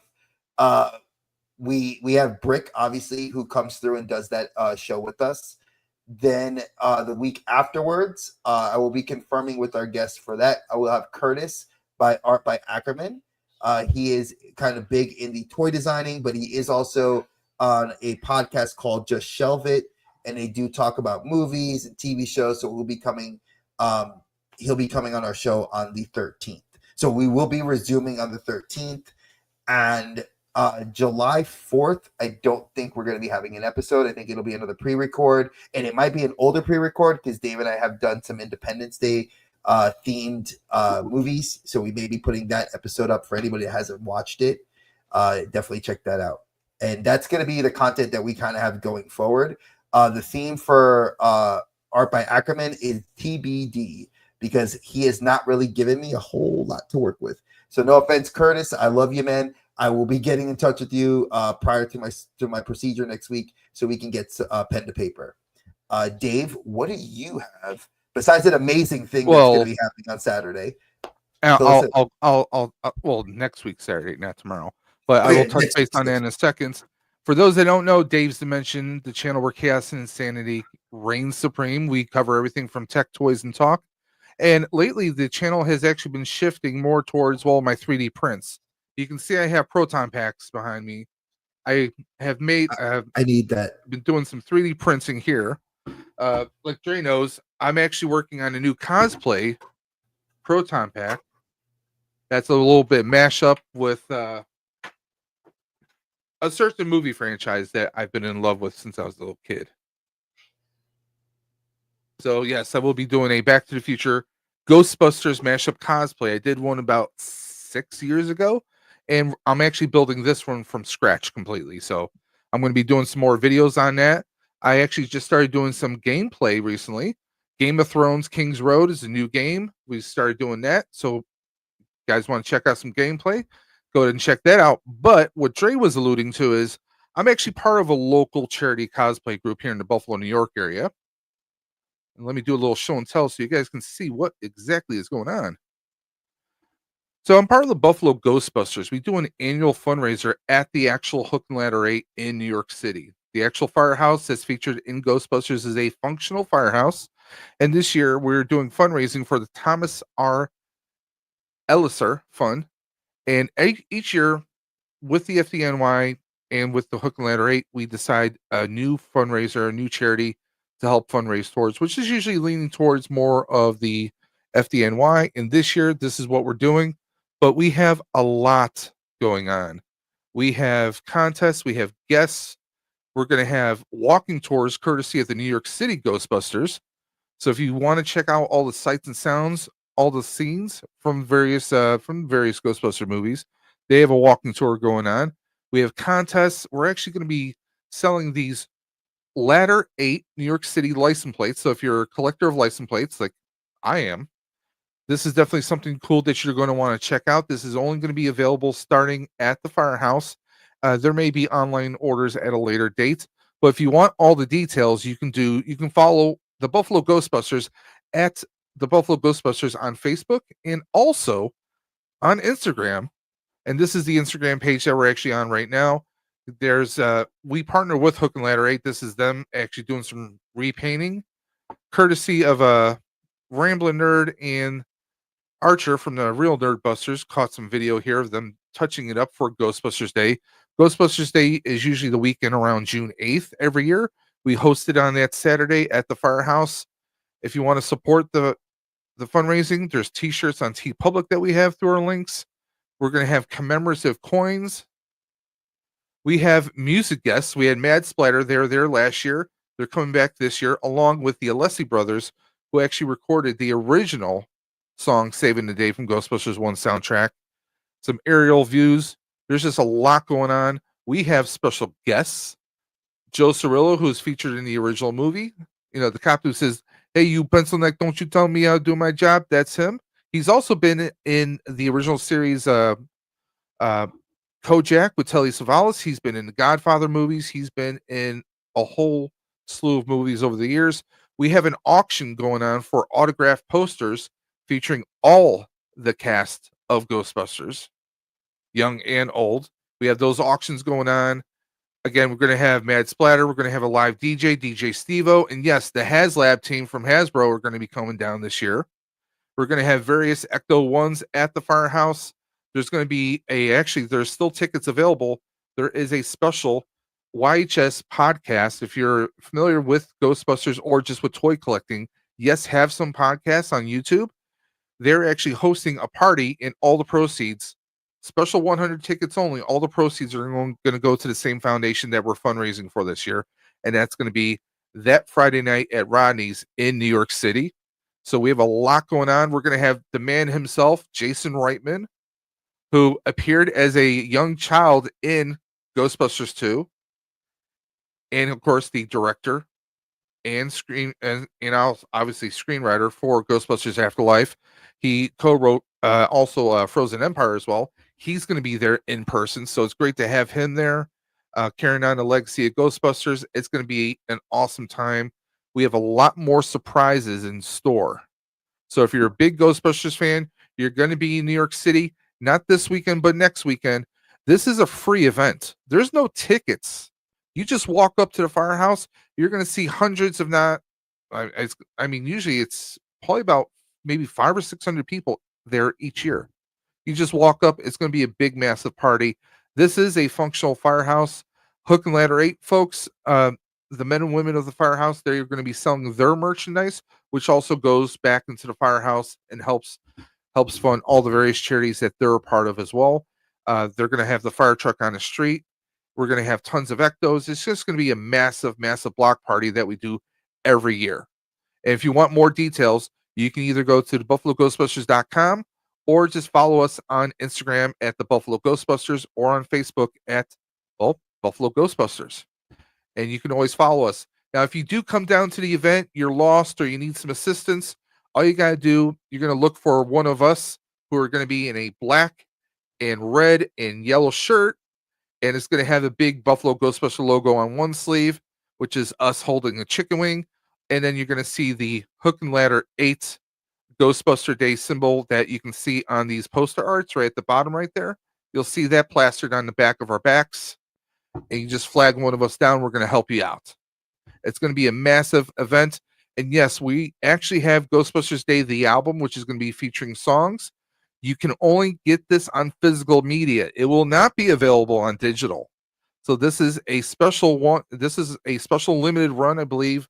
It might be a 500 CD run. We're going to be selling those at the actual firehouse. So fans of physical media, Dre, we are only making this available on physical media, guys. One. You know, I need a coin and I need that CD. Feels pretty good, doesn't it? But yeah, we're going to have walking tours. We're going to have walking tours. Obviously, Hook and Ladder 8, Statue of Liberty Museum in the Museum of American Indian, New York Public Library. There's going to be tons of walking tours, and these are run by the New York City Ghostbusters. They do professional tours all around the city. It's going to be an awesome time. There's a lot of surprises that are yet to be unveiled, including obviously the Hasbro team is going to be there. They're going to have the latest prototype for the Ecto 1 HasLab that's going to be shipping out later this year. Fingers crossed. And they're going to be unveiling some new products as well. So stay tuned for that. Do I know? I'm not at liberty to say. If I knew, I'm not at liberty to say, guys. You just got to stay tuned and follow the Buffalo Ghostbusters for all those details, guys. So that's what's going on next week. And that's why I'm going to be out of town. Me and the wife will be driving about 6 to 7 hours from Buffalo, New York, all the way down to New York City in our vehicle. And just like many of the other Buffalo Ghostbusters, we're going to be down there. It's just going to be an awesome time. It's a free, family-friendly event. I do recommend, if anyone is watching this and listening to my voice, we all love to dress up in our full gear with proton packs. This is not the event for that, respectfully. Two things. One, it's New York City in the summertime. You're going to be sweating your butt off.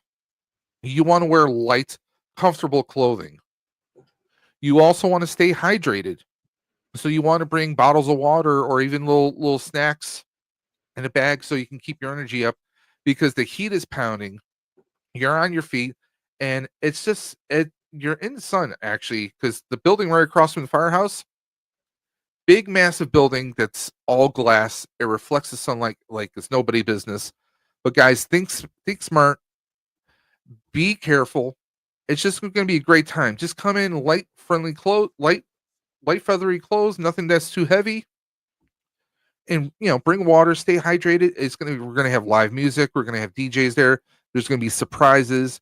Guys, this is gonna be an amazing event. Last year for the 40th, we had a line wrapped around the entire block for the sales. We were doing grab bags last year. We're not doing that this year, but we have a lot of great merchandise this year. And of course, the merchandise sold by the Hook and Ladder 8s.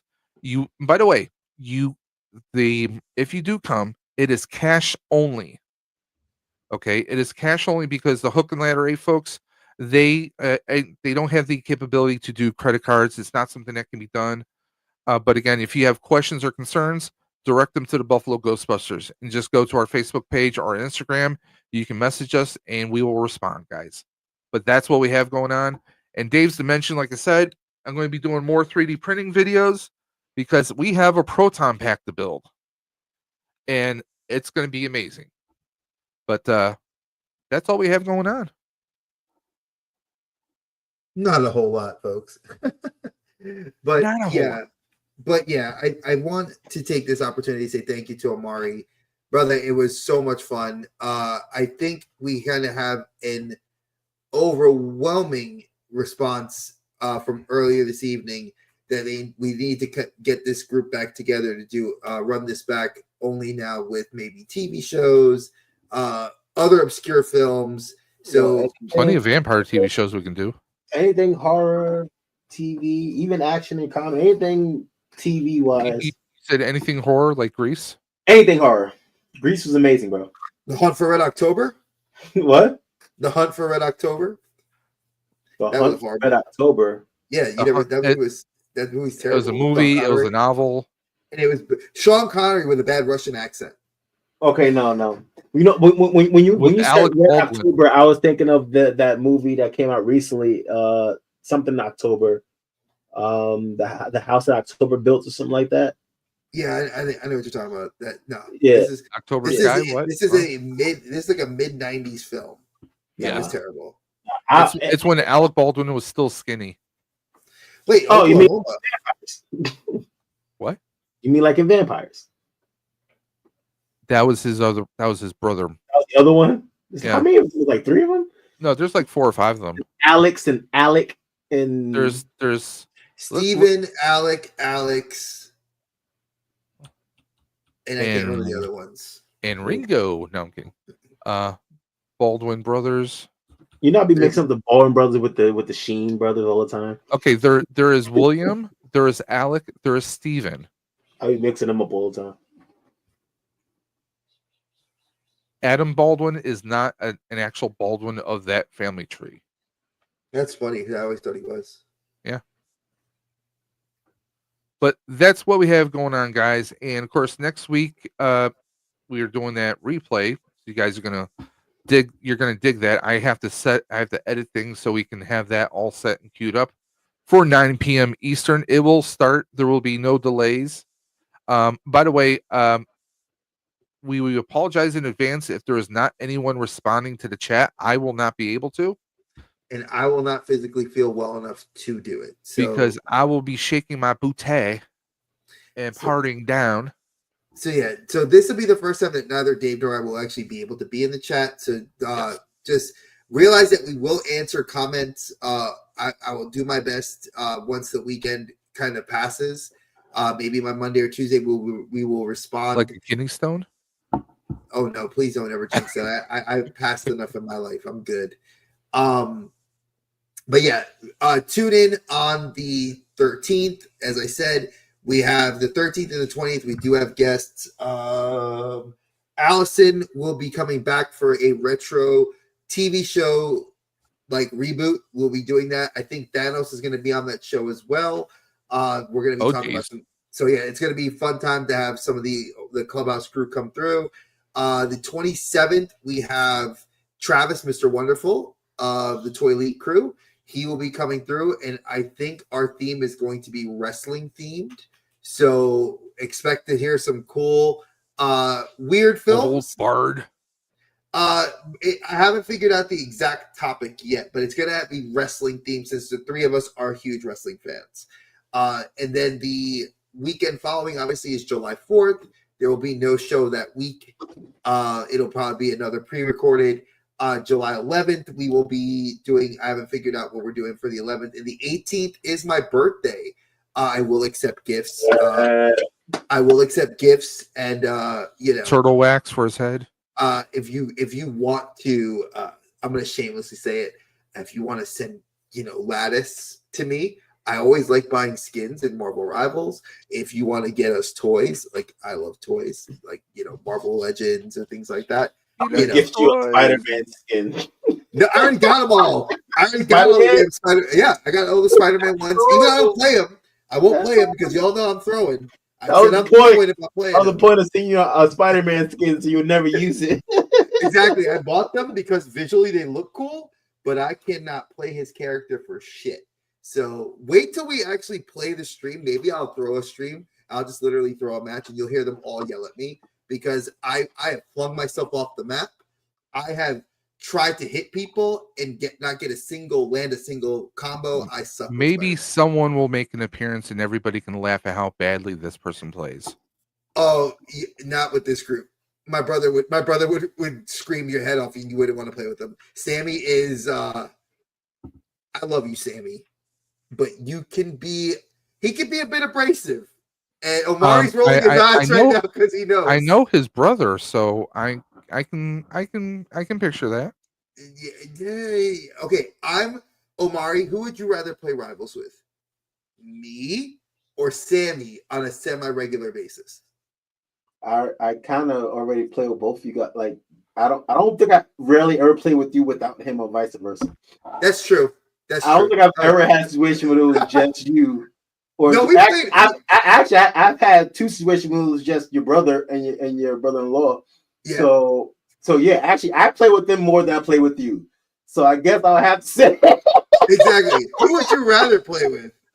Oh yeah, I mean, I'd rather play with you. We gotta get a game. We gotta get a solo game one day. Just me and you. That never happens. It's so hard to do that because he has the kids and I have my kids, and then our wives are always, we don't mind. I don't mind we don't mind hearing the back chatter, but sometimes it's hard to get together at a reasonable hour. Most time I have my 6-month-old in the room with me while I'm playing, so I'll be on mute more times than not, just because like I don't want him throwing everybody off with his cries. Well, first off, can I just say something? His son has the absolute cutest cooing.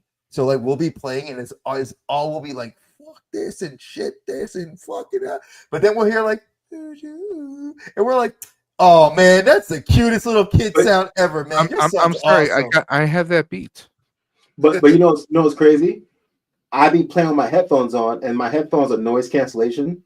So even though he's next to me, you guys hear him before I do. Because I can't hear him, my headphones on. So you guys are like, yo, who's that? And I'll take my headphones, like, damn. All right, one second. It's awesome. So trust me, guys, it is a lot of fun. And I do look forward to doing that stream. I'm going to be working with Dave on some of the cool, technical side of it to get some cool little, logos and other stuff worked out for it. But be looking forward to that. And like I said, Omari will be on there. We'll have our PlayStation tags. It'll be a lot of fun. And like I said, it'll probably be an every Saturday thing because Saturdays are usually when I'm free and Saturday nights are when I'm free to play the most. So expect that. He's not free. He charges. What?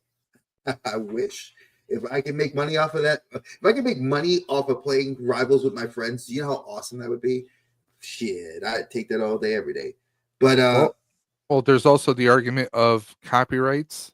So if you like to have some games with some music, you're actually winding up better off doing Twitch. Just throwing it out there. Well, we can't help them. But Marvel just they don't use the voice acting is all in-house.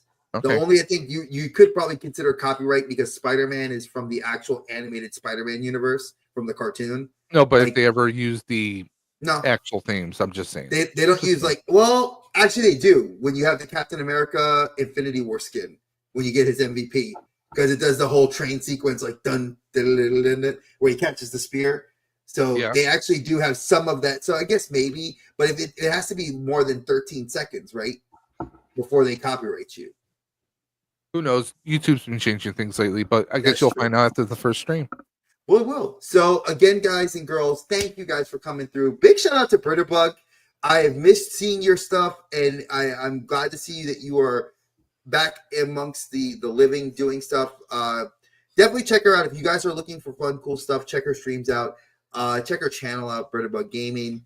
And to everybody else, Master Caecilius, thank you for just coming through. It's been a pleasure getting to meet you. I'm glad the algorithm brought you to us. Definitely hang out. Omari and I even are friggin' brothers because I have the same mouse that he has. You see? I have the exact same mouse he has. So, y'all, thank you so much. And Wasn't that cute? all right, with this creepy poltergeist lady voice, he's gonna do more. Watch. No, I have no idea what you're talking about. Dave, you got to make sure you watch Sinners, and Dre, you got to make sure you watch State Stateland. I will be. Now I'm gonna get to watch it this weekend. Oh. So, I'll think about it. all right. So, Dave, you want to take us out? Guys, as always, Dre, what do we say every time? We'll catch you on the flip side. Oh, I say catch you on the flip side. Dre tells you to keep Watch your head on the way out. out. Yeah. Watch your head on the way out of the portal, folks. And Dave, We'll catch you guys on the flip side. stay geeky, y'all. Peace. Dre and Dave hit it hard in the dark, spinning tales from the void, never bark. Movie shows, they tear